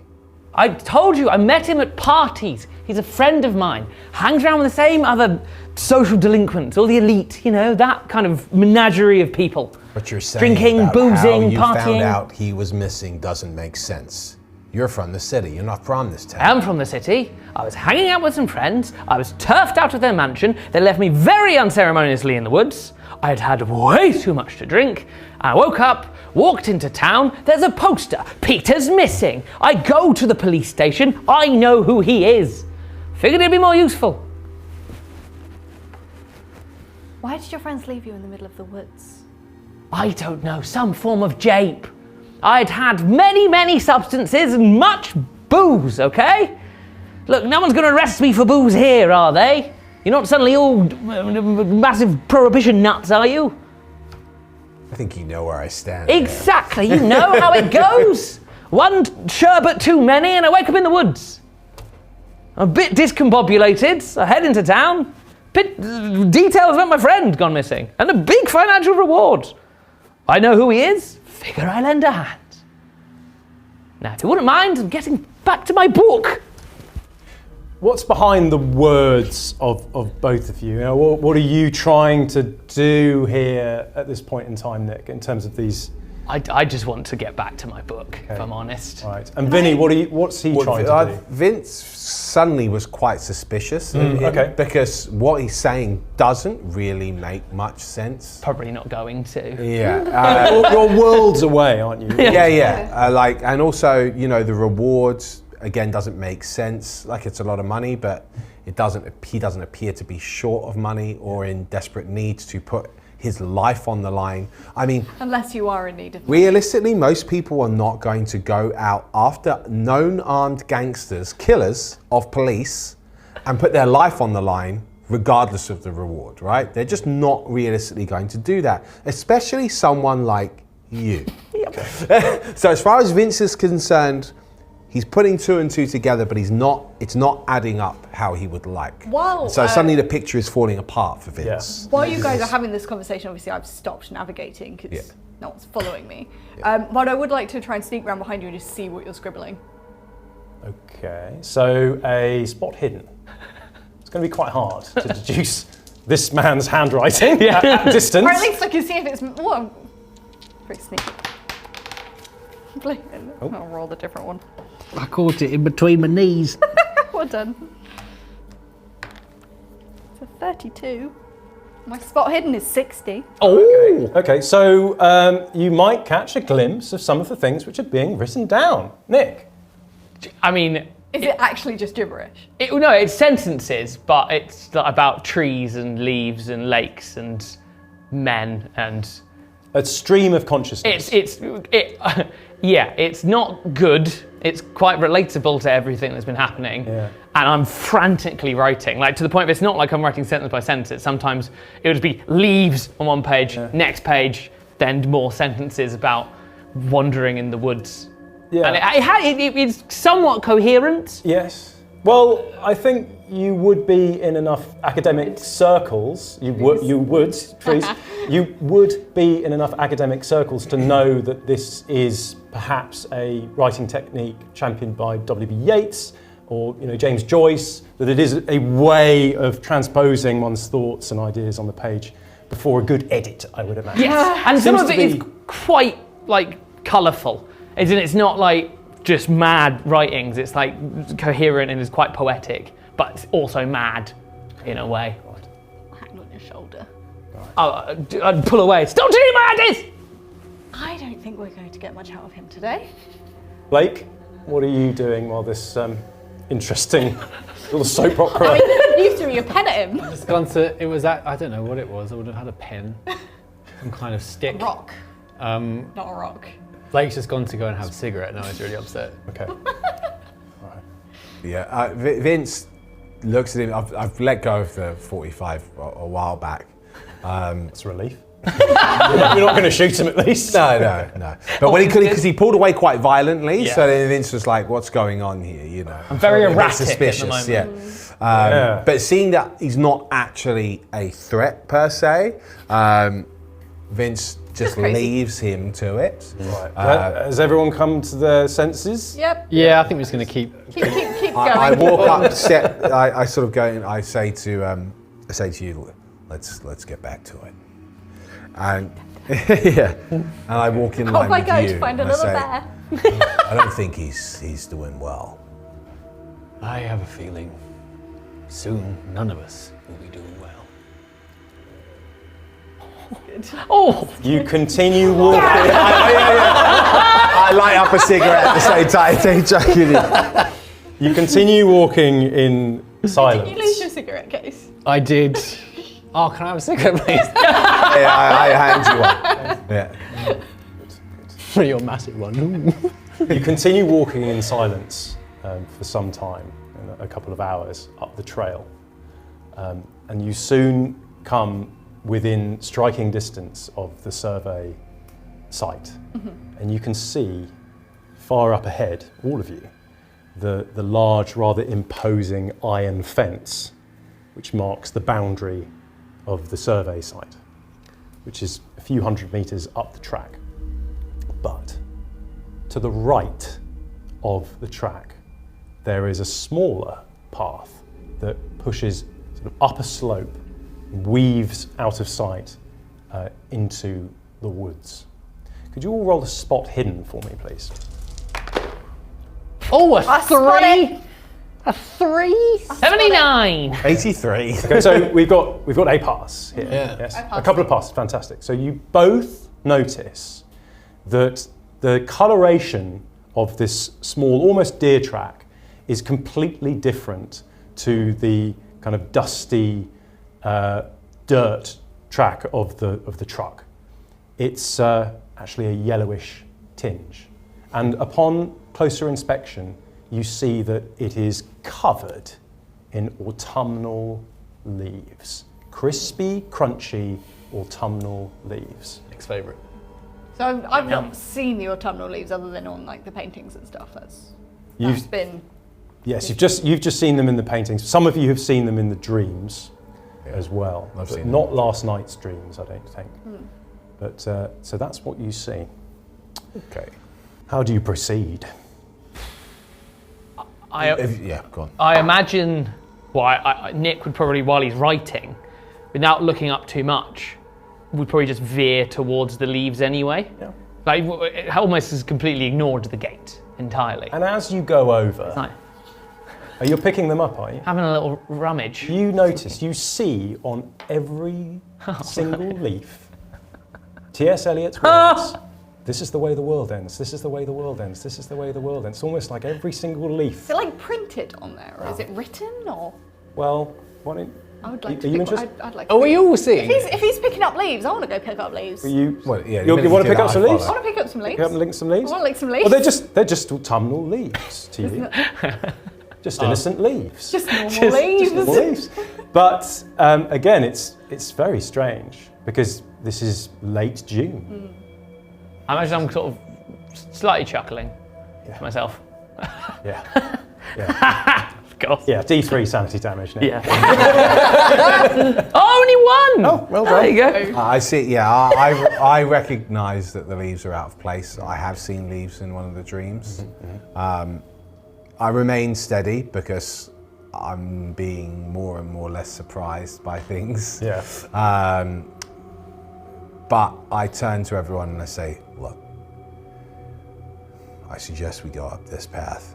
Yeah, like Because are there gates ahead, you said? Yeah. Yeah, so... I don't think it would be wise to walk straight into where we think there might be danger. yeah, I think I've got a gut feeling that's probably the right way to go.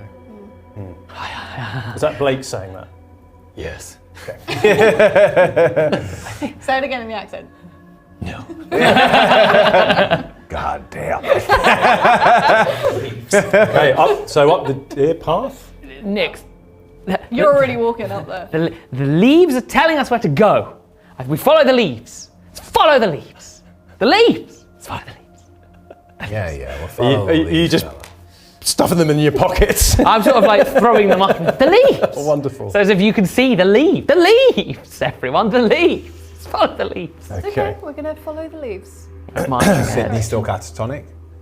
Oh yes. He reacted to the So I'd almost forgotten about it. Reminding me. So are you leading us down the leafy path? leaves. I'm sort of just wandering Just on around your looking way? at leaves Yeah, right now. I mean, Nick has just decided that he's going up there. Vincent seems to think Leaves. this is the thing to do as well. Like at this point, we don't need a track anymore and don't need a navigator. I'm not going to go. Follow the leaves. The leaves. I'm going to. Yeah, I'll go in front. You going to lead? Cool. Yeah, with Sydney in front of you. Yeah, Sydney's still in front. Okay. So we've got Nick sort of frolicking ahead, followed by Sydney being shunted along by Vincent, and Evelyn is very wisely taking a bit of a cautious route up there. Shotgun. Prepared. Yeah. Okay. Great. Okay. So you cautiously make your way up the leafy trail. Crunch, crunch, crunch. You can hear Nick babbling and poor old Sydney weeping. Are you still writing? at this Oh, point? I'm still writing. I'm pausing every now and again, but I'm still writing. Yeah. I keep saying stuff like, this is perfect. It's going to be great, isn't it? Brilliant. Yes. I'm very excited about the leaves. And you make your way round a sharp, steep bend. And as you round the way up, you see a cabin. Just there, nestled away. It's almost like something out of time. It's been left here for a long time. It's entirely different to the hideout where you found Mr. Harris and poor old Simon Wallace. It is completely dilapidated. And it is in its own sort of little grove, surrounded almost in a golden pallor of all of this autumnal nature. It is instantly familiar to any of you that have had a dream involving a cabin. No, thank you. I haven't had cabin dreams. No cabin dream for you. No cabin dream for you. No cabin dream for you. Cabin dream for you. And you get a cabin 1d6. dream. And you get a cabin Sanity. Oh God! His hat's going to fall off Damage. again. Just dream. You're three. temporarily insane Thank as well. goodness. You're temporarily insane today as well, aren't you? Yes, you are afraid of water. You've developed Have we that seen phobia. water yet? Sorry? Have we seen water yet today? Not yet. Good. No water yet. I'm both I'm temporarily about to be all by myself. I'm both temporarily insane and my sanity's very damaged right now. Yes, you can't stop writing. No. I'm sure there are words for being aquaphobic. I reckon that's probably right. And Possessed. possessed by a writing demon. Yes. Woo! Okay. The cabin in the woods. Yeah, the minute I see it, Vince does stop dead and pulls on Sydney, because obviously Sydney's just mindlessly walking forward with his arm pushing. Check my shotgun again, and I wave everyone else on. Okay. Is there something wrong? Yeah, look, I've seen this place before. This place, I've seen it in my dreams.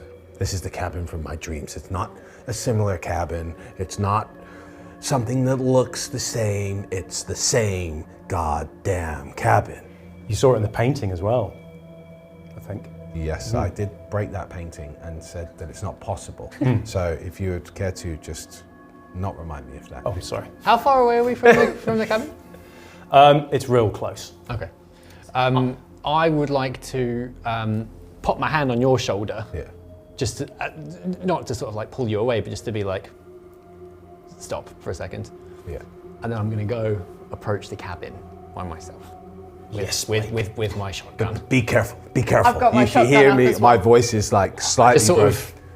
Yeah. I'm now just staring at you with the book closed, just like, you've seen it before? Get your face away from me, little man. I said. Also, I'm writing but looking at you. Yeah, I could just sort of feel you there, but basically, I'm looking up the shotgun to the cabin door, and I've frozen as you Sydney's approach. having I'm no covering reaction you. to any of this. He's just gone. Oh, yeah, still vacant. It's gone, I mean, cool. he's basically got his human screensaver going. There's nothing happening. Nothing behind the eyes. So, Mr. My shotgun Allworth, money as Yes. well. this is your moment. Okay. This is your time. Okay.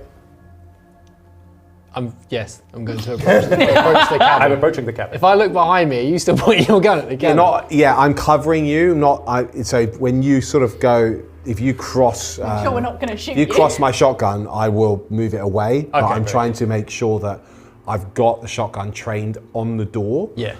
To cover you. Yes, Or okay. what may come out of that Okay. cabin. I, despite normally being very cowardly and at the back, have closed the book, drawn my gun, and I'm also heading towards the cabin. I'm like, great, it's in the dreams. It's a dream cabin. Let's explore the dream cabin. So Nick and Blake approach the cabin, crunching on the leaves as they go.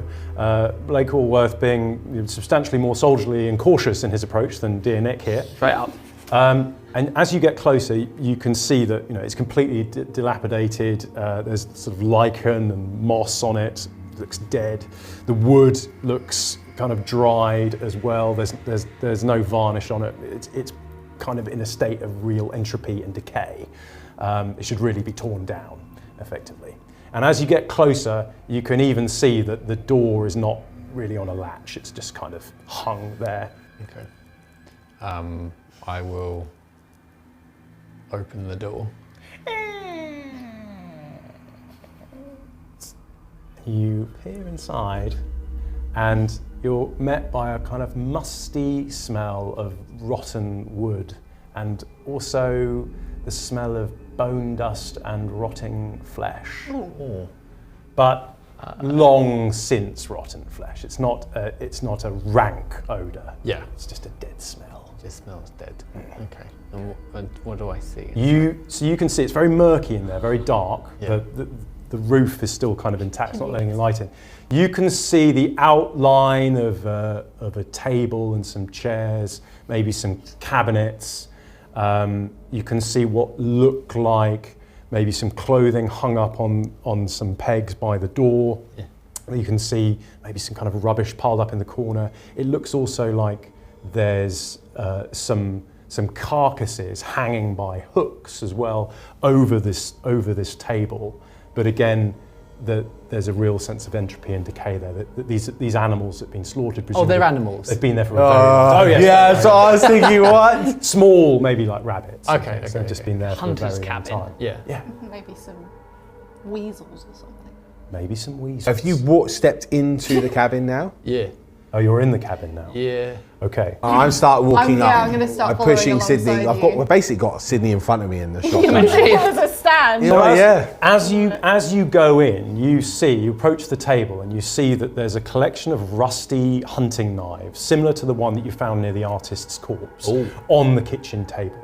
They're very, very rusty. So perhaps they were used at some point to gut these animals, but that is long since past. You also notice behind you, as you turn to look where you came in, that leaning up against the side where the door is a rifle, long since rusted over. It's very long, very thin, very old-fashioned looking thing. There's even a little bayonet on the end of it.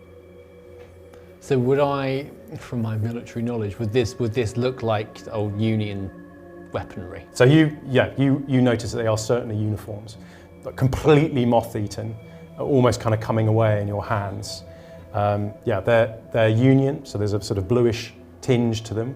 Yes. And the dye is long since past its due, and the rifle is completely rusted and gummed up, but it is an old Civil War style rifle. Okay.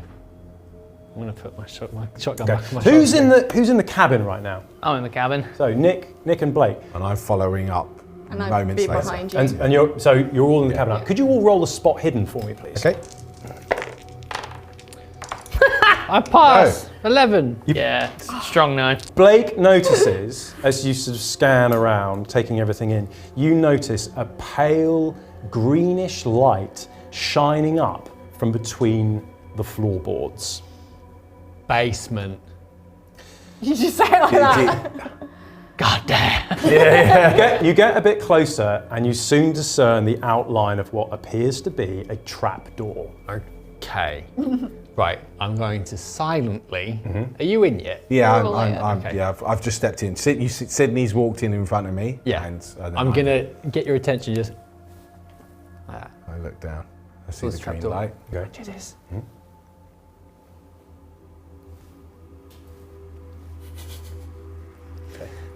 All we can hear is the scribble of the pen. Yes. Yes.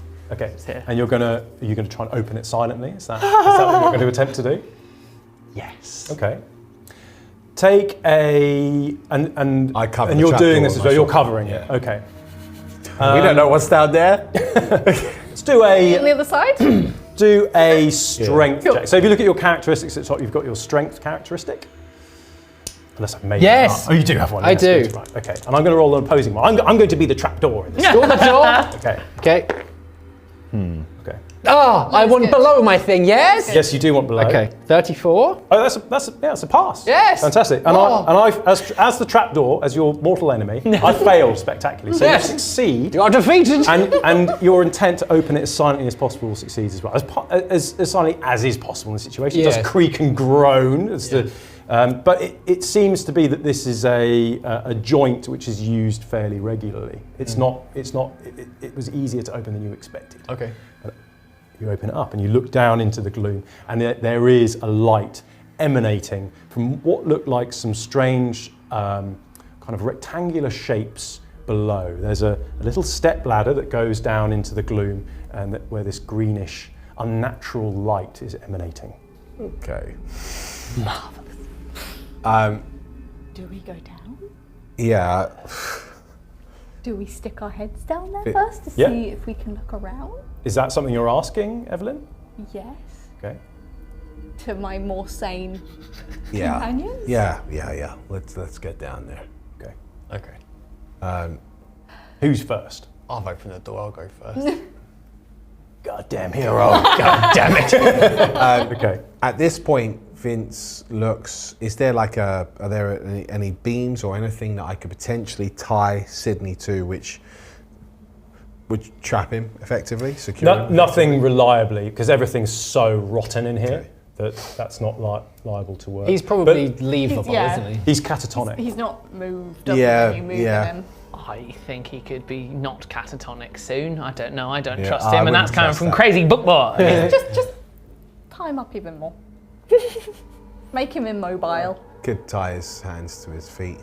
Yeah. behind Hog him. time. Okay. Yeah. He's hog tied. You're hog tying him. Blake's gone in. So Blake, you hop down into this, into what immediately seems to be a crypt. Oh. Okay, and you notice about you 5 caskets not ordinary caskets. They seem to be made out of some kind of stone. They're really heavy. It's Like vampires. quite how they got down here is kind of beyond you. And they are all emanating that unnatural, pale, All of them. blue, shimmering light. All of Coming them. from the casket. Coming from out of the caskets. From out of whatever the material is that they are made of. 3 of them are open. 2 of them are closed. But all 5 are emanating this light. They're all giving off that light. Yeah, Vince has just come down the ladder. Yeah, I'm down as well. Did the fella say three? Yeah. 3 came 3 for came. him. Yeah. Yes. He did say He did. 3 people 3 came for him. Yeah, he did. So what do you say anything? What do you say? What? Do you relay that thought? You do? Okay, thank you. So We need to work on our communication. we're all falling apart here. God damn it!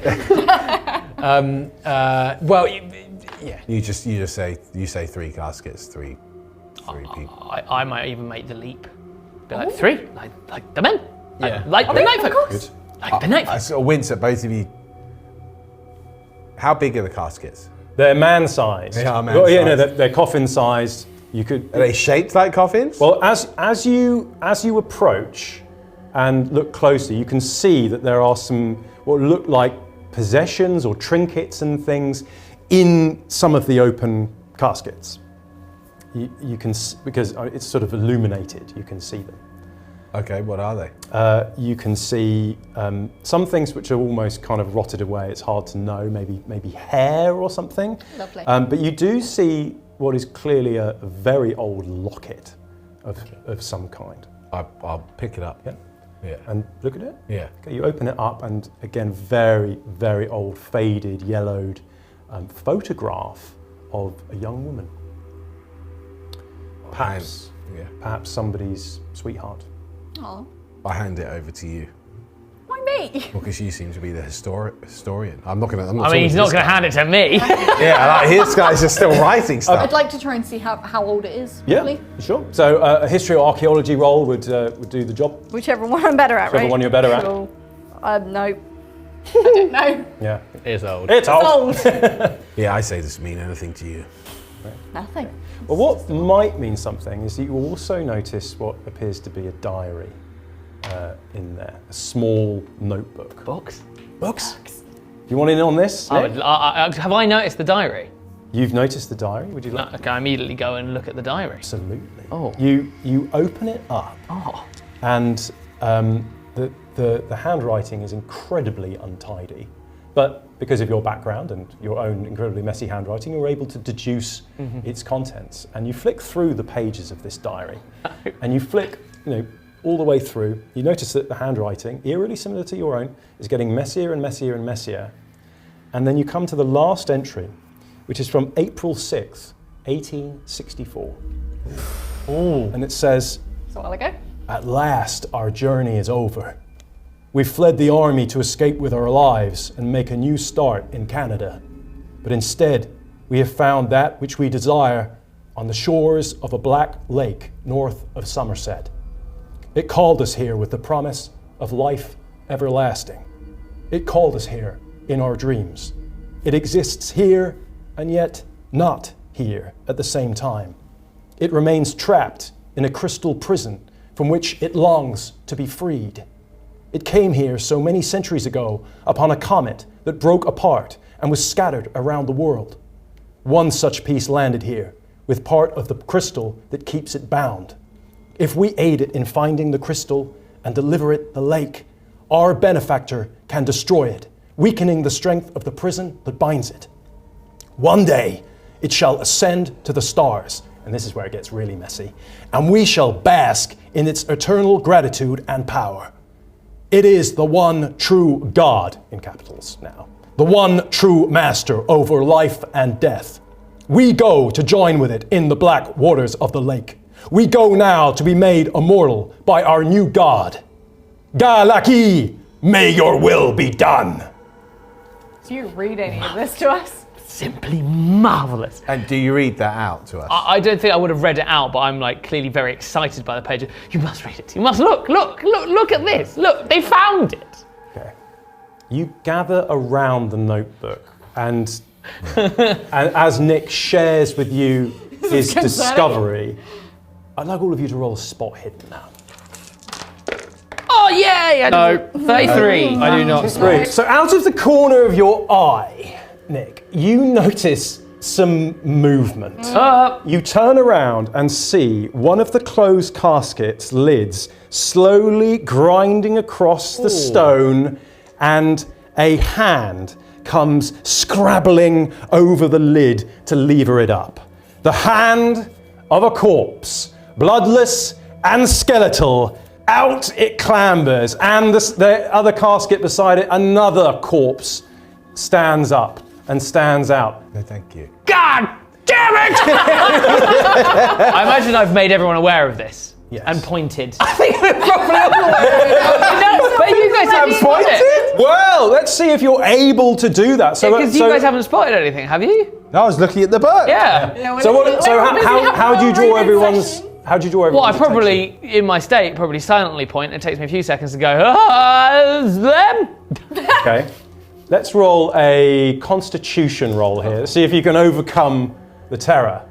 Okay. You fail to. I have you not fail to overcome the terror. articulate. I've just stood pointing. Whilst everyone else just gathered around We're going the diary. marvellous. Lovely little reading time. I'm probably still saying things I was saying before. Like, look at it. Brilliant. You all start as a voice coming from one of these, well, living corpses is probably the only way to describe them. The voice, through rotten, cracked vocal cords, says, join us and be made immortal. And they both beckon towards the empty, open caskets, as if inviting you to get inside. Can I shoot it? Yeah. Can I shoot it? I turn, and in my horror. Yeah. I assume you're closer to them. Yeah. Or you guys ready to I'm shotgun? probably gonna backing away now. Yeah, I'm going to yank you back because we're Thank you. about to shotgun them to death. Thank you. Death. Vince, there's a moment of like just horror at what he's seeing. Join this union scum. Okay, I like where this is going, but I think you need to overcome the Yes. shock. Yeah. Yes. So if you can pass your Constitution roll, then you can blam away at these. Am I allowed to just grab Oh, I might be alright. Grab Nick? Yeah, I'm alright. pull him back You alright? I'm alright. without needing to? Johnny 5 is alive. I'm not I am alright. quite sane today. So you are standing there, mouth open in horror, unable to squeeze the trigger. Can I push? You can push. You can push. My con's quite high. That's what I like. Probably going to shoot me. Yes. Yes! I'm okay. 48. I'm okay. Fantastic. Okay, so we're kind of we're in bullet time now. Got your fingers squeezing on the triggers from our two chaps over here, and Evelyn, meanwhile, is grabbing Nick. I'm not literally, sure like, what by your his intention. collar. What's your To intention pull him here? out the way. that's very Because we're nice. about to shotgun them and he's right in front of us. Okay, Just pointing at them and going, marvellous, marvellous. roll a strength check. I think it's a reasonable request. Oh, I'm so strong. Don't worry about me. I rolled a 15. Oh, yeah. Not only do you pull Nick towards you, you lift him off his feet. He goes flying out of harm's way. And actually, I tell you what, that's a good thing because he's out of harm's way and out of the field of fire of both of our shooters here. Thank you. So, You're welcome. all right, boys, so give sorry. these freaks both barrels. Yes. So I'd like you to do a firearm now because you're in point blank range. I know you're both temporarily insane. I'm not. I passed. You're fine. So you will be rolling with a bonus. Oh, yes. The bonus that you get about from being point blank is going to be just nulled out by your penal insanity. So Okay. you'll just be rolling as it is. Okay. But I'm at point blank. You mentioned a bonus. Do I have to add anything to this? Or is that just roll? So it's a bonus. So you can re-roll the tens die if you. Re-roll the tens die. I understand.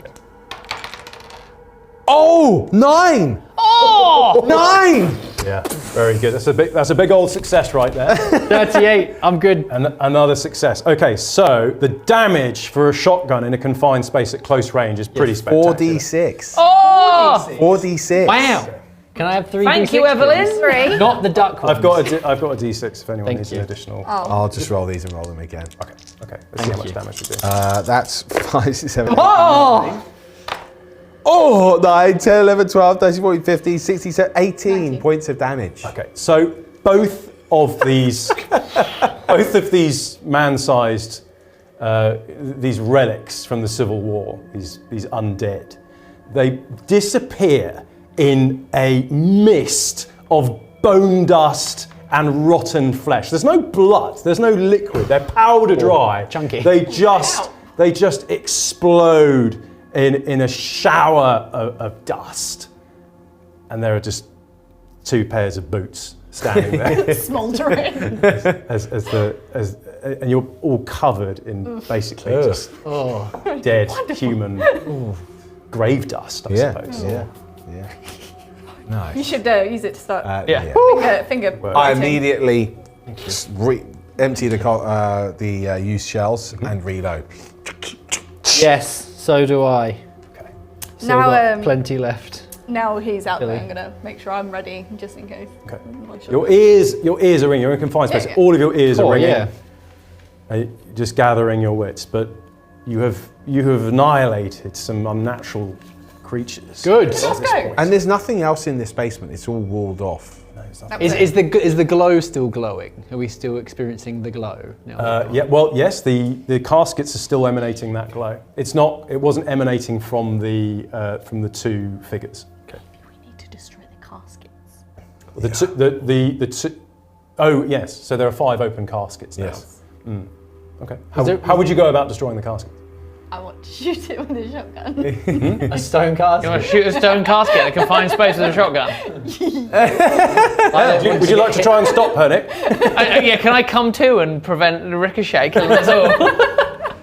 Okay. If you, I mean, no. I'm Someone else would like to try and Do you raise your... Yeah. The minute you do that, say, hey, what you doing?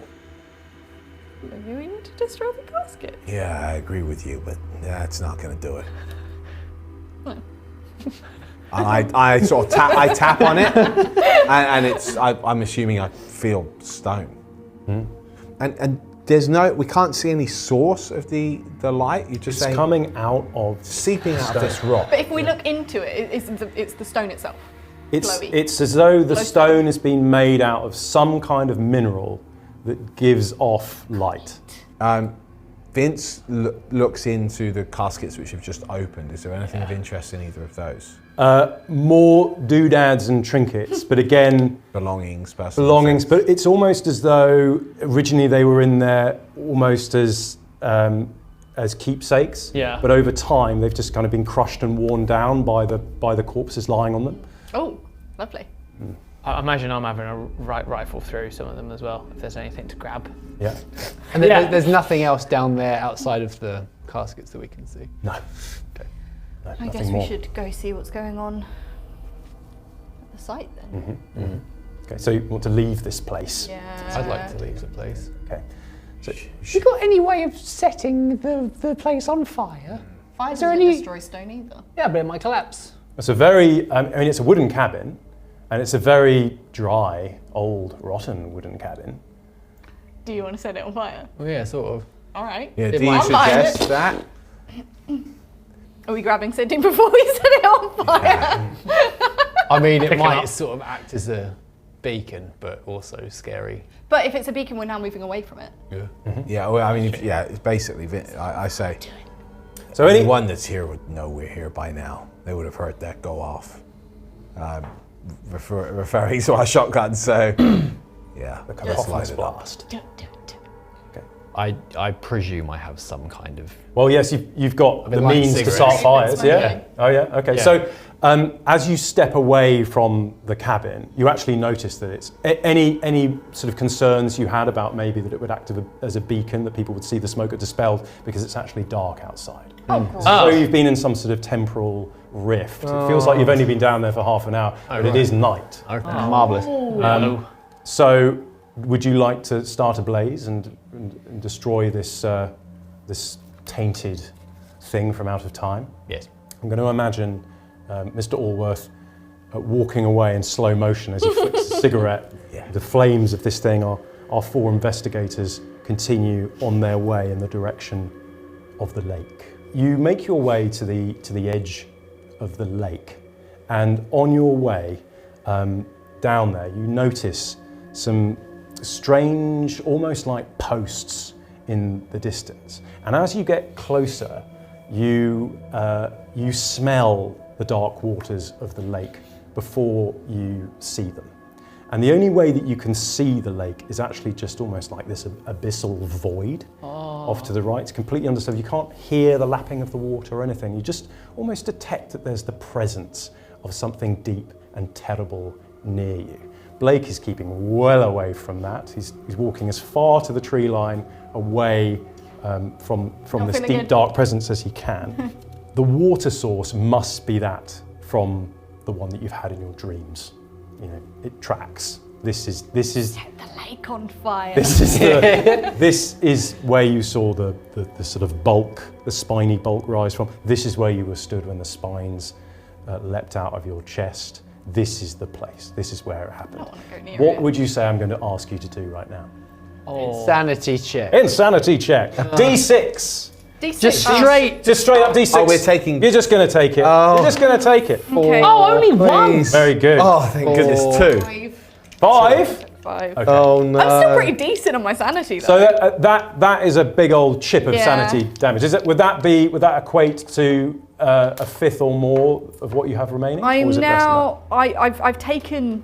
Hang on, how does math work? I've taken a quarter of my sanity. Okay. Total. Yes. Well, I think it's probably time for you to Intelligence suffer some temporary time. So roll against your intelligence. And remember, you're looking to fail your intelligence. I failed. You failed. Great. So. Can't fool me. I'm too So dumb maybe you've distracted your thoughts, or you're overtired, and the stresses of the day means that you're not I'm really. just thinking about my compass. I'm really sad I've lost it. Oh, no, compass. Yeah, fantastic. So this is an example where overthinking things could damage your sanity, but you haven't done that. So well done. How far from Head the empty, water no are we? thoughts.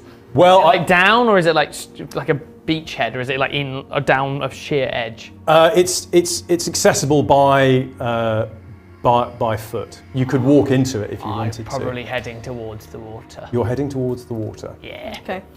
Investigate. Writing as you go. Oh yeah. Okay.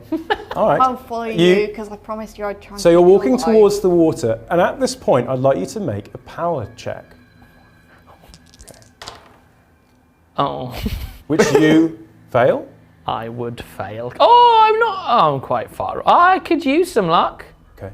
I would have to use 12 luck. Okay. Evelyn, have you noticed what Nick is doing?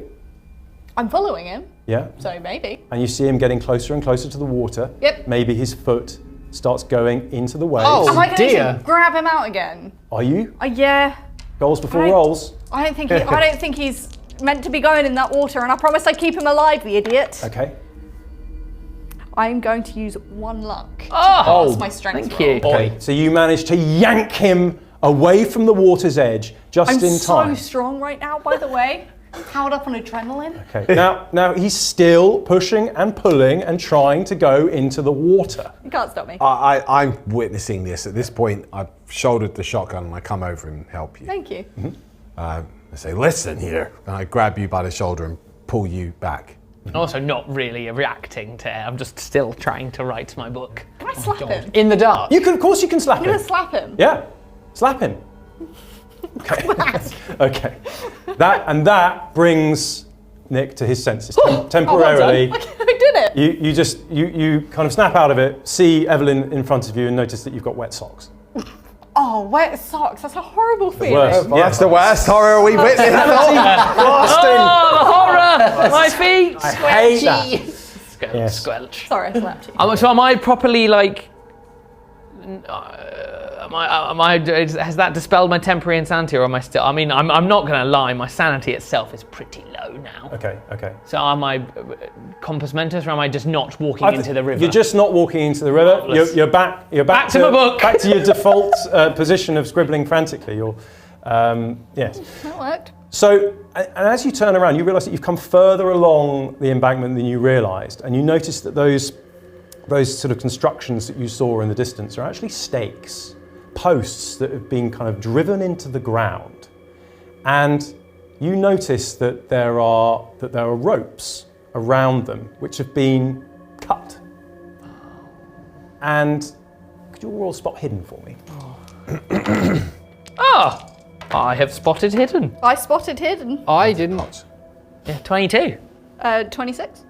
So, Nick, you notice that from where those posts were, there's a lot of disturbed kind of stones and things, but you notice that there are footprints, tracks, from each post, all going towards the water, emanating from a pool of blood at the base of each So the posts are Post. on the shore. on the shore, and at the base of each post there's a pool of blood, and then bloody footprints going slowly towards the water, then into the black depths and out of sight.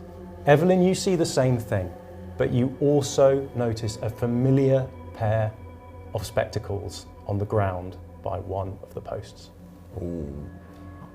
Roll a power check for me. Wait, who had spectacles? Your friend. Oh! Not that good a friend. Power, I pass. Okay, you managed to hold it together. Dear. Single tear. That's down my cheek. You're standing around these posts where it seems that there's some people, some victims, numbering the same number of occupants of the tents that you saw the other day. Were apparently. Oh yes, he loves that. There's some good ammunition there. I'll be quite sad for a bit. Now, Evelyn, what did you recognise just then? No, my friend's glasses. Friend's glasses. She was meant to meet me and she never did. Didn't see that one coming, did she? Not without glasses. So I wasn't in character then. My friend. I lost all these people that I knew that I was meant to be with. Cheering you up. I could have died. So that's who the second tent was for.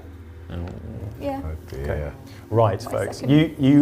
You've dilly-dallied for a perilous amount of time near the water's edge. Could you all roll a stealth check for me, please?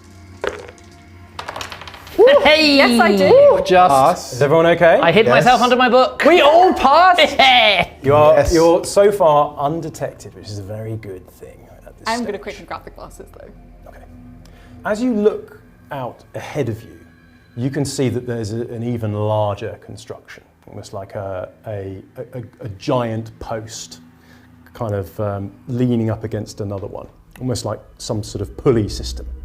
And there's a rope hanging loosely over this construction, and it's at the water's edge. And you see that rope kind of leads into the tree line, where presumably the rear of the survey site is. So this is presumably where you could approach. You made a very wise decision earlier, not going through the front gate. I applaud you. But the rear of the deep waters of the Black Lake open up onto the rear of the survey site. Okay. Now you also know, if you were to consult the map, and also just... Which I have been doing which you have all been this doing. time. So you notice, Evelyn, that there's actually a bit of a hill which overlooks the survey site as well. So you've got some options here in terms of how you could approach this place. You could either come in round the back and up through this sort of exposed open place where what this sort of pulley thing seems to be, or you could approach through the trees at altitude. You've been the tracker. I think you should. Yeah. Let's go through the trees. You should decide. And get away from the water as well. Okay. I don't trust him not to walk into it and drown himself accidentally. So you go back into the woods, away from the water's edge, which settles Blake here slightly. We're very pleased to be getting away from the water. Nick, perhaps less so. I'm a bit gutted. Kind of want to taste it. The dream call of Galaki was very strong with poor Nick here. Yeah. I'm glad I slapped you. Yeah. So you make your way into the trees and up a slope, and soon you can see to the right that there are some electric lights, some electric bulbs, maybe some gas light, and some noises like the scraping of metal on stone, the odd bit of chatter. That you can also hear kind of the footfall of people, maybe the rumble of an engine every now and then. It seems that there's some work going on down to your right. Okay. You continue proceeding, perhaps to a good place where you can actually take a look. So I'd like you Whip out all my binoculars. whip out your binoculars. Okay, so have you got binoculars in your Of giant course I'd rucksack? have binoculars. Oh, I'm sorry.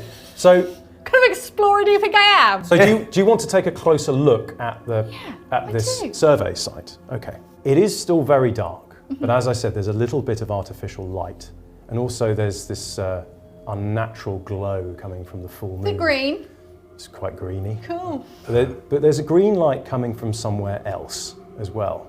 It's emanating from what appears to be a large crater in the centre of the survey site. Oh. And that is where the scraping and sound of work is coming from. The crystal. Around, Excavating something. yes, around the edge of this crater, you observe some figures moving about. You count 3 in total. Okay. Okay. Could you roll a spot hidden for me with binoculars? I absolutely can spot the hidden. Well done. You recognise one of the men as James Stanton, the man that you saw in the truck Puppet the man. other day. The strange man. Stinky boy.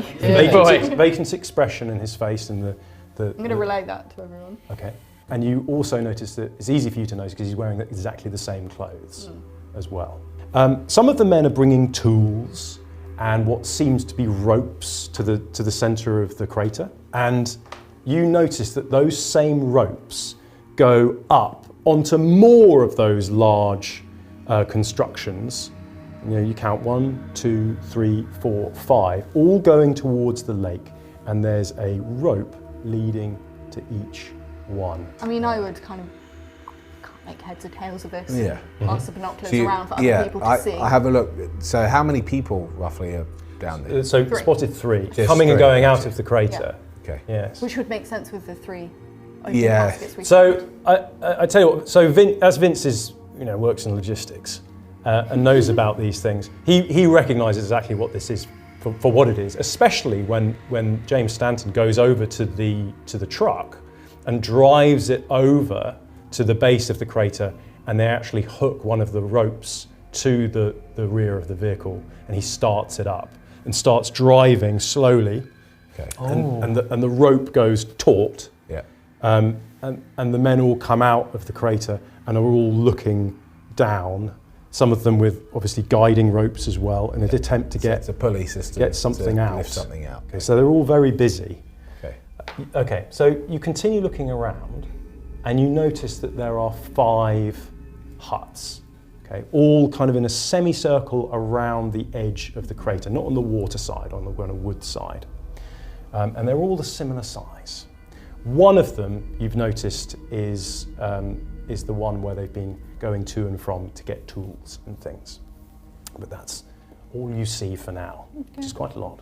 share all this information. Yeah, I relate as well after looking through. And the quite a pictures. lot of you can see a lot of this just with your eyes. Human eyes. What do we think? Do we think the boys down there in one of these huts, or?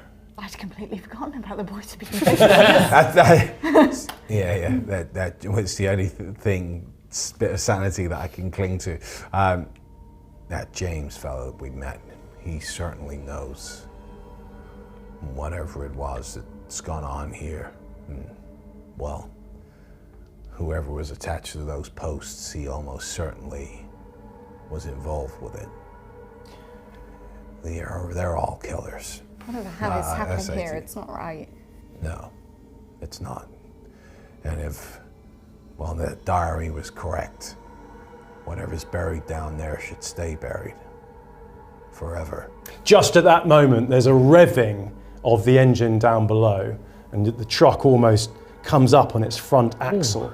And over the lip of the crater, there's an enormous green glow. How good a shot are you? According to this, pretty good. You got one shot with the rifle. Who am I going to shoot? The guy in the car. Oh boy. So they're quite far away from you. I don't know You know, what they're a- rifles they're- range they're a is. good- I don't know guns. At maximum about 100 metres away from you. It's quite a distance. That'll We range of need- the rifle. we'd Of a need shotgun. to use the, He's got a we'd rifle. need to A use- rifle? We've got a Okay. rifle with We've one got a rifle round. with one It would round. have to be Oh. a perfect shot. Okay. I mean, you would totally lose the element of It surprise. would. Yeah. Oh, fine. But it was a really cool idea because then that car would go right back into the crater. He's not a sniper. He's not a sniper. So what do you say? You say, like, I can't make that shot or something. What is your rifle firearm skill? It's 70. 70. You were a sniper, mate. How much luck have you got? I mean, I don't think I've used any luck. Used any luck. Yeah. So it's impossible for me I to mean, miss. this could. Evelyn is onto something here. This could form the basis of an excellent plan. But perhaps there are a few more components that you need within this, because Vincent is proposing a rescue.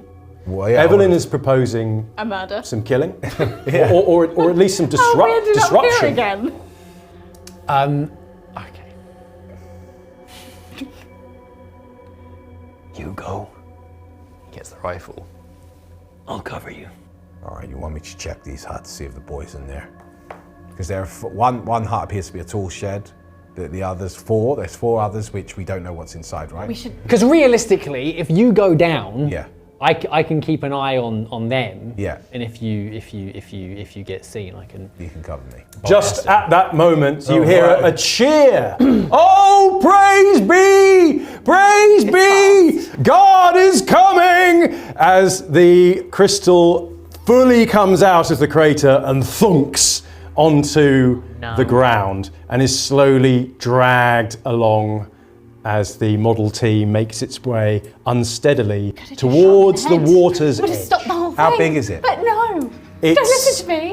It's about the size of one of those coffins. It's a big old hunk Oh, of metal. okay. Yeah. But it's glowing. It's emanating the light of almost It would like be They really pulled that bad out if we of- destroyed that. they've pulled it out of the water. crater. Out of the crater Into the- towards the lake. They're then. driving it towards the lake. So just as a slight, out of character Yeah. thing, what we understood from that diary was that this god that they call as Glaki! Yeah, Glaki. This Glaki is trapped within these crystals. These crystals are a prison for it. But they're excavating these crystals and they're taking it to the water. So you're almost right. Okay. He's bound by these crystals. Bound. So the more crystals that are brought to him, Yeah. and the more that he can destroy, the more unbound he has to destroy becomes. them. He has to destroy Yeah, them. because What I'm if we imagining destroy we them? can't destroy them. We probably don't have the means We to could destroy bury Probably it. with though. one them. We bullet, could I'll probably- bury, we need to TNT. keep the rest of the crystals in that crater. And not in the water. Yeah. This thing, again, this is revealed in the diary, came in a comet, which presumably was one great big crystal, and then they shattered and scattered all around the globe. So Glaki regains its power with every crystal that is destroyed, every crystal that is brought to the water's edge. Shit, Okay. they're trying that. In the Slam head. the book. All right, so I say as they start doing this great praising of their god. Okay, here's the plan. I'll check the huts, find the boy, assuming he's down there, and we take these things out and we bury whatever's down there. I slam the book shut. And I'm like, Crystal? Not in the water. Not in the water. You in the water, but Crystal not in the water? Crystal not in the Got water. it. Well, ain't you a bright spark? Not in the water. I've got it! I've got it. Not in the water. Why don't you make yourself useful and find some of the TNT down there? Okay, so I'm with you. that's We'll a great, be on TNT great suggestion. brigade Now, together. Nick would have seen the hut that they're toing and froing out of, and that is the furthest hut. So there are 5 huts, 1, 2, 3, 4, 5. It's the one that's just furthest on the opposite side of the crater. Let's leg it. Let's go. What's Evelyn doing here? Just helping with the TNT. Coming up with the plan. I mean, which is excellent. I'm going with the TNT though because I don't trust Mr. Crazy over there. Okay, you're going to be his minder. Now, I almost forgot Mr. Harris.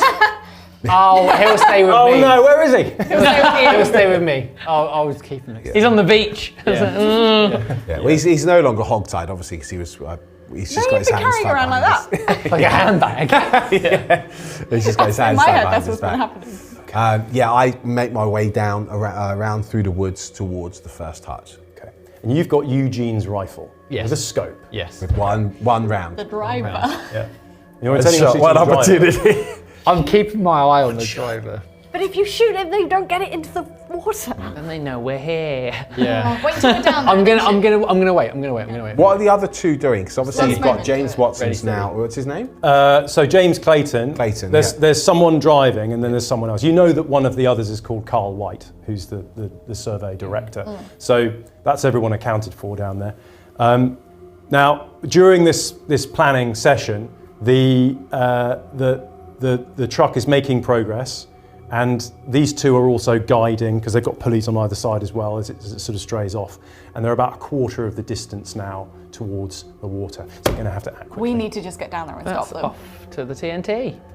Yeah, it sounds like we can't have that crystal actually ever reach the water. No. Maybe that's the last one. I'm off. I think we forgo Okay. the TNT. I'm off. We Next. got I've abandoned you three. I'm Nick's off towards the TNT. Evelyn, Nick is running down. I'm off. He's Gun out. He's collapsing and I'm rolling down I'm the hill. making my way to the He hut. can go do TNT. We need to stop those people down there. Okay, so We can find the boy after. the boy afterwards. We can't let that get to the water. Please shoot the guy in the head.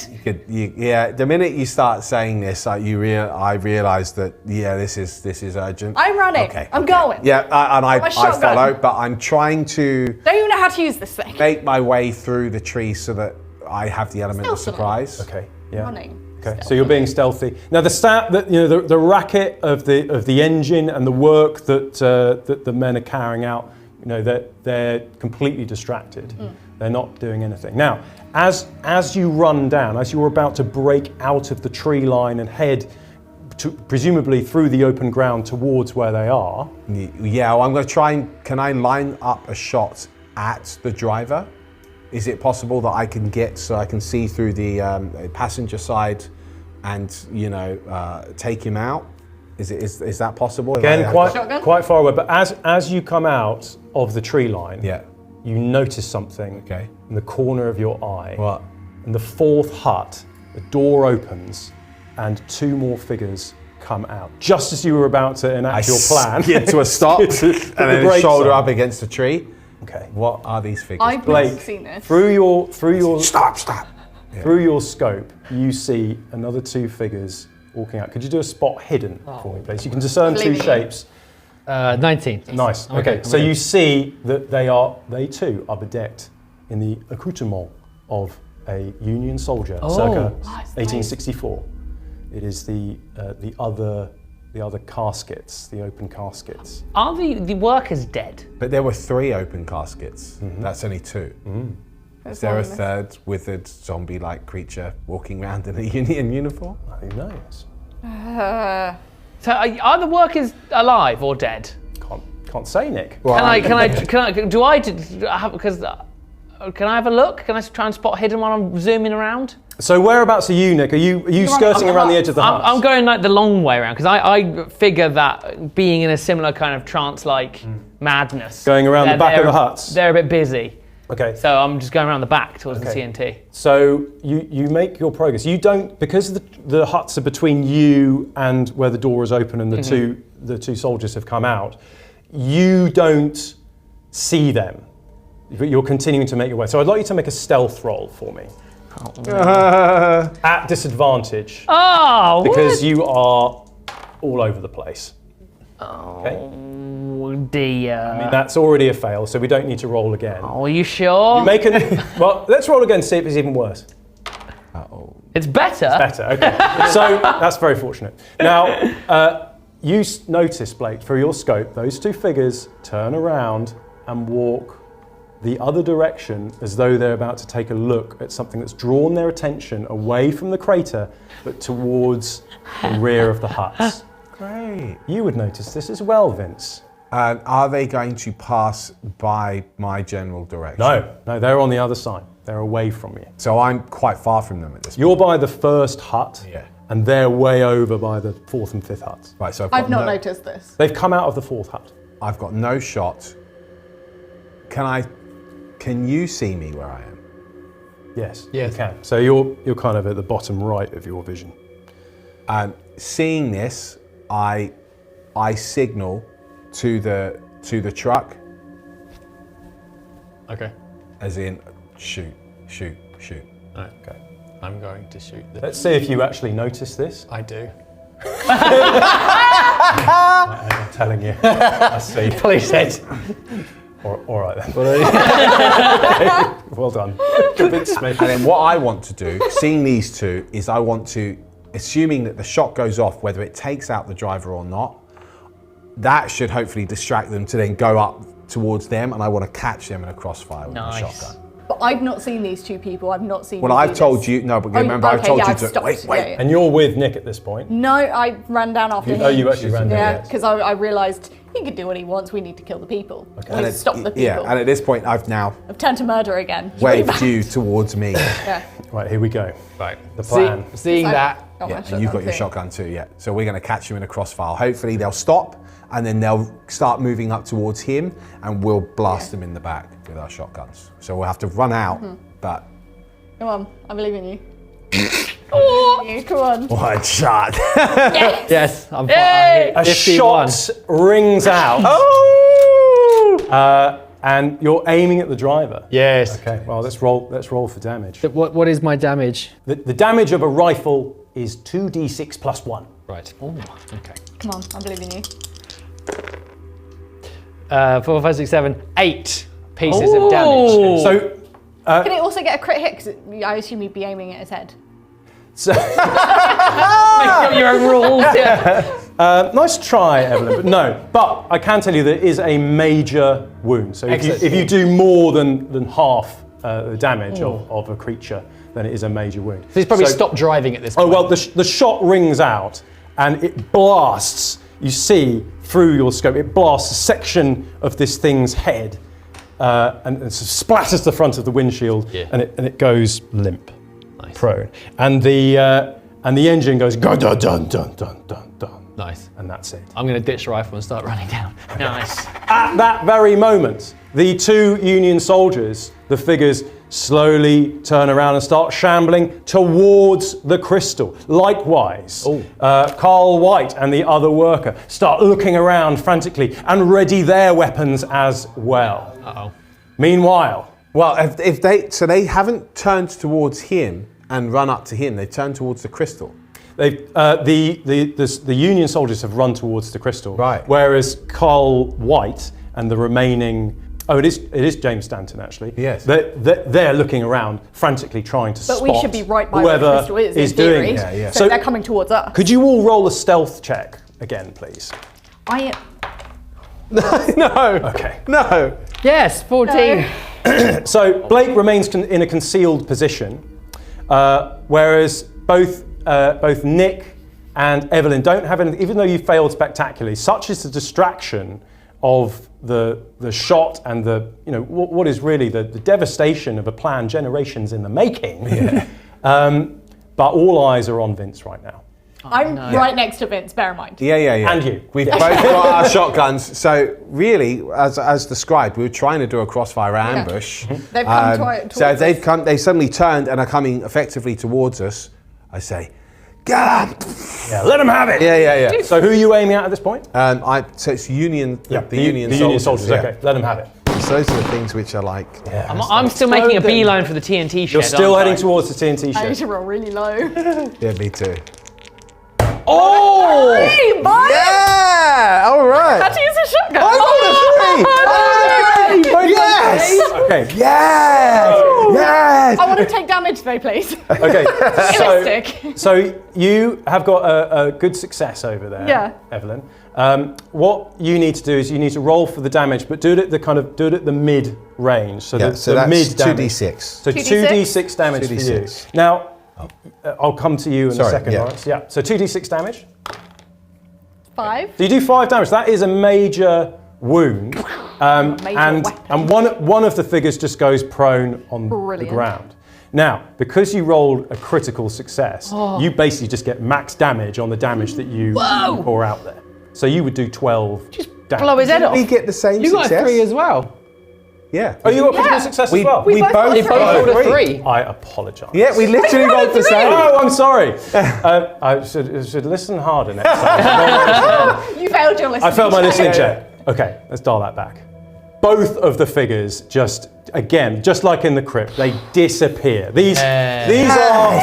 It's almost like in the Last Crusade when that guy drinks the holy water and he just turns to dust. These are things which should have died decades ago. Oh. And they just disappear into grave dust once more.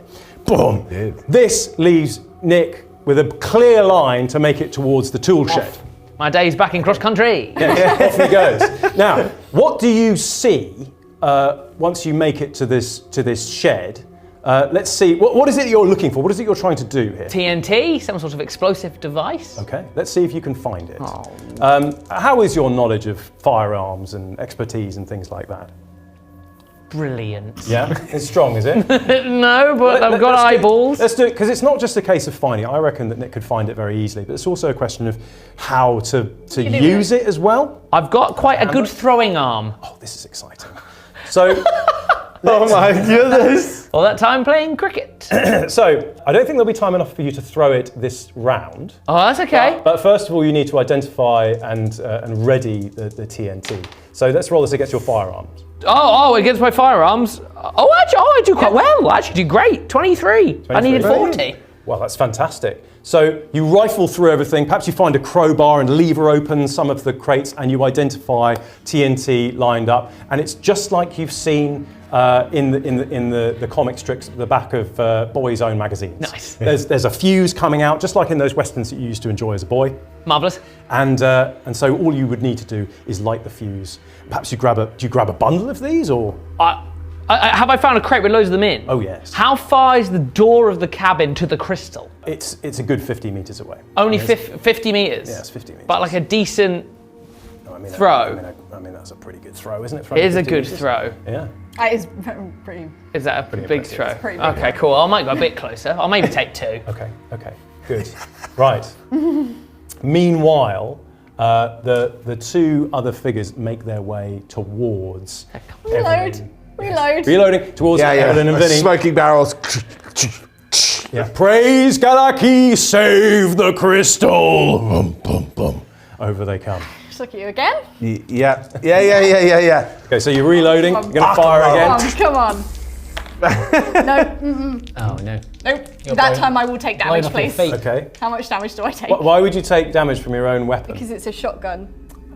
Recoil. You're okay, Evelyn. Stop trying to take pain. Let me damage myself. There's plenty of time for Realistically, damage. if I shot a shotgun, it would I hurt also me. miss. You also miss. Oh How- no! By how much? Not a tremendous. Well, Luck. 57. Oh, But I've only got a 25% chance of success. Okay, so both of them have made it towards you. They didn't even.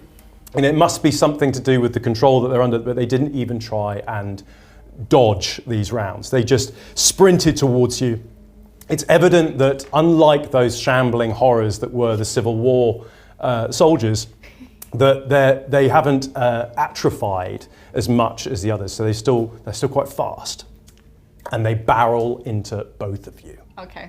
And they have hunting knives. Oh god. Rusty knives. Oh, not rusty. I don't want tetanus. No, you don't want tetanus. Right, so it's time to do some fighting. Nice. I would like us to do, we're going to do an opposed brawl now. So this is very much like you're just wrestling and fighting one another. We'll come back to that fight in a second. What is Blake doing? I've been running towards the melee in the middle. I've ditched my rifle. Okay. I'm running down for assistance. Well, let's see if you can make it to where this fight is about to break out in time. Okay. Let's do a dexterity check. Oh, So again, that's one of dexterity. your main characteristics. Okay. And extra side. I pass. Oh, yes. Yes, fantastic. All that PT paid off. So, how would you like to do this, Blake? You know, you basically intercept at this point. Yes. At what point do you They're on intercept? us, right? Well- They're just about to come onto you. So maybe do you come in from the side and Yeah. barrel into one of them? Well, Blake used to play baseball regularly as a young boy, so he's taken the end of the shotgun, which I will reiterate is completely not loaded at the moment, and just whack him in the head. Nice. Yeah, swing away. That's absolutely fantastic. Okay, so do a brawl check at this point. A brawl check. And I'm not going to oppose it Okay. because I'm going to say that Carl White did not see this coming. Okay. A 5. So that's another critical. It's a home run, baby! God damn! Oh my goodness, that is absolutely fantastic. So what is the maximum damage that you could do with a brawl? 8. No. No, not 8. 1d3 plus DB. What's DB? That would be damage bonus. What's my damage bonus? Damage bonus would be the weapon that you have in your hand. Okay. So I'm going to give you 2 extra damage for that. So you do 5 damage. 5. Carl White is just knocked stone cold. Dung, just goes over like a sack of potatoes. Yeah. And his legs fly up as he's mid-run. Yeah. It's beautiful. Amazing. It's absolutely fantastic. So now it's 2 on 1. Yes. Yeah. But just at that point, the James Stanton closes with Evelyn. Can I drop and bring out my knife? Yes, you can. You have a knife? You bring up your knife. You can ready your knife. Okay. Knife. So do a let's do an opposed brawl. Okay. So what do you need for a successful brawl? Under 45. Under 45. Okay. Take a 1. Oh Well, I succeed and roll a 26, but your 1 trumps my 26. A 1! Spectacular. I'm trying really hard not to be violent right now. You're going to be violent, and you're going to tell me how you do this. no! Yeah. Is he running towards me? Yeah. Straight in the back, straight in the side of your temple. Oh my goodness. So there's a thunk and a crunch Get a little bit in there. of steel on and brain As I and put out, there's a bone. little bit of brain on there. Oh my goodness me. Sorry, I can't help myself. Thunk and roll a strength check for me right now. 20. Okay. You do manage to hold onto the knife, even though the momentum is such. And it schlucks out. Stonk! Bam! Goes down on his face. He is Don't have to worry about down. him anymore. Vince, Wow. like, his jaw is like, I say, damn. Like, in complete shock that you've just done this. Oh my goodness. Damn, he says. There's suddenly Brain off the knife. a silence around the crater of just the steady ticking over, doong, doong, doong, doong of the Model T as the engine turns over gently. But other than that, complete silence. The lake is black in front of you. Perhaps you all look around at one another. Nick, perhaps you approach the others I've got the dynamite. with the dynamite. Okay. Could you all do a listen check for me? Oh no. Oh, a 14. Oh, hang on a minute. Inconsistent. No listening for me. Listen. I passed my listen. First time. So Blake and Nick, you both discern over the sound of the engine turning over some voices. Oh no. A man's voice, or maybe 2 men's voices, and the crying out and some banging as if it's like a boot against wood, and it's emanating from the 4th hut. But the one I was just in with the dynamite. You were in the 5th hut. Oh no. Just check that. you gonna relay? That's my version. You were in the 5th hut. with the dynamite. It's coming I'm from in the whatever 4th hut you wanted me in. Tell us. Do they sound like? Do they sound in distress? Do they sound like they're? Too muffled to discern that. Well, I obviously turned to the 4th hut and pointed it. Say, just remember, there's one more casket not accounted for. And I look at what was left of those 2 Union soldiers. We've killed another 2, but there was 3. Yeah. We haven't dealt with the 3rd. Pick my shotgun back up. Yeah, I reload the shotgun again. To the huts? And Nick? These aren't very long fuses, are they? No. So probably it's ideal to throw rather than light Well, and run. I actually let's rewind there. I think that the fuses are actually quite long as they come because it enables you to cut them according to how long you'd like them to be. Because I feel we should blow up the crystal. Yeah, for sure. Okay. But can the crystal be? Well, yeah. Do you Well, want we're to going to try discuss and at this least now? bury it in the... Yeah, I thought rubble. we'd try and bury it. I mean, back down. I'm happy holding on to the dynamite for now and going to As deal far with as the I'm noise. concerned, the strange thing in the water needs to be the one to destroy the crystal for it to work anyway. So even if we destroy it, that It destroys its should be power. okay. Wise words from Evelyn there. One woman arming me. Should we go to the hut? Yeah, I mean, Vince, because Seems of more the pressing. immediate There's pressing still thing, one would have left. headed towards the hut. So who's going to breach the hut first? Just imagine a 3 shotgun set into the door of the hut. Well, as you approach the hut, you also hear. Not only can you hear the voices, but one of the boots. It sounds like a boot against the floorboard. Is beating out a rhythm. Oh. Could you make a knowledge check for me? I'm so knowledgeable. A 19. 24. Oh, a 16 even. 3. Oh, great. So all of you recognise that sound to be Morse code. Yeah. Okay. SOS. Save our souls. Someone is banging that on the floorboard as they go. Okay. What I've done. Yeah, so I mean, I guess a couple of us have said we've recognised it immediately. Yeah. I think we all Must get be it. the boy. Yeah. I burst into the hut then. Okay. You burst into the hut. Yeah. And you see not only your friend Brian and Arthur with the hat that you've got with you. But you also see the dishevelled and crumpled form of what can only be a wealthy industrialist's son. Oh. It's Peter. And the three of them are all together, tied, gagged, in a bad way, in a very bad way. But I'd like you to spot hidden as well. Oh no. All of us or just him? Just 37. No. You fail to notice out of the corner of your eye the skeletal form of the last Union soldier leap towards you and grab you in a bear hug. I'd like you to do an opposed strength check. Strength? Okay. On. Use those ham hands. Ham hands. Oh, well, I Use rolled Cain and 48 Abel. and I've got strength 80. I rolled a 94, so I failed spectacularly. So you wrench this thing off your back and it goes onto the floor. Yeah. Okay. Okay, yeah. But you're taken by surprise. Sure, so yeah. But we're covering the. Is he throwing it behind him? No, it's just fallen onto door? the floor. So you can't really see any of this. You Alright. just know that there's a ruckus going on inside. I immediately shout out, "Oh, that's what's in here!" And I turn to try and bring both barrels down to face it. All right, well, kablamo. Take a shot at this thing. Right. Oh no.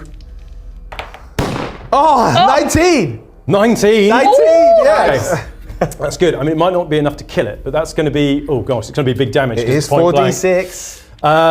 I'm gonna try and dodge. Yep. It's going to try and roll over. Oh, we rolled an 89. This thing does not manage to roll away. I roll 2 1s, Oh no.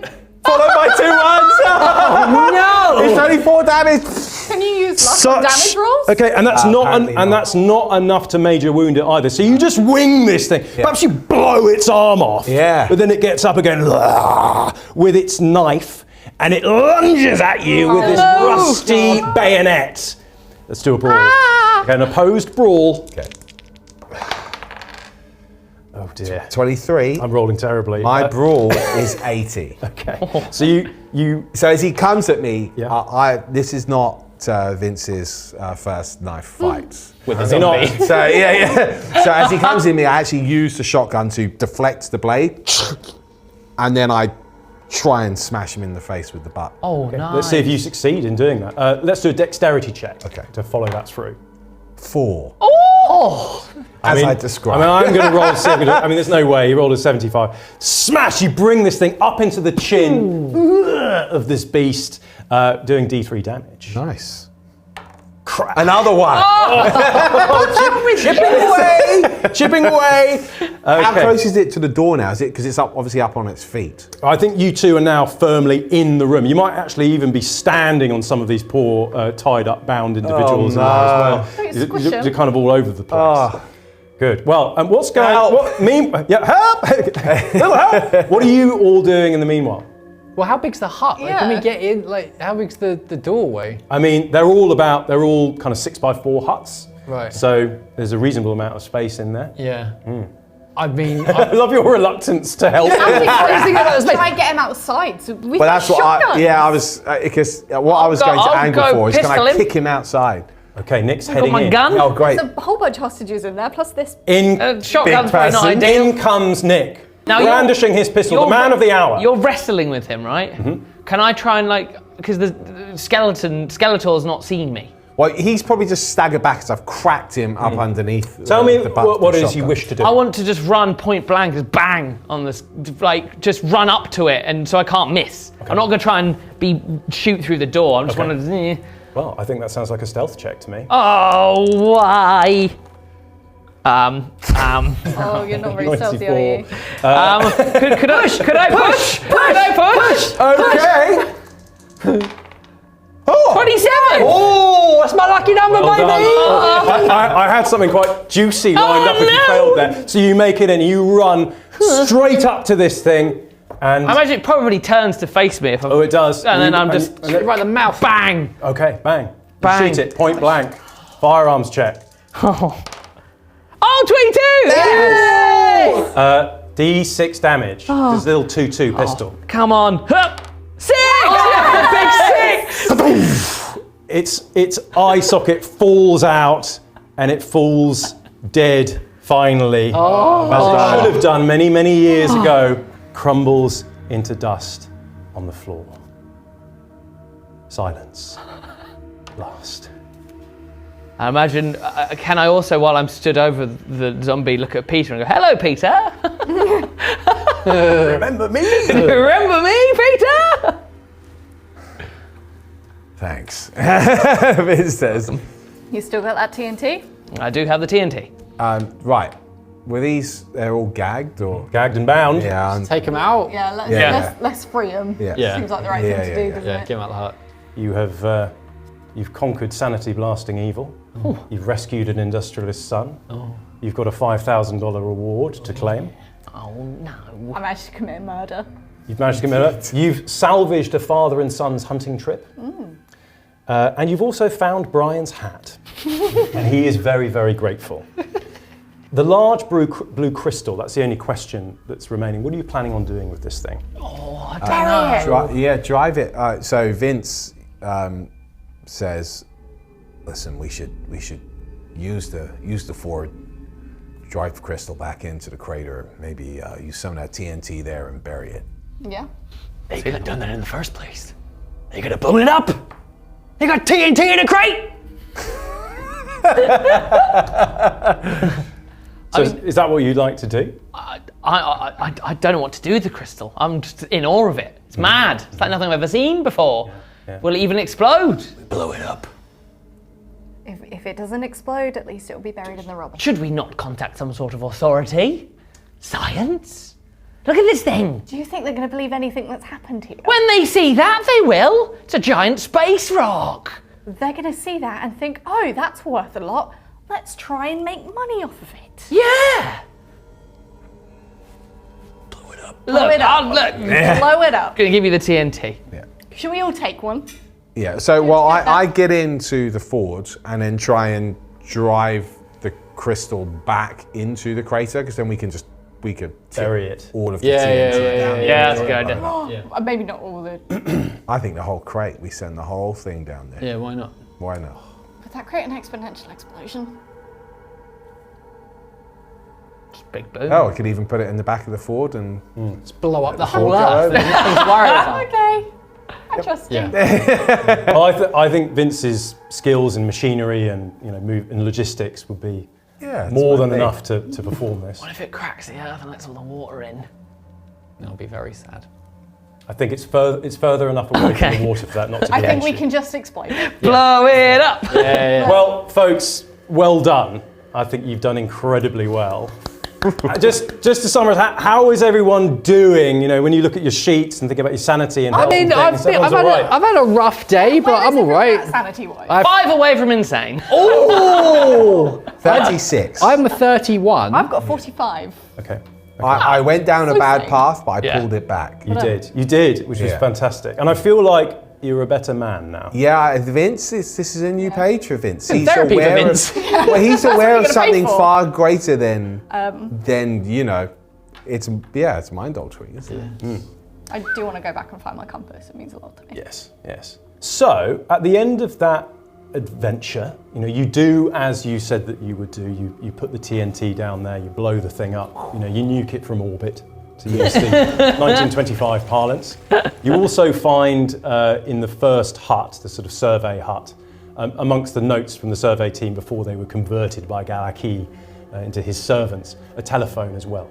So you're able to contact civilization. But you work tirelessly throughout the night to bury this thing for all time, hopefully. And also, most importantly, you regain 1d6 sanity damage. Hooray! So if you want to hold on to these cheats, possibly for a future adventure. I got 1 piece back. I got 3 back as well. You also receive $5,000 reward money from Lucas Strong. He's a man as good as his word. Now, quite how that is going to be divvied up between you, I think, remains to be discussed. I think that kind of hinges on a few of you and your moral character. You also, because you did 3 days of this, you received $75 for your fee from Mr. Strong. And you also, most importantly, become local celebrities of Bennington. So, I never wanted this. a local industrialist's son rescued, a $5,000 reward, a father and son's hunting trip salvaged, and you found Brian's hat, to reiterate that, very important. A large eldritch blue crystal shattered, an ancient god bested, and a 100-mile exclusion zone established around the lake ordered by the US government. All in a day's work. God damn it. And what's this? More good news. It turns out that 6 places have become available to enroll on one of the Miskatonic University's art courses. Well, that was a lot of fun, and I have had an absolute ball. That was great. So good. Thank you so much. And hopefully it kept all of you at home sated whilst we put it in the tube, the next D&D adventure. Do let us know in the comments if you enjoyed this, what you thought of it. And well, that's all from me, Ed Pemberton, your keeper of arcane lore. And thank you again so much, Thank you. everybody. It's been wonderful. We've been Tabletop Tactics, and we'll see you next time. Cheerio. Bye-bye.